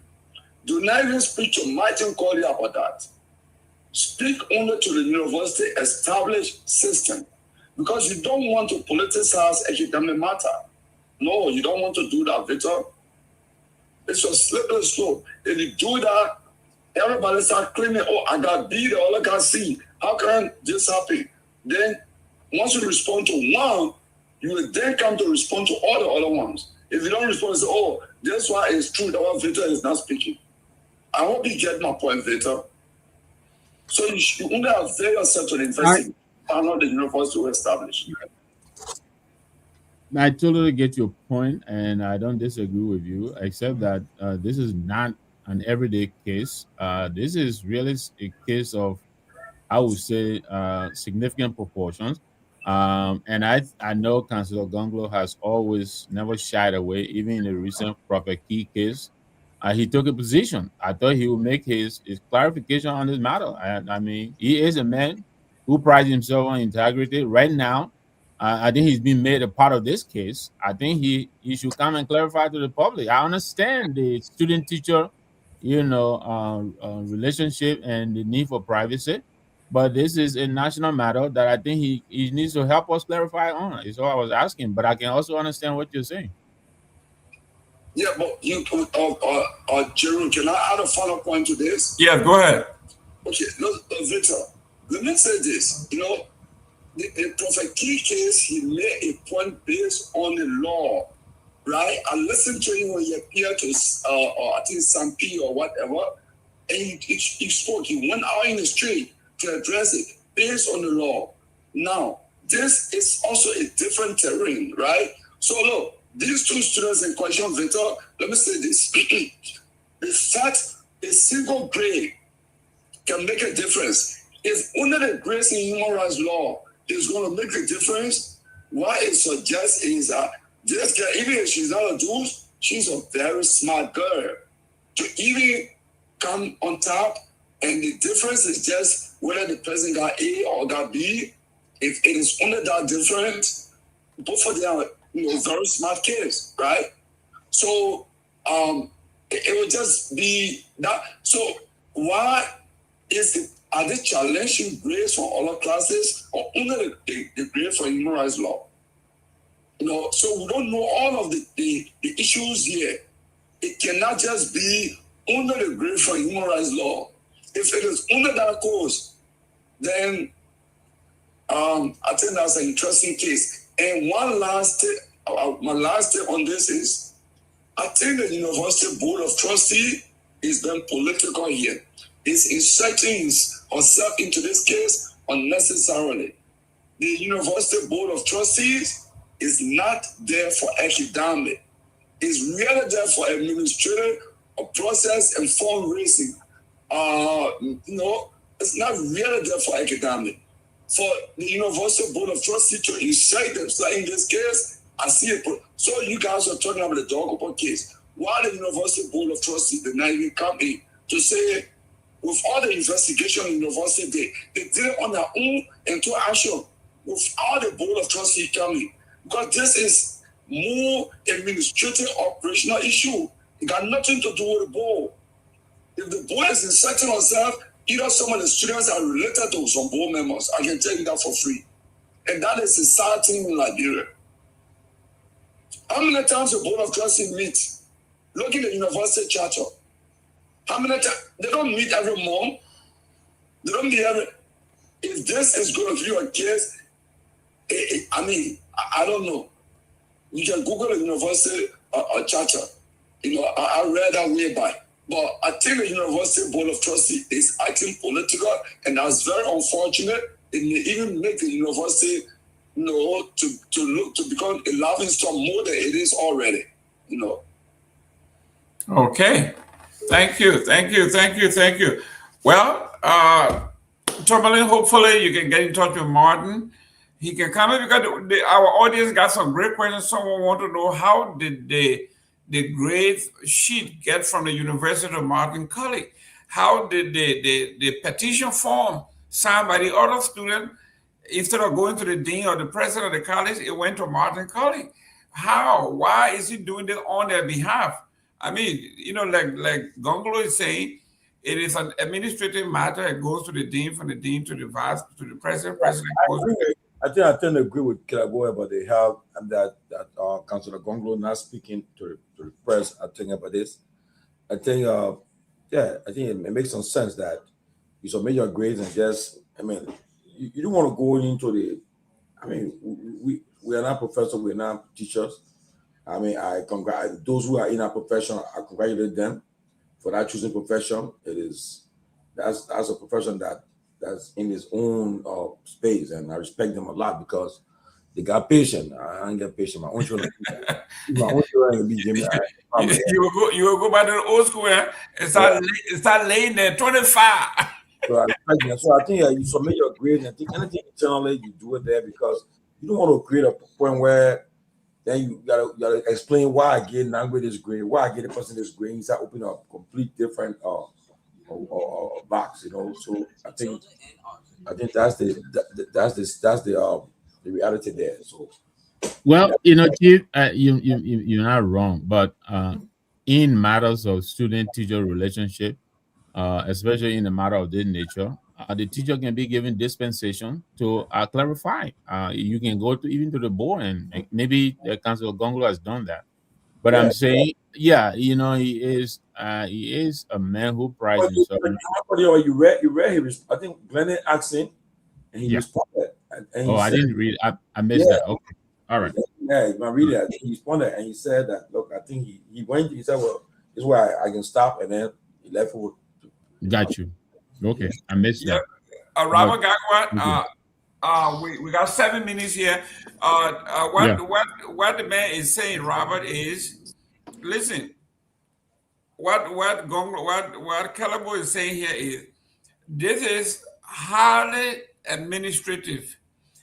If the deans gave their grades, there is no reason for students to get involved and take other students to court or take on other students. It is strictly deal with the deans, or because the deans are the one when Gongloe, everybody else submit their grades, they are the one that oversees this.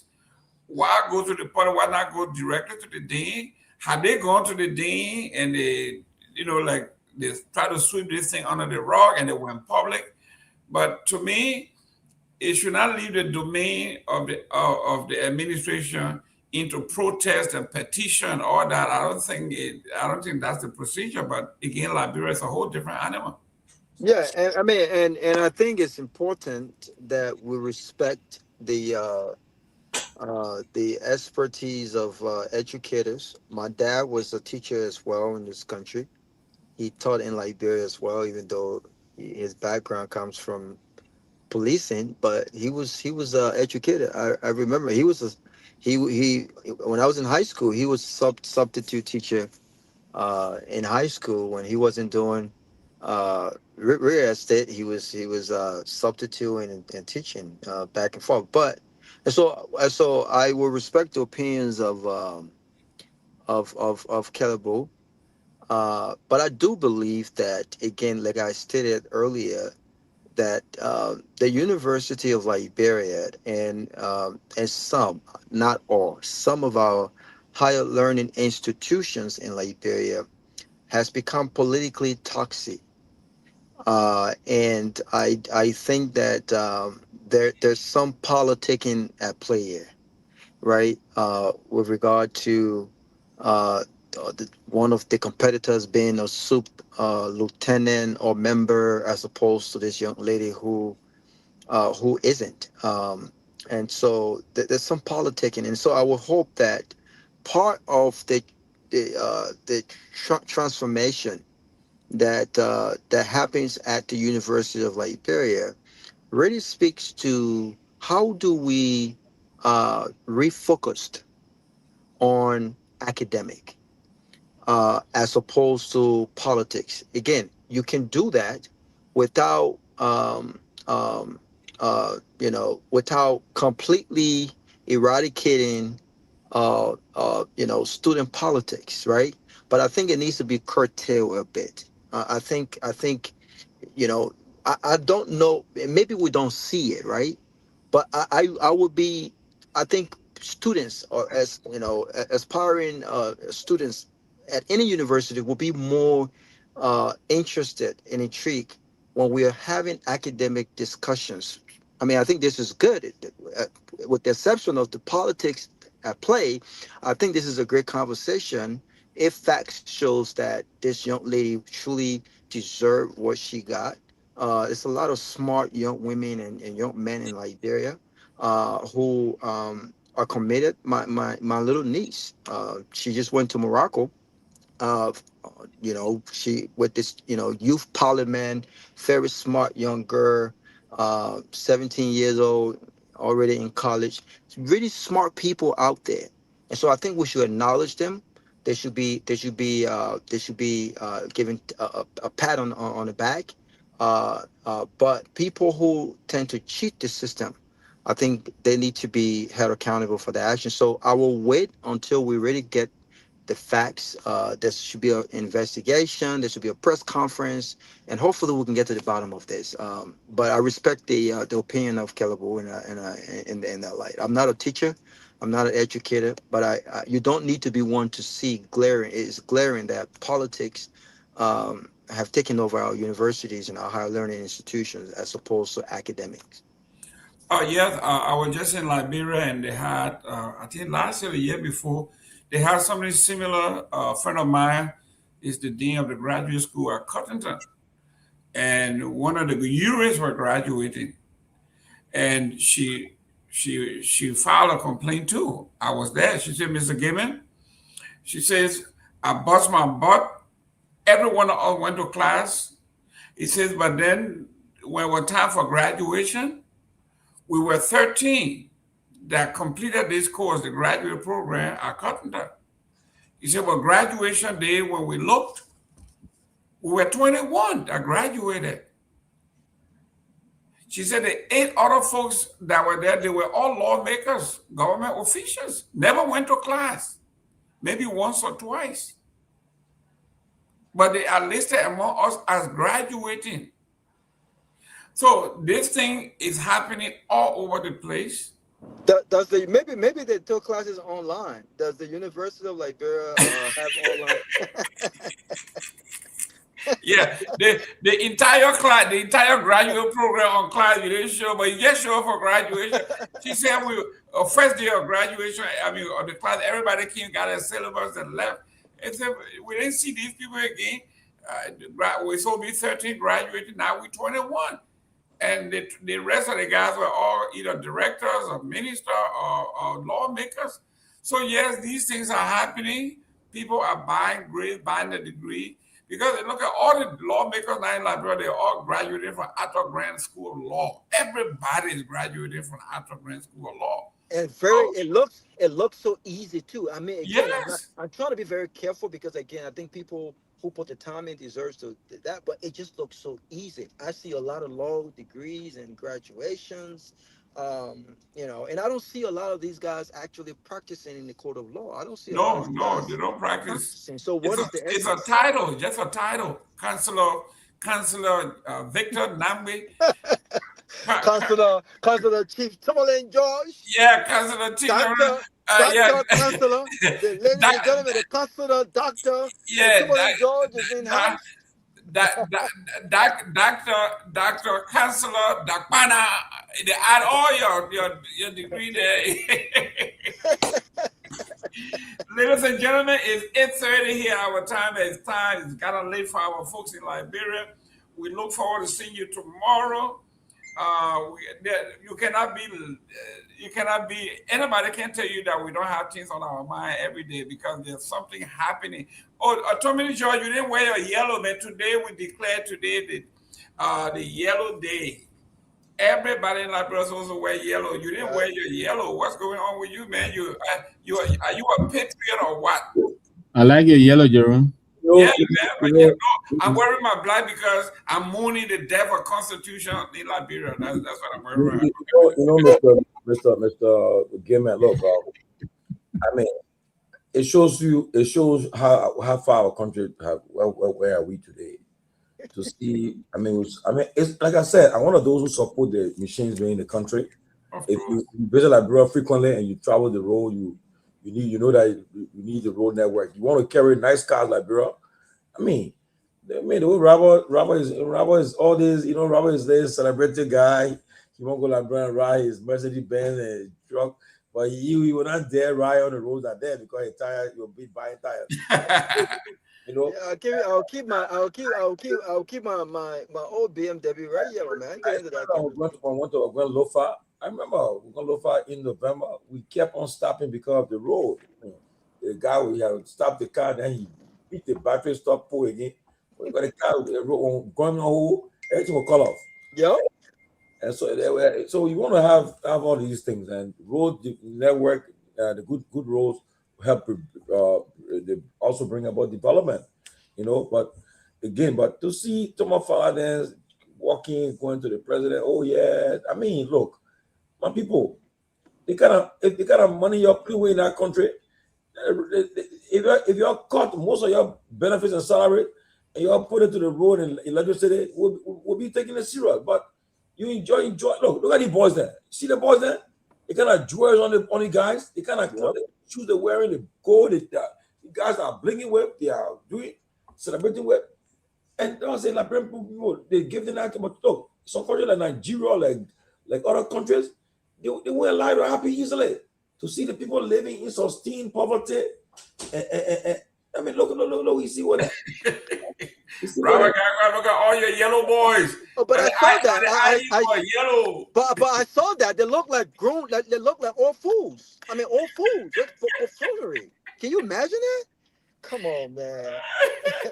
It's sad. It's very sad. The game is sad, But again, like bro, we in, like I always say, we are behind the country. The countries are behind. We are behind the country. What happened? And it's a problem, but we just got to accept it. Okay, guys. Victor, your party comment. It's time for you to go to bed. Hey, listen, great show tonight. Thank you for the opportunity. I just wanted to close by highlighting the interview that the political leader of the CMC conducted today at Prime FM. We were getting tagged a lot by our UP friends and telling us that the coming of the yellow machines kind of they're making our news low, and we're just telling them that look, we're not in a yellow machine rat race with the government of the Republic of Liberia. We think the more machines that come to Liberia, the better the country wins on that, because then it means more work will get done. So we're happy about that. We congratulate them. We will not wear yellow, but let them go ahead and rejoice. We'll be watching to see how they deploy and what they do with the yellow machine. Two, the CMC is highlighting the fact that there is a disconnect between the budget and the people that the budget is supposed to serve. Many Liberians don't feel connected to the budget. They don't see how the budget is connected to them in any way. The CMC is going to change that. We are arguing there's 73 electoral districts in the Republic of Liberia. You can put $1 million in the budget every year for those districts, and each of them can get them. You'll be shocked what those people will be able to do. We cannot say we can't find $73 million. So we're going to push so that the budget is representative of the hopes and aspirations of the people. It can't just be a budget that was send, $500,000 to Speaker Kun to go and do jolly.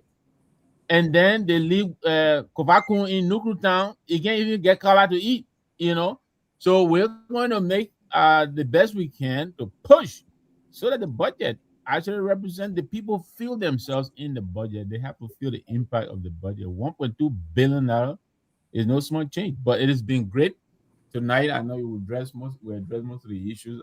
Thank you very much for the opportunity. Hope to be back with you again tomorrow. Great, Robert. Yeah, awesome show. I think you guys did an excellent job with the entire show. Been a busy off day for me today. But listen, man, I think if the narrative is that Liberians who have objected to or opted not to wear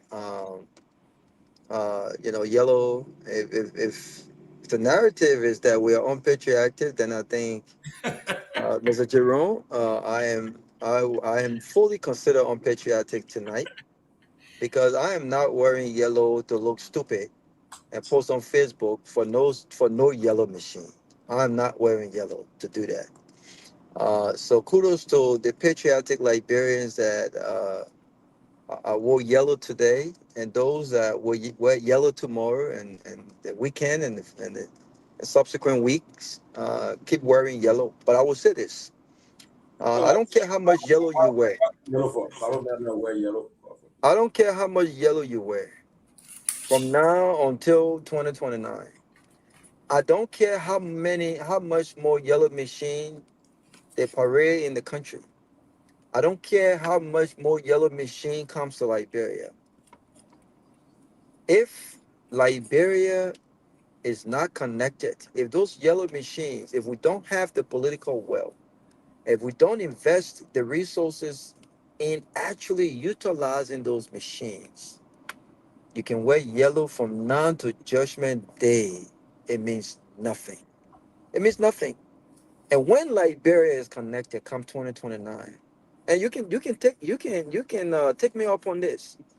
When Liberia is connected, come 2028, 2029, and we can see that we are connected and we've utilized those machines, we put our money where our mouths are. I will not only wear yellow, but I will wear yellow with the face of Joseph Boakai and Jeremiah Kuhn in the middle of it, and I will stand in single, saying, "Free at last, free at last, free at last, free at last. Thank God Almighty. Yellow, yellow, we are free at last." God bless you. Well, ladies and gentlemen, I think under the CDC government, they were talking about connecting all of the capital cities of all the counties. We are not talking about symbolic road. They are talking about connecting the different capital. Buchanan to Greenville to Harper. If that happens under the yellow mission, we're not talking about just symbolic call press conference, knock down a few trees. No. if you can take CDC blueprint, it doesn't matter who does it. If all of our capital cities from the different counties can be connected, you don't have to pave them all because we don't have money to pave all. So that's not what we're talking about. But if we can just go from one city to the next, from one city to the next, without going all the way around to 7 Leon to come into Foya, we will have done ourselves a great job. And if it happens, there's no way somebody going to say, I hate the Joseph Boakai Avenue so much that I won't even drive on the road to go into Buchanan. It will never happen. I know, right? Yeah, so it shouldn't be symbolic, it should be the reality. Thank you very much for tuning. Let me go to Tomalin so he can take us out. Tomalin, George, you're closing. Yeah, And take us out. yeah, Mr. Gayman. Tomorrow, you know, there's something brewing in the Liberian Football Association. The election is April, and they are in court and all right now. I reached out to all the parties. I spoke to Mr. Kehleboe today. I reached out to Mustafa Raji, the two of them contesting, but Kehleboe promised to come on his show, but people have been pushing that. Look, you guys discuss LFA. So tomorrow we have one of the former vice president, but then tonight I was told that somebody from the National Executive Committee of the President LFA would like to be there too, because it says it's not fair to have the state of LFA being discussed. And so I said, okay. I said, we'll reach out to them about it. Oh, that would be beautiful. That would be beautiful. So because of that, they're responding. We will take it and we'll have them there tomorrow at least to discuss it. Because I just found out today that FIFA is giving LFA $6 million every year. Yes, yeah, but Rajat said it here though. Oh, I mean, at that amount, under equal amount. No, he didn't quite amount, but he said they were funding. Look, Mr. Nagbe, Robert, Mr. Gayman. The minute we start talking about LFA today, they sent me all the other reports quickly. People start sending me other reports, and the other report from LFA and so forth. But we're gonna be looking starting tomorrow. So we want to open the Kehleboe camp or the Mustafa Raji camp. They all are free to come. They are welcome. We can arrange for them. And when it comes to that, yeah, they can come so they can discuss about LFA, because you know that's the only unifying thing that gets us together when it comes to Liberian soccer. And lastly, I only care about Lone Star. That's all I care about. Yeah. Yeah, go ahead, Chief. Look, I don't know. I saw a video today. I don't know. I hope that old video. A video where I think Senator Bocha was at our center attacking the former president, something like that. I don't know. I still trying to investigate it, but I saw that video, and I don't know whether he will be doing it, because when he said in that video, I'll tell you this. I challenge anything, because just before we go quickly, it was in 2004 in Rhode Island. I was living in Rhode Island at the time. He was there too. And I met him. We're trying to talk to him to come to the CDC, and he said a lot of stuff. For more than 3 hours we talk. But then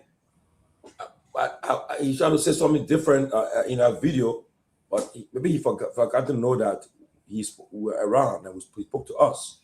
So we'll be investigating and digging deeper into it to present the facts and talk the right story, you know, so forth. So I just wanted to highlight that. But let me tell you something. You know, the UP, what guy UP doing all this, making noise? Trust me. Tonight I say, President, the guy you know that he got what he got to his credit. If that man start doing nationwide tour just now, he will disrupt. He will kill everything. But he started doing the nationwide tour and also speaking to various media, various platform, and talking. I mean, people there, you make some news. You put UP in perhaps worry. And lastly, Toya said that he told me, he said he's done with the VP, and they were best friends, close. He said, I'm done with that guy, Tomalin, and I've been blocking. I said, so I block him. So he said that, but I will advise my the vice president, but he's my younger brother. I don't want him to dare to go into war with Twe. He blocked the VP, but he still got sent on speed dial. I saw what Twe did to Famula. SB Famula when he attacked George Weah 2004. It wasn't an easy thing. But you see, Robert, I listened to you earlier. Again, look, like you said, CDC I made spoon there. CDC that is spoon that are on a platform there. They are going there. But now I think they're getting to get a message little by little. Akara said he left from there. Akara left from there. Akara left on their own stuff now.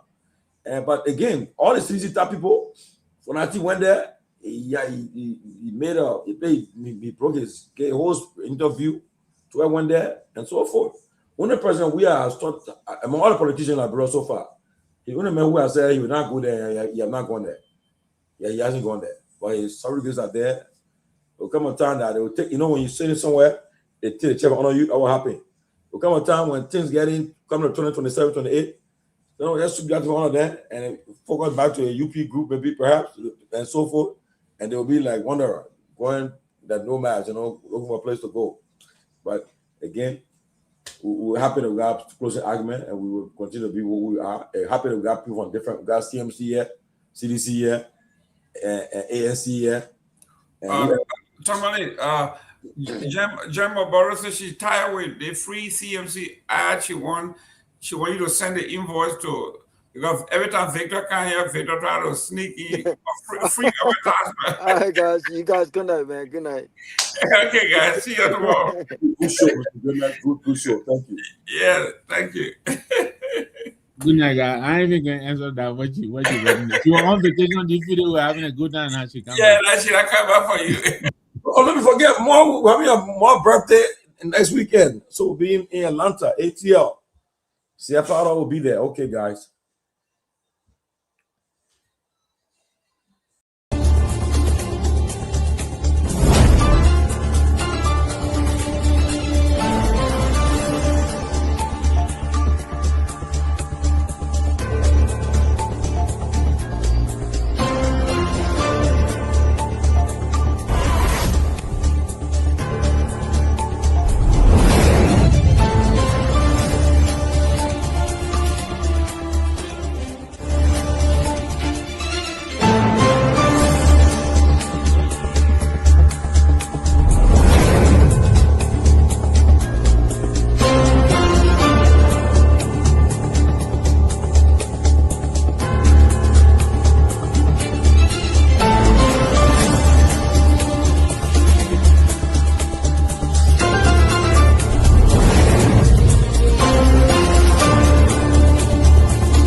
Disappointment.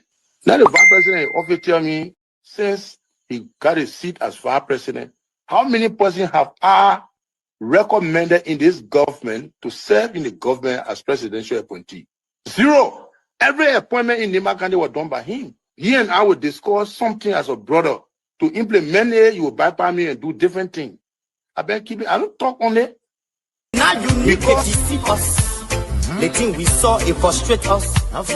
So why can't you lie? Why can't you steal? Why can't you allow the citizens to be? You see, we just tell you that why we voted you.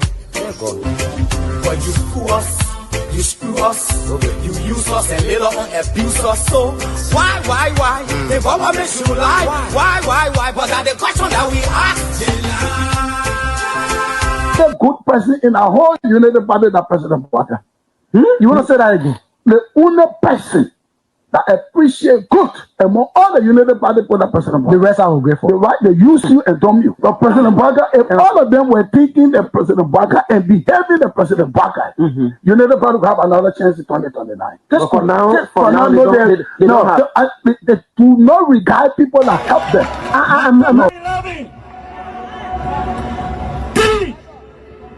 Of our soldiers were executed on this party ground. 2 at the back and 1 right at the headquarters. The man who shot and killed our people today is a darling boy in the Liberia National Police. They brought him back to shoot more guns. Get ready to shoot. Because we challenge the status quo appropriately. Come on, Liberia. Inform that the violence or still any student because of the action, it will be the day the entire Brothers administration will cut down. We will massively violate the students in this country and we'll shut down the Brothers administration. The day that happens, we have the capability to do so. And if they think this renovation project is a joke, let them try it. The fall of the Brothers administration begins with this. If they think they will tumble on any student in this country or at the university like Garguah and water in infinity, while our children saving opponents and lottery in the Western world, while we are subjected to agile power and bad learning conditions here, and the thing will say. In the first 100 days, no car will get stuck on a major road in this country. And I mean it. You say it a lot.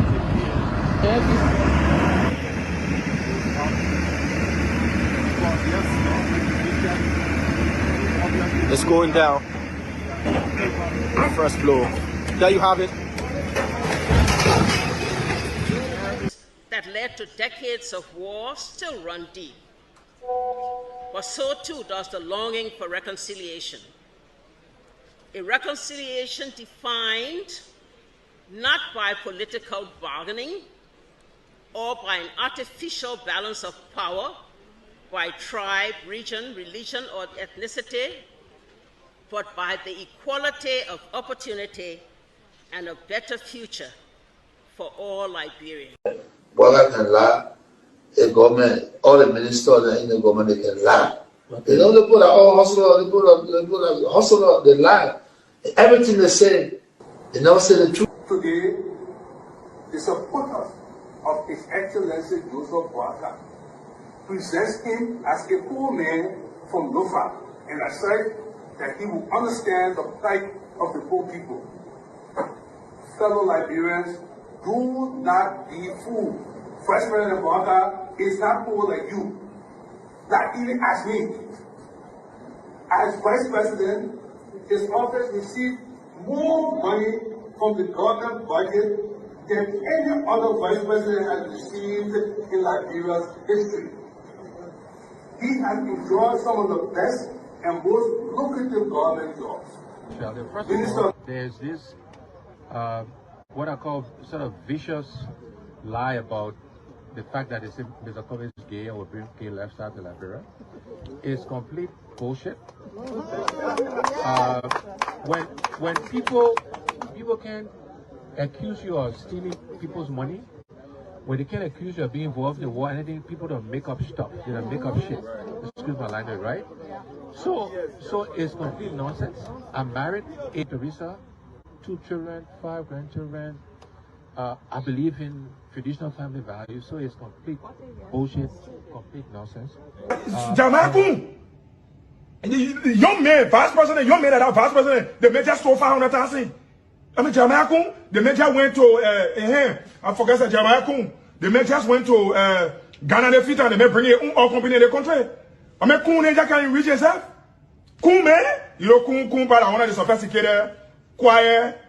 Hardcore rule in Liberia, but Liberia. When 2029 come and pass, then you finally leave. Mission is completed. Now, what the rules of engagement? When the war ended, the guy said, the captain, the commander said, mission complete. There wounded outwards, all men on board. Everywhere there is no school, I'll put school.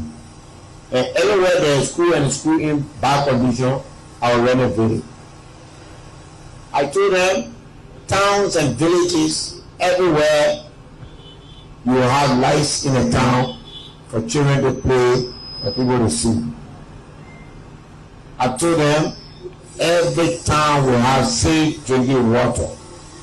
If Charles Taylor is the problem, he will be out of here in the twinkle of an eye.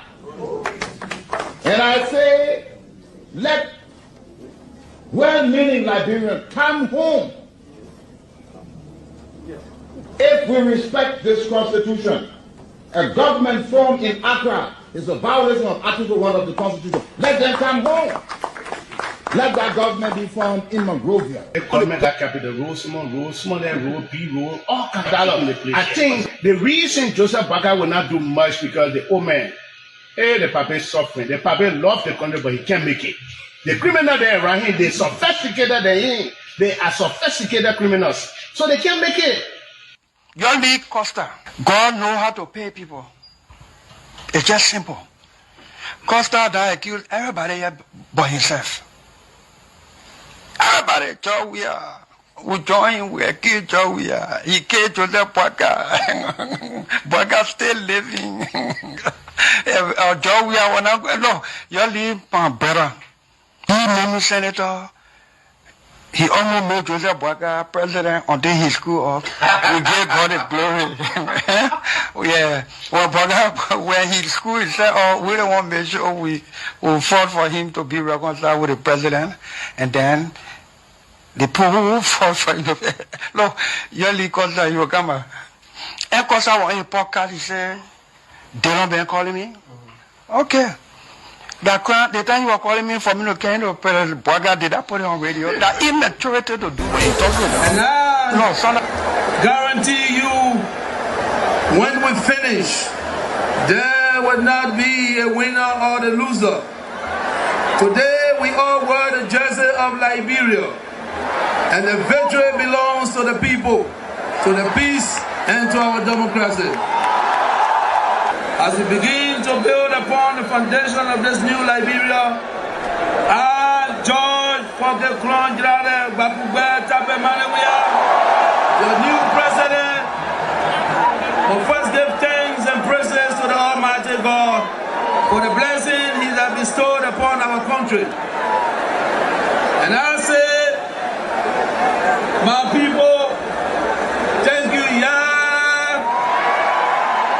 We elect 85 irresponsible men what they happen to our country. We elect 85 irresponsible men to govern this country, not to be very irresponsible.